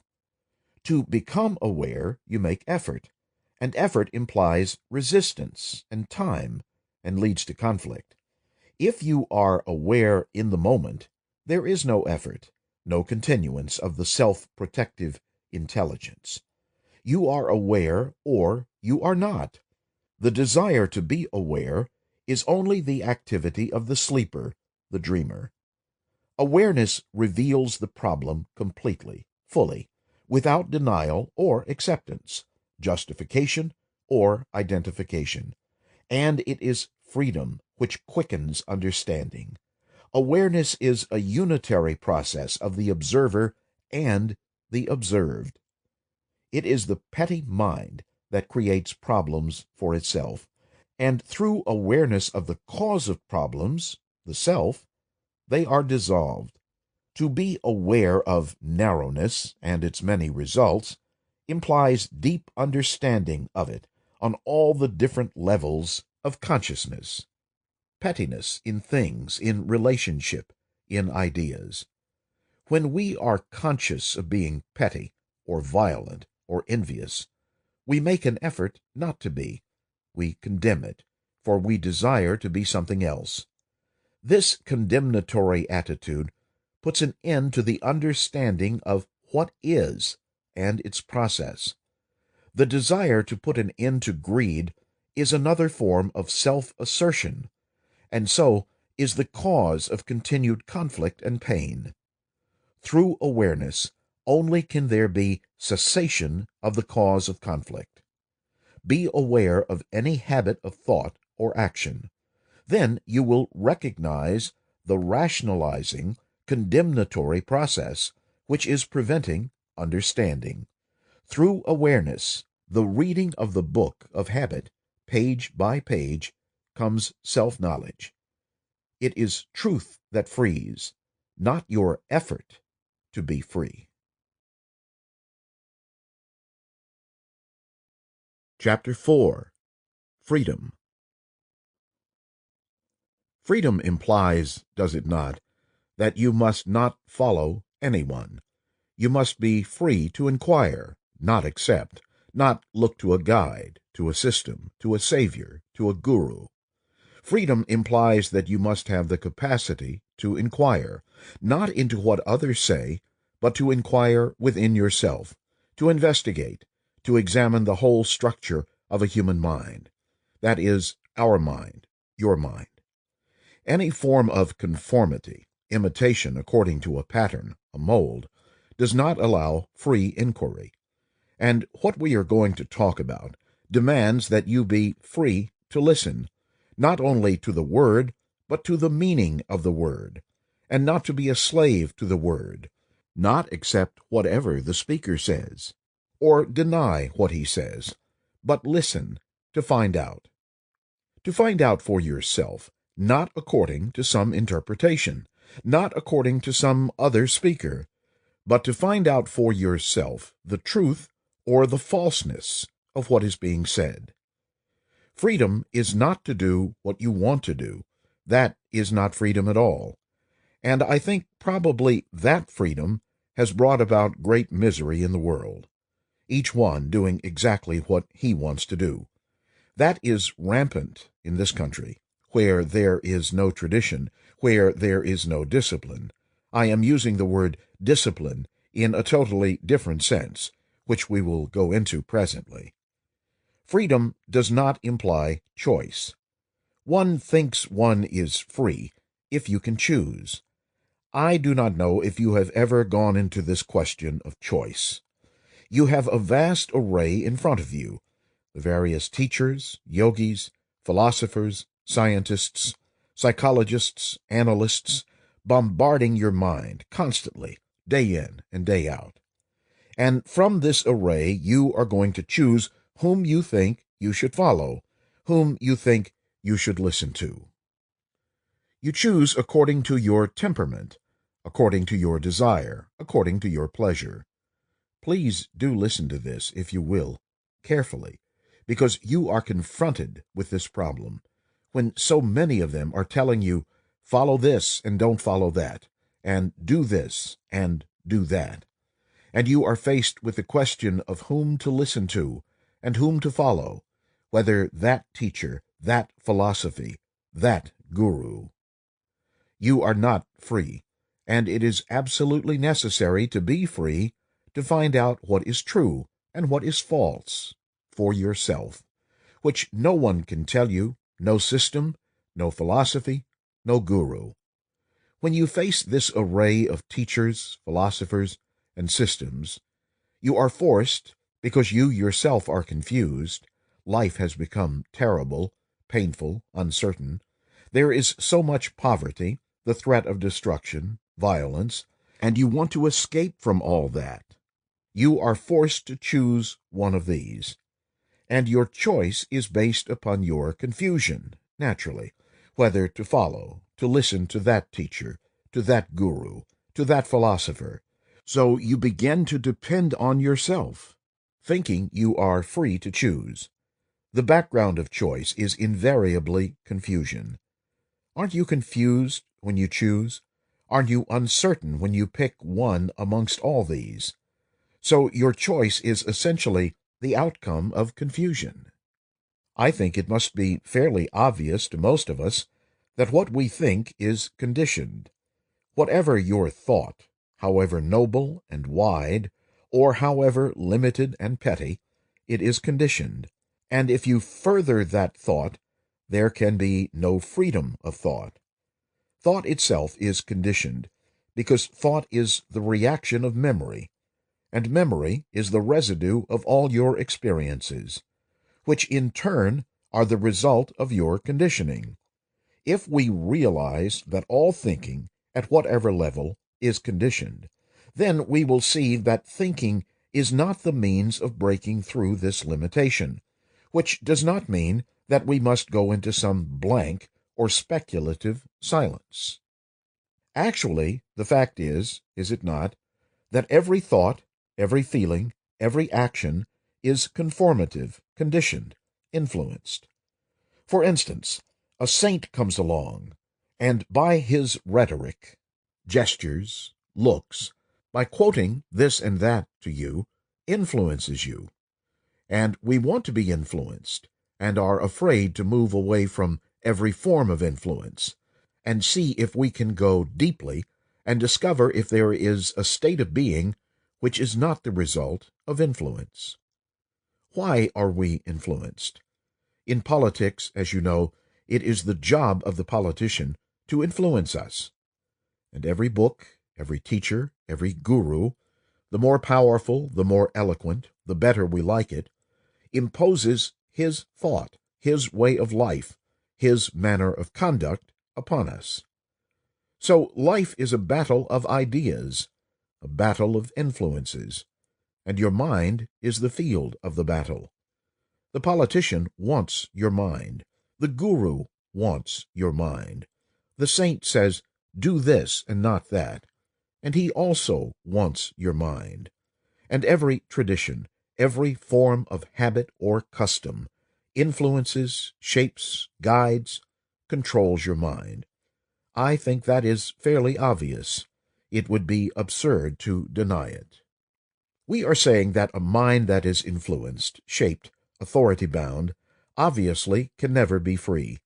And whatever it thinks, however lofty its ideals, however subtle and deep, it is still conditioned.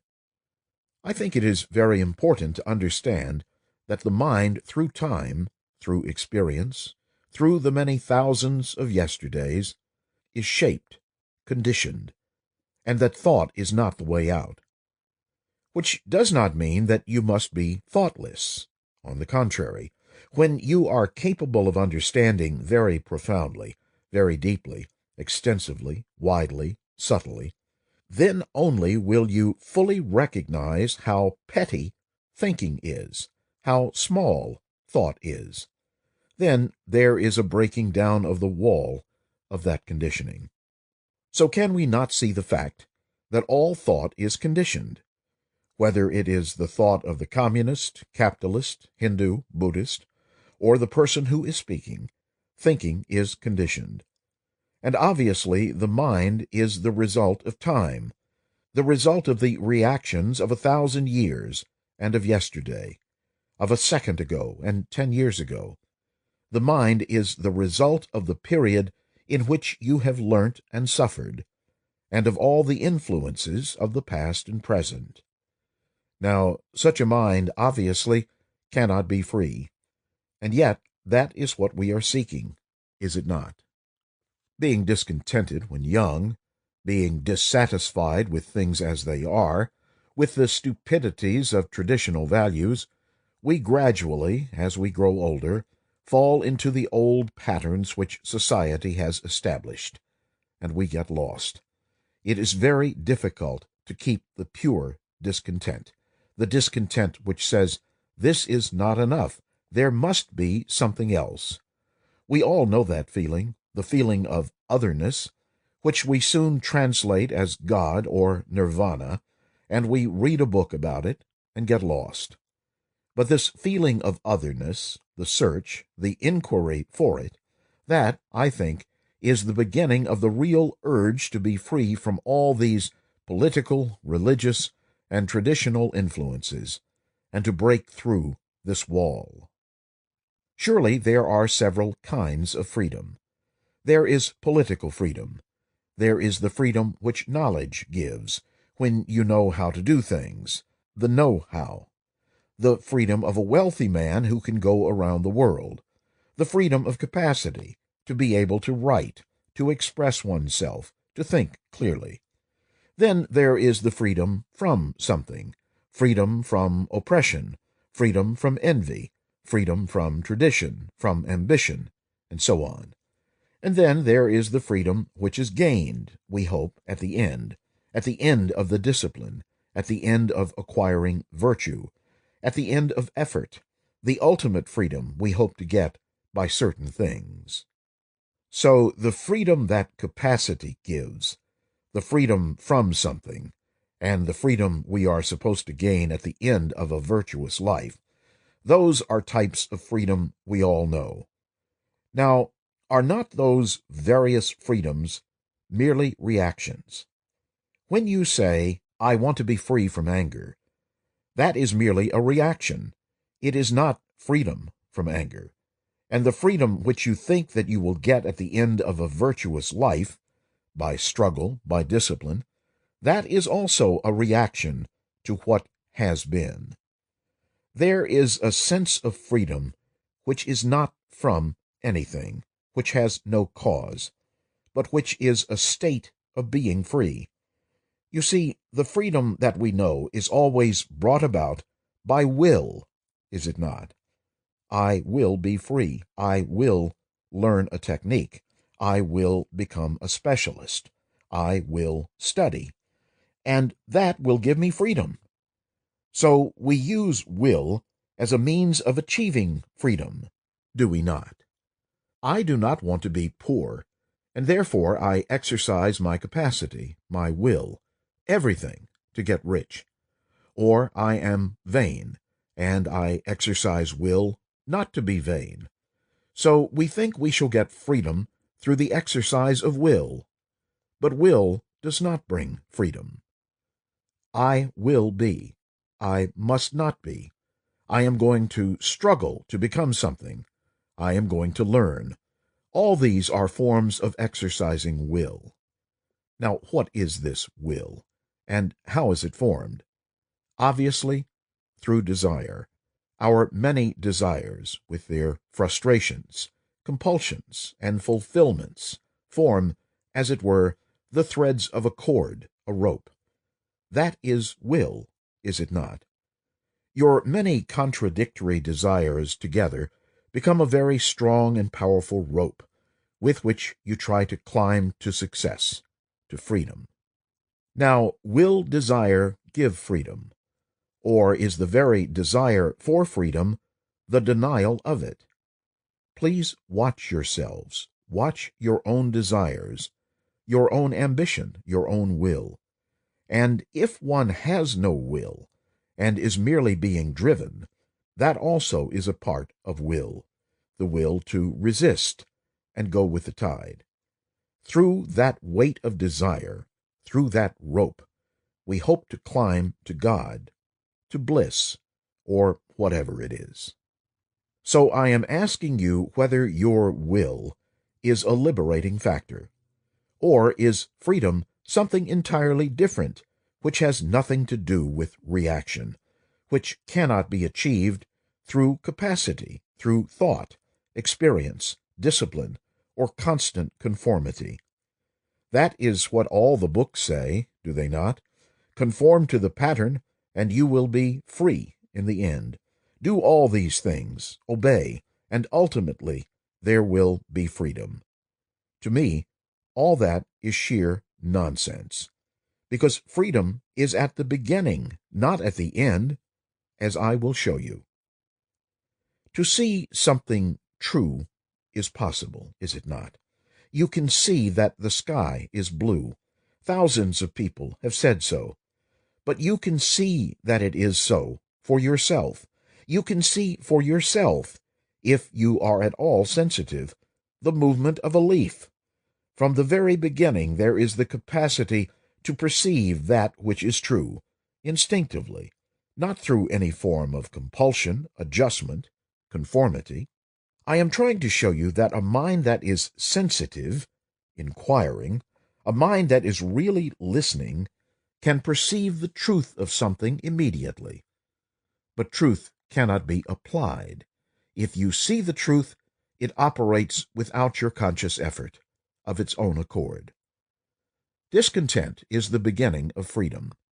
And so long as you are trying to manipulate discontent, to accept authority, in order that this discontent shall disappear, enter into safe channels, then you are already losing that pristine sense of real feeling. Most of us are discontented, are we not? Either with our jobs, our relationships, or whatever we are doing. You want something to happen, to change, to move, to break through. You do not know what it is. There is a constant searching, inquiring, especially when one is young, open, sensitive. Later on, as you become old, you settle down in your habits, your job, because your family is safe. Your wife will not run away. So this extraordinary flame disappears, and you become respectable, petty, and thoughtless. Freedom is a quality of the mind. That quality does not come about through very careful, respectable searchings and inquiries, through very careful analysis, or putting ideas together. That is why it is important to see the truth that the freedom we are constantly demanding is always from something, such as freedom from sorrow. Not that there is no freedom from sorrow, but the demand to be free from it is merely a reaction, and therefore does not free you from sorrow. The urge to be free of sorrow is born out of pain. I suffer because of my husband or my son or something else. I do not like that state I am in, and I want to get away from it. That desire for freedom is a reaction. It is not freedom. It is just another desirable state I want in opposition to what is. The man who can travel around the world because he has plenty of money is not necessarily free, nor is the man who is clever or efficient, for his wanting to be free is again merely a reaction. Can I not see that freedom, liberation, cannot be learned or acquired or sought after through any reaction? Therefore I must understand the reaction, and I must also understand that freedom does not come through any effort of will. Will and freedom are contradictory, as thought and freedom are contradictory. Thought cannot produce freedom, because thought is conditioned. Economically, you can, perhaps, arrange the world so that man can be more comfortable, have more food, clothing, and shelter, and you may think that is freedom. Those are necessary and essential things, but that is not the totality of freedom. Freedom is a state and quality of mind, and it is that quality we are inquiring into. Without that quality, do what you will, cultivate all the virtues in the world, you will not have that freedom? How is that sense of otherness, that quality of mind, to come about? You cannot cultivate it, because the moment you use your brain, you are using thought, which is limited. Whether it is the thought of the Buddha or anyone else, all thought is limited. So our inquiry must be negative. We must come to that freedom obliquely, not directly. That freedom is not to be sought after aggressively, is not to be cultivated by denials, disciplines, by checking yourself, torturing yourself, by doing various exercises, and all the rest of it. It must come without your knowing, like virtue. Cultivated virtue is not virtue. The virtue which is true virtue is not self-conscious. Surely a man who has cultivated humility, who, because of his conceit, vanity, arrogance, has made himself humble, such a man has no true sense of humility. Humility is a state in which the mind is not conscious of its own quality, as a flower which has fragrance is not conscious of its own perfume. This freedom cannot be got through any form of discipline, nor can a mind which is undisciplined understand it. You use discipline to produce a result, but freedom is not a result. If it is a result, it is no longer free, because it has been produced. How is the mind, which is full of multitudinous influences, compulsions, various forms of contradictory desires, the product of time, how is that mind to have the quality of freedom? We know that all the things that I have been talking about are not freedom. They are all manufactured by the mind, under various stresses, compulsions, and influences. If I can approach it negatively, in the very awareness that all this is not freedom, then the mind is already disciplined, but not disciplined to achieve a result. The mind says, I must discipline myself in order to achieve a result. But such discipline does not bring freedom. It brings a result, because you have a motive, a cause, which produces the result. But that result is never freedom. It is only a reaction. Now, if I begin to understand the operations of that kind of discipline, then in the very process of understanding, inquiring, going into it, my mind is truly disciplined.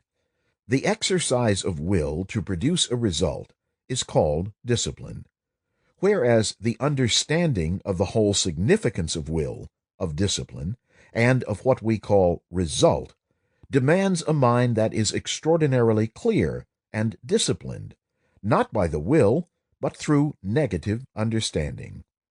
So, negatively, I have understood the whole problem of what is not freedom. I have examined it. I have searched my heart and my mind, the recesses of my being, to understand what freedom means. And I see that none of these things we have described is freedom, because they are all based on desire, compulsion, will, on what I will get at the end, and they are all reactions. I see factually that they are not freedom. Therefore, because I have understood those things, my mind is open to find out or receive that which is free. So my mind has a quality which is not that of a disciplined mind seeking a result, nor that of the undisciplined mind which wanders about, but it has understood negatively both what is and what should be, and so can perceive, can understand that freedom which is not from something, that freedom which is not a result.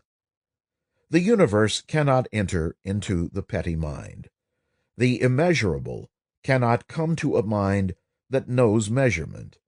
So our whole inquiry is how to break through the measurement, which does not mean I must go off to an ashram, become neurotic, devotional, and all that nonsense. And here, if I may say so, what is important is the teaching and not the teacher. The person who speaks here at the moment is not important. Throw him overboard. What is important is what is being said. So the mind only knows the measurable, the compass of itself, the frontiers, ambitions, hopes, desperation, misery, sorrows, and joys. Such a mind cannot invite freedom. All that it can do is to be aware of itself, and not condemn what it sees, not condemn the ugly, or cling to the beautiful, but see what is. The mere perception of what is the beginning of the breaking down of the measurement of the mind, of its frontiers, its patterns, just to see things as they are. Then you will find that the mind can come to that freedom involuntarily, without knowing. This transformation in the mind itself is the true revolution. All other revolutions are reactions, even though they use the word freedom and promise utopia, the heavens, everything. There is only true revolution in the quality of the mind. I am not at all sure that most of us want to be completely free. Rather, we should like to keep some pleasurable, satisfying, complex ideologies and gratifying formulas. We should, of course, like to be free of those things that are painful, the ugly memories, painful experiences, and so on. We all say we would like to be free, but I think that before we pursue that desire with which our inclinations or tendencies confront us, we should understand the nature and the structure of freedom. Is it freedom when you are free from something, free from pain, free from some kind of anxiety? Or is not freedom itself entirely different from freedom from something? One can be free from anger, perhaps from jealousy, but is not freedom from something a reaction, and therefore not freedom at all? Is not freedom something entirely different from any reaction, any inclination, any desire? One can be free from dogma very easily by analyzing, kicking it out. Yet the motive for that freedom from a dogma contains its own reaction, doesn't it? The motive, the desire to be free from a dogma, may be that it is no longer convenient, no longer fashionable, no longer reasonable, no longer popular. Circumstances are against it, and therefore you want to be free from it. These are merely reactions. Is reaction away from anything freedom? Or is freedom something entirely different from reaction, standing by itself, without any motive, not dependent upon any inclination, tendency, and circumstance? Is there such a thing as that kind of freedom? Can a leader, spiritual or political, promise freedom at the end of something? For can freedom which comes about through discipline, through conformity, through acceptance, that promises the ideal through the following of that ideal, be freedom? Or is freedom a state of mind which is so intensely active, vigorous, that it throws away every form of dependence, slavery, conformity, and acceptance? Does the mind want such freedom? Such freedom implies complete solitude, a state of mind which is not dependent on circumstantial stimulation, ideas, experience. Freedom of that kind obviously means aloneness, solitude.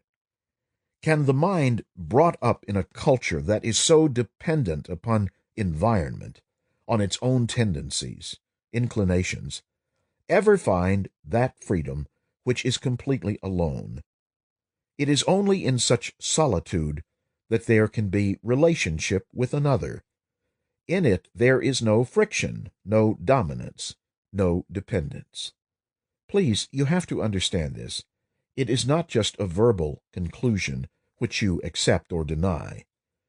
Is this what each individual demands and insists upon? A freedom in which there is no leadership, no tradition, no authority. Otherwise, there is not freedom. Otherwise, when you say you are free from something, it is merely a reaction, which, because it is a reaction, is going to be the cause of another reaction. One can have a chain of reactions, accepting each reaction as a freedom. But that chain is not freedom. It is a continuity of the modified past to which the mind clings. Freedom is complete in itself. It is not a reaction. It is not an ideological conclusion. Freedom implies complete solitude, an inward state of mind that is not dependent on any stimulus, on any knowledge. It is not the result of any experience or conclusion. In understanding freedom, we also understand what is implied in solitude. Most of us, inwardly, are never alone. There is a difference between isolation, cutting oneself off, and aloneness, solitude. We know what it is to be isolated, to have built a wall around oneself, a wall of resistance, a wall which we have built in order never to be vulnerable. Or we may live in a dreamy, idiotic ideology, which has no validity at all. All these bring about self-isolation, and in our daily life, in the office, at home, in our sexual relationships, in every activity, this process of self-isolation is going on. That form of isolation, and living in an ivory tower of ideology, has nothing whatsoever to do with solitude, with aloneness. The state of solitude, aloneness, can only come about when there is freedom from the psychological structure of society, which we have built through our reactions, and of which we are. In understanding total freedom, we come upon the sense of complete solitude. I feel that it is only a mind that has understood this solitude that can have relationship in which there is no conflict whatsoever. But if we create an image of what we think is solitude, and establish that as the basis of solitude in ourselves, and from that try to find a relationship, then such relationship will only bring about conflict. We human beings who have lived so long, gathered so much experience, are second-hand entities. There is nothing original. We are contaminated by every kind of torture, conflict, obedience, acceptance, fear, jealousy, anxiety, and therefore there is not that quality of aloneness. We, as human beings, as we are only a result, a psychological product. All our relationships are based on what has been or what should be. Therefore, all relationship is a conflict, a battlefield. If one would understand what is right relationship, one must inquire into the nature and the structure of solitude, which is to be completely alone. But that word alone creates an image. Watch yourself. You will see. When you use that word alone, you have already a formula, an image, and you try to live up to that image, to that formula. But the word or the image is not the fact. One has to understand and live with that which actually is. Understanding solitude, if you really know what it means and live in that state, is really quite extraordinary, because then the mind is always fresh and is not dependent upon inclination, tendency, nor guided by circumstance. In understanding solitude, you will begin to understand the necessity of living with yourself as you actually are. In observing myself, I find I am jealous, anxious, or envious. I realize that. Now, I want to live with that because it is only when I live with something intimately that I begin to understand it. But to live with my envy, with my anxiety, is one of the most difficult things. I see that the moment I get used to it, I am not living with it. There is that river, and I can see it every day, hear the sound of it, the lapping of the water. But after 2 or 3 days I have got used to it, and I don't always hear it. I can have a picture in the room. I have looked at it every day, at the beauty, the color, the various depths and shadows, the quality of it.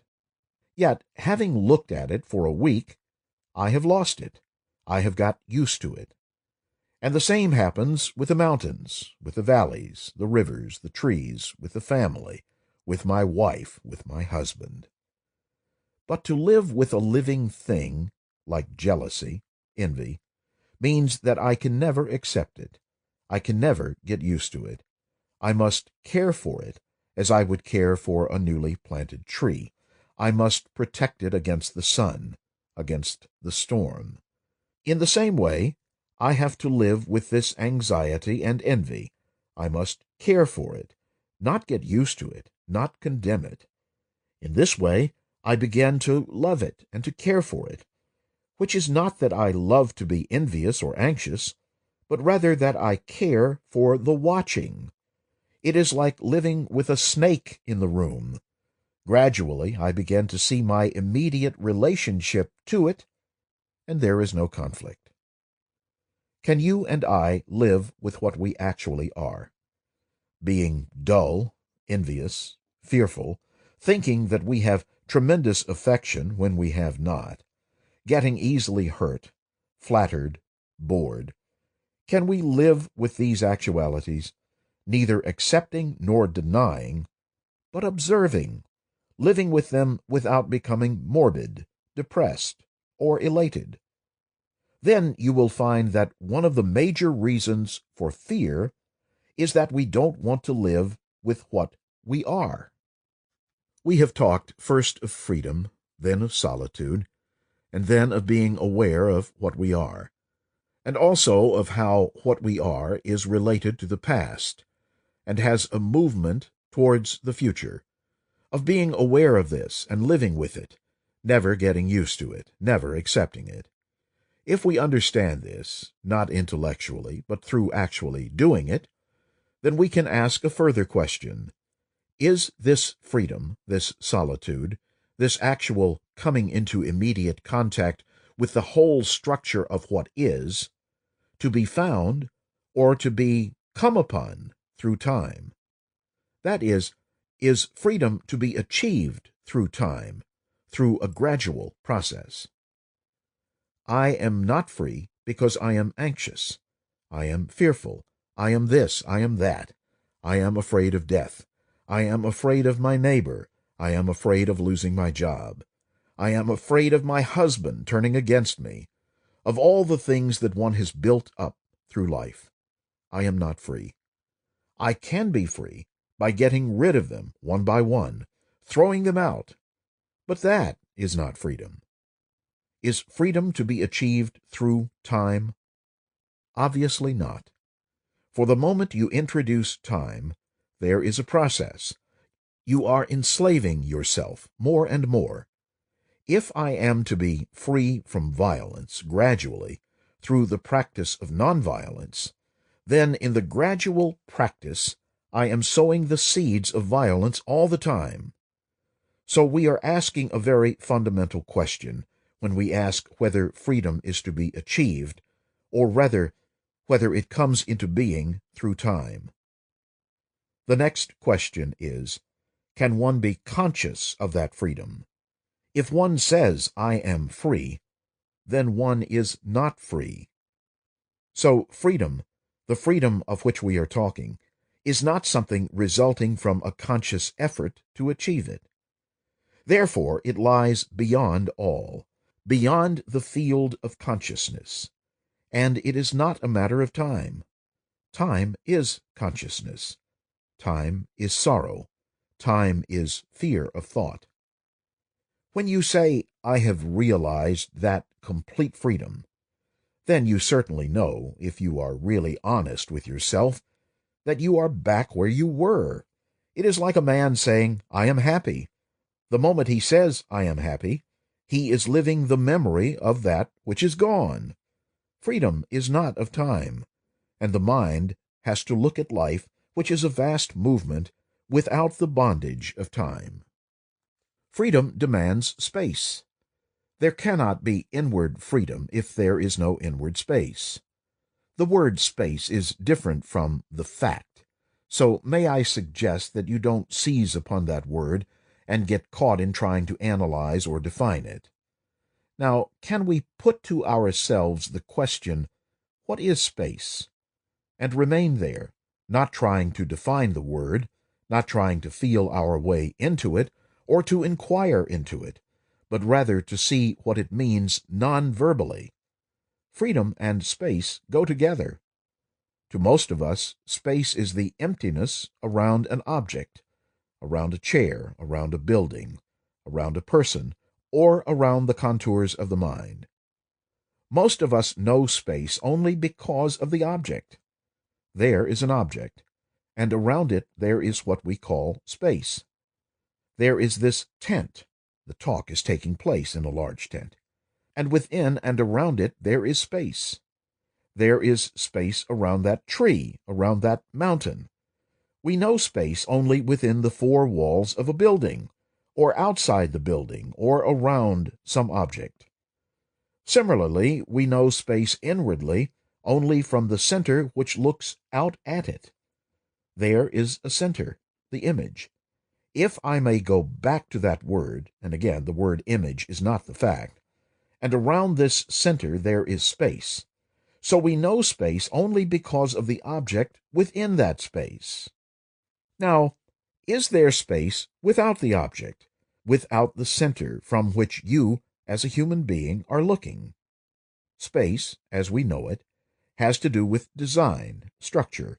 It exists in the relationship of one structure to another structure, one center to another center.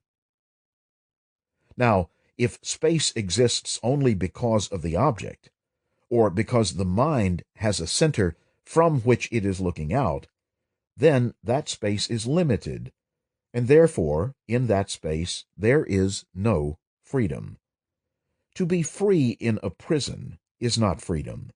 To be free of a certain problem within the four walls of one's relationships, that is, within the limited space of one's own image, one's own thoughts, activities, ideas, conclusions, is not freedom. Please, may I once again suggest that through the words of the speaker you observe the limited space which you have created around yourself as a human being in relationship with another. As a human being living in a world of destruction and brutality, as a human being in a relationship to a particular society, observe your own space. See how limited it is. I do not mean the size of the room in which you live, whether it is small or big. That is not what I am talking about. I mean the inner space which each one of us has created around his own image, around a center, around a conclusion. So the only space we know is the space which has an object as its center. Now, to understand freedom in relationship, one must go into this question of what is space, because the minds of most of us are small, petty, limited. We are heavily conditioned by religion, by the society in which we live, by our education, by technology. We are limited, forced to conform to a certain pattern, and one sees that there is no freedom within that circumscribed area. But one demands freedom, complete freedom, not just partial freedom. Living in a prison cell for 24 hours a day, and going occasionally into the prison yard to walk around there, that is not freedom. As a human being living in the present society, with all its confusion, misery, conflict, torture, one demands freedom, and this demand for freedom is a healthy, normal thing. Living in society, living in relationship with your family, with your property, with your ideas, what does it mean to be free? Can the mind ever be free if it hasn't got limitless space within itself? Space not created by an idea of space, not created by an image which has a certain limited space around itself as the center. Surely, as a human being, one has to find out the relationship that exists between freedom and space. It is very important to find out for ourselves what space is. Otherwise, we shall always be in conflict with each other, in revolt against society.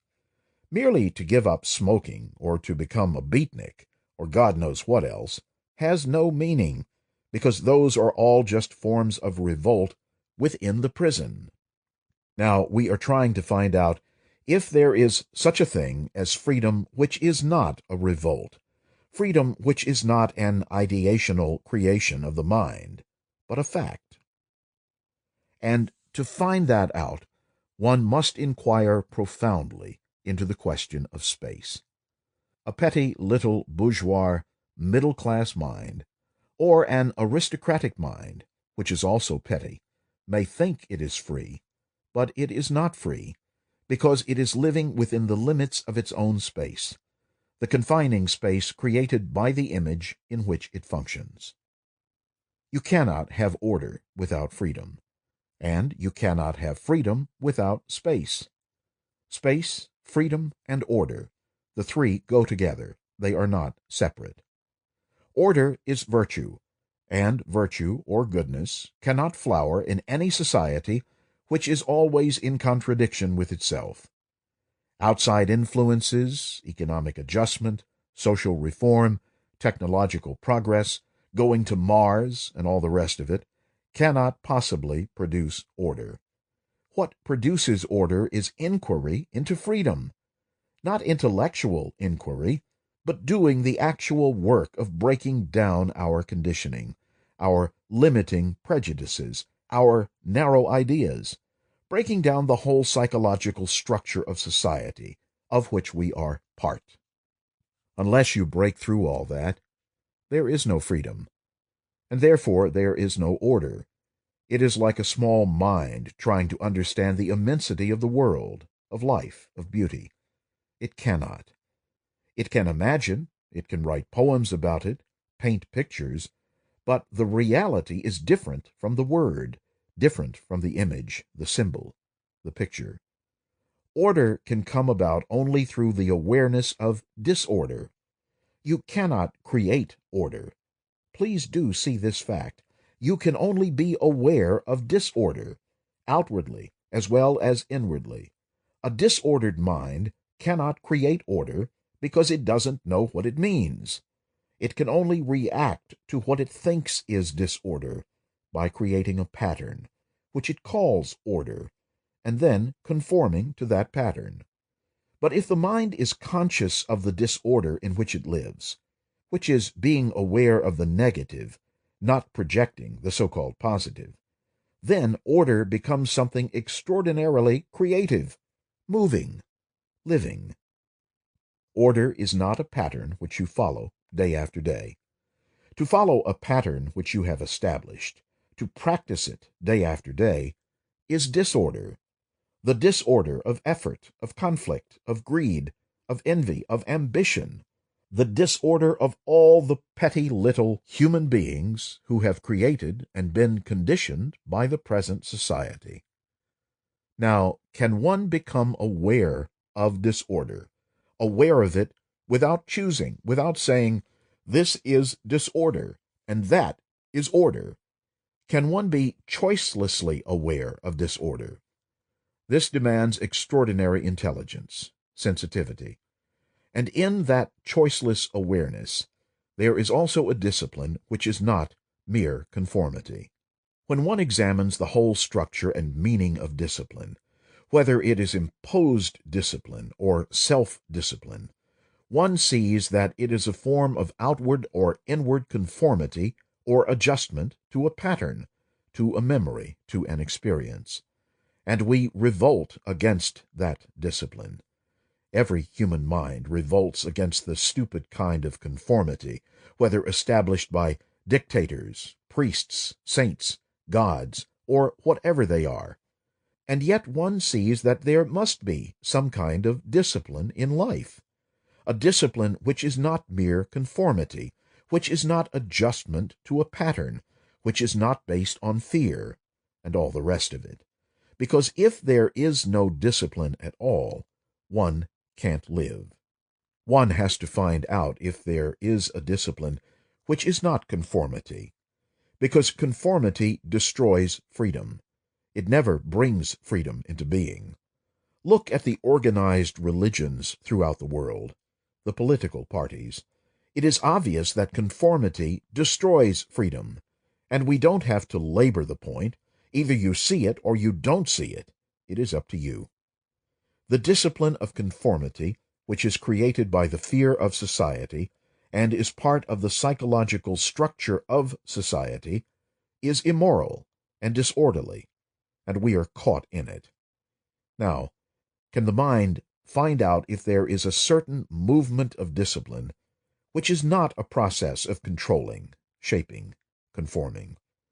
To find that out, one has to be aware of this extraordinary disorder, confusion, and misery in which one lives, and to be aware of it, not fragmentarily, but totally, and therefore choicelessly. That in itself is discipline. If I am fully aware of what I am doing, if I am choicelessly aware of the movement of my hand, for example, that very awareness is a form of discipline in which there is no conformity. You cannot understand this just verbally. You have actually to do it within yourself. Order can come about only through this sense of awareness, in which there is no choice, and which is, therefore, a total awareness, a complete sensitivity to every movement of thought. This total awareness itself is discipline without conformity.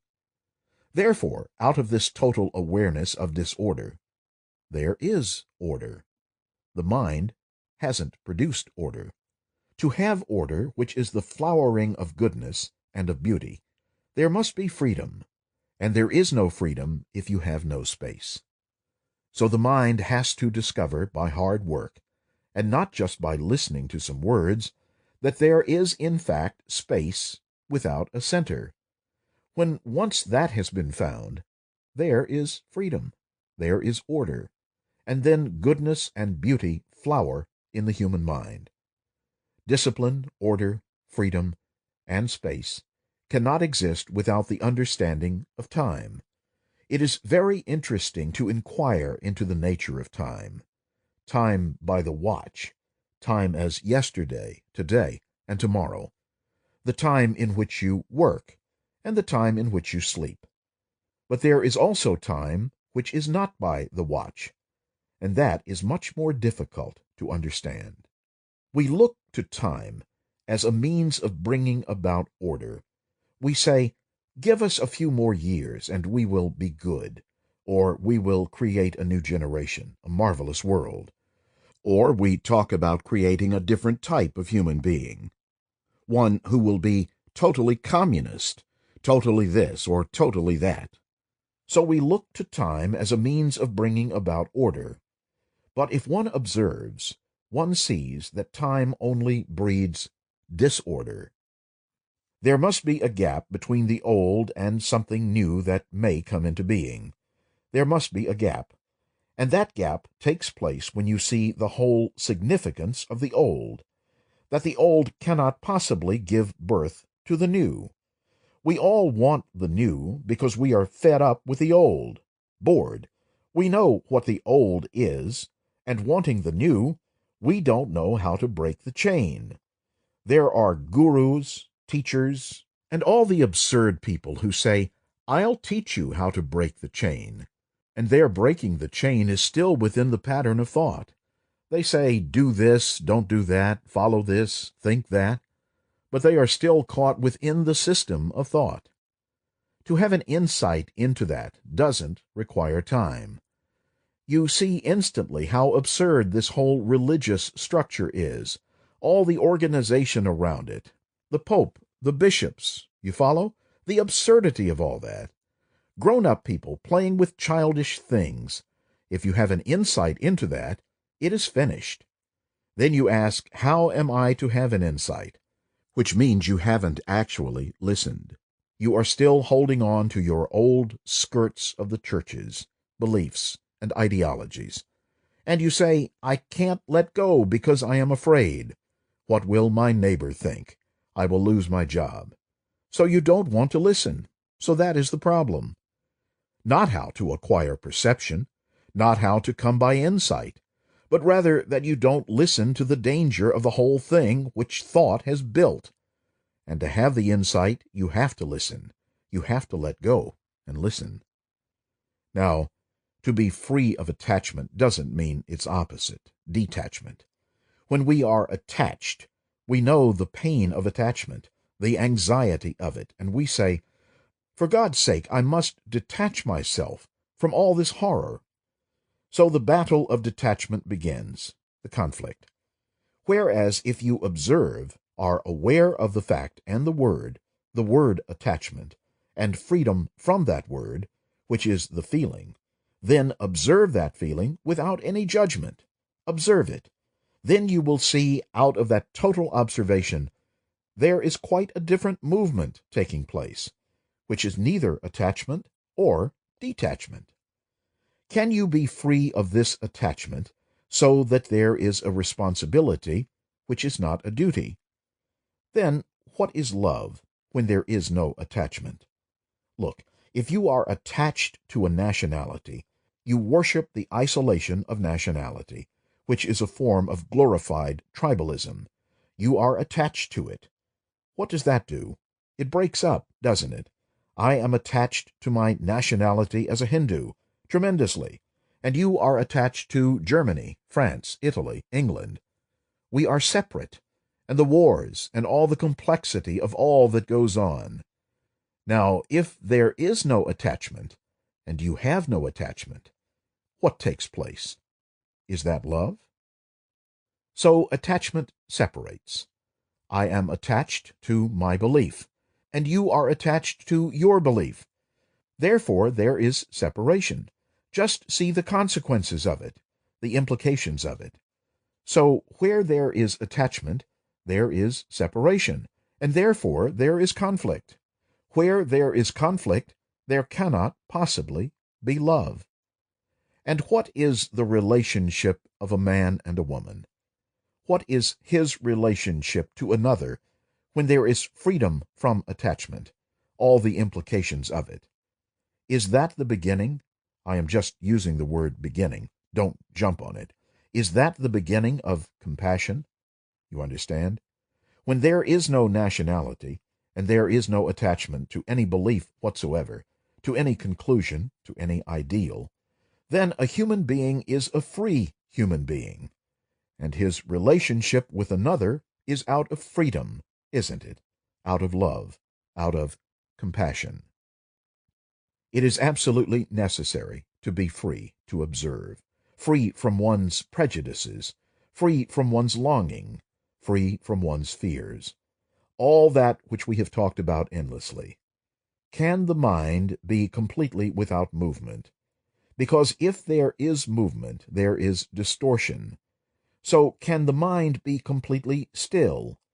And one finds it terribly difficult because thought comes in immediately. So one says, I must control thought. The controller is the controlled. We have been through all that. I won't go into it. When you see that the thinker is the thought, the controller is the controlled, the observer is the observed, then there is no movement. One realizes that anger is part of the observer who says, I am angry. So anger and the observer are the same. That is clear. That is simple. In the same way, the thinker who wants to control thought is still thought. When one realizes that, the movement of thought stops. When there is no movement of any kind in the mind, then, naturally, the mind is still, without effort, without compulsion, without will, without all that. It is naturally still, not cultivated stillness, because that is mechanical, which is not stillness, which is just an illusion of stillness. So there is freedom. Freedom implies all that we have talked about. And in that freedom there is silence, which means no movement. Then you can observe. Then there is observation. Then there is only observation, not the observer observing. So there is only observation out of total silence, complete stillness of mind. Then what takes place? Then there is the operation of intelligence, isn't there? Look, I'll show you. We said attachment implies great pain, anxiety, fear, and therefore deepening of possession. To see that is part of intelligence, isn't it? To see the nature of attachment and all its implications, to have an insight into it, is intelligence. I am not talking of the cunning intelligence of thought that says how true that is. If you see all the implications of attachment, and see the danger of attachment, that perception is intelligence. That's all. That's all. This is James Tedder for University Press Audiobooks. Thank you for listening. This audiobook, Krishnamurti by J. Krishnamurti, edited by Raymond Martin, is copyrighted in 2014 in the name of Redwood Audiobooks, and is based on the book published by Open Court Publishing Company, copyrighted in 1997 in the name of Krishnamurti Foundation of America and Krishnamurti Foundation Trust, Limited. To see the complete line of University Press audiobooks, please visit the website at www.universitypressaudiobooks.com.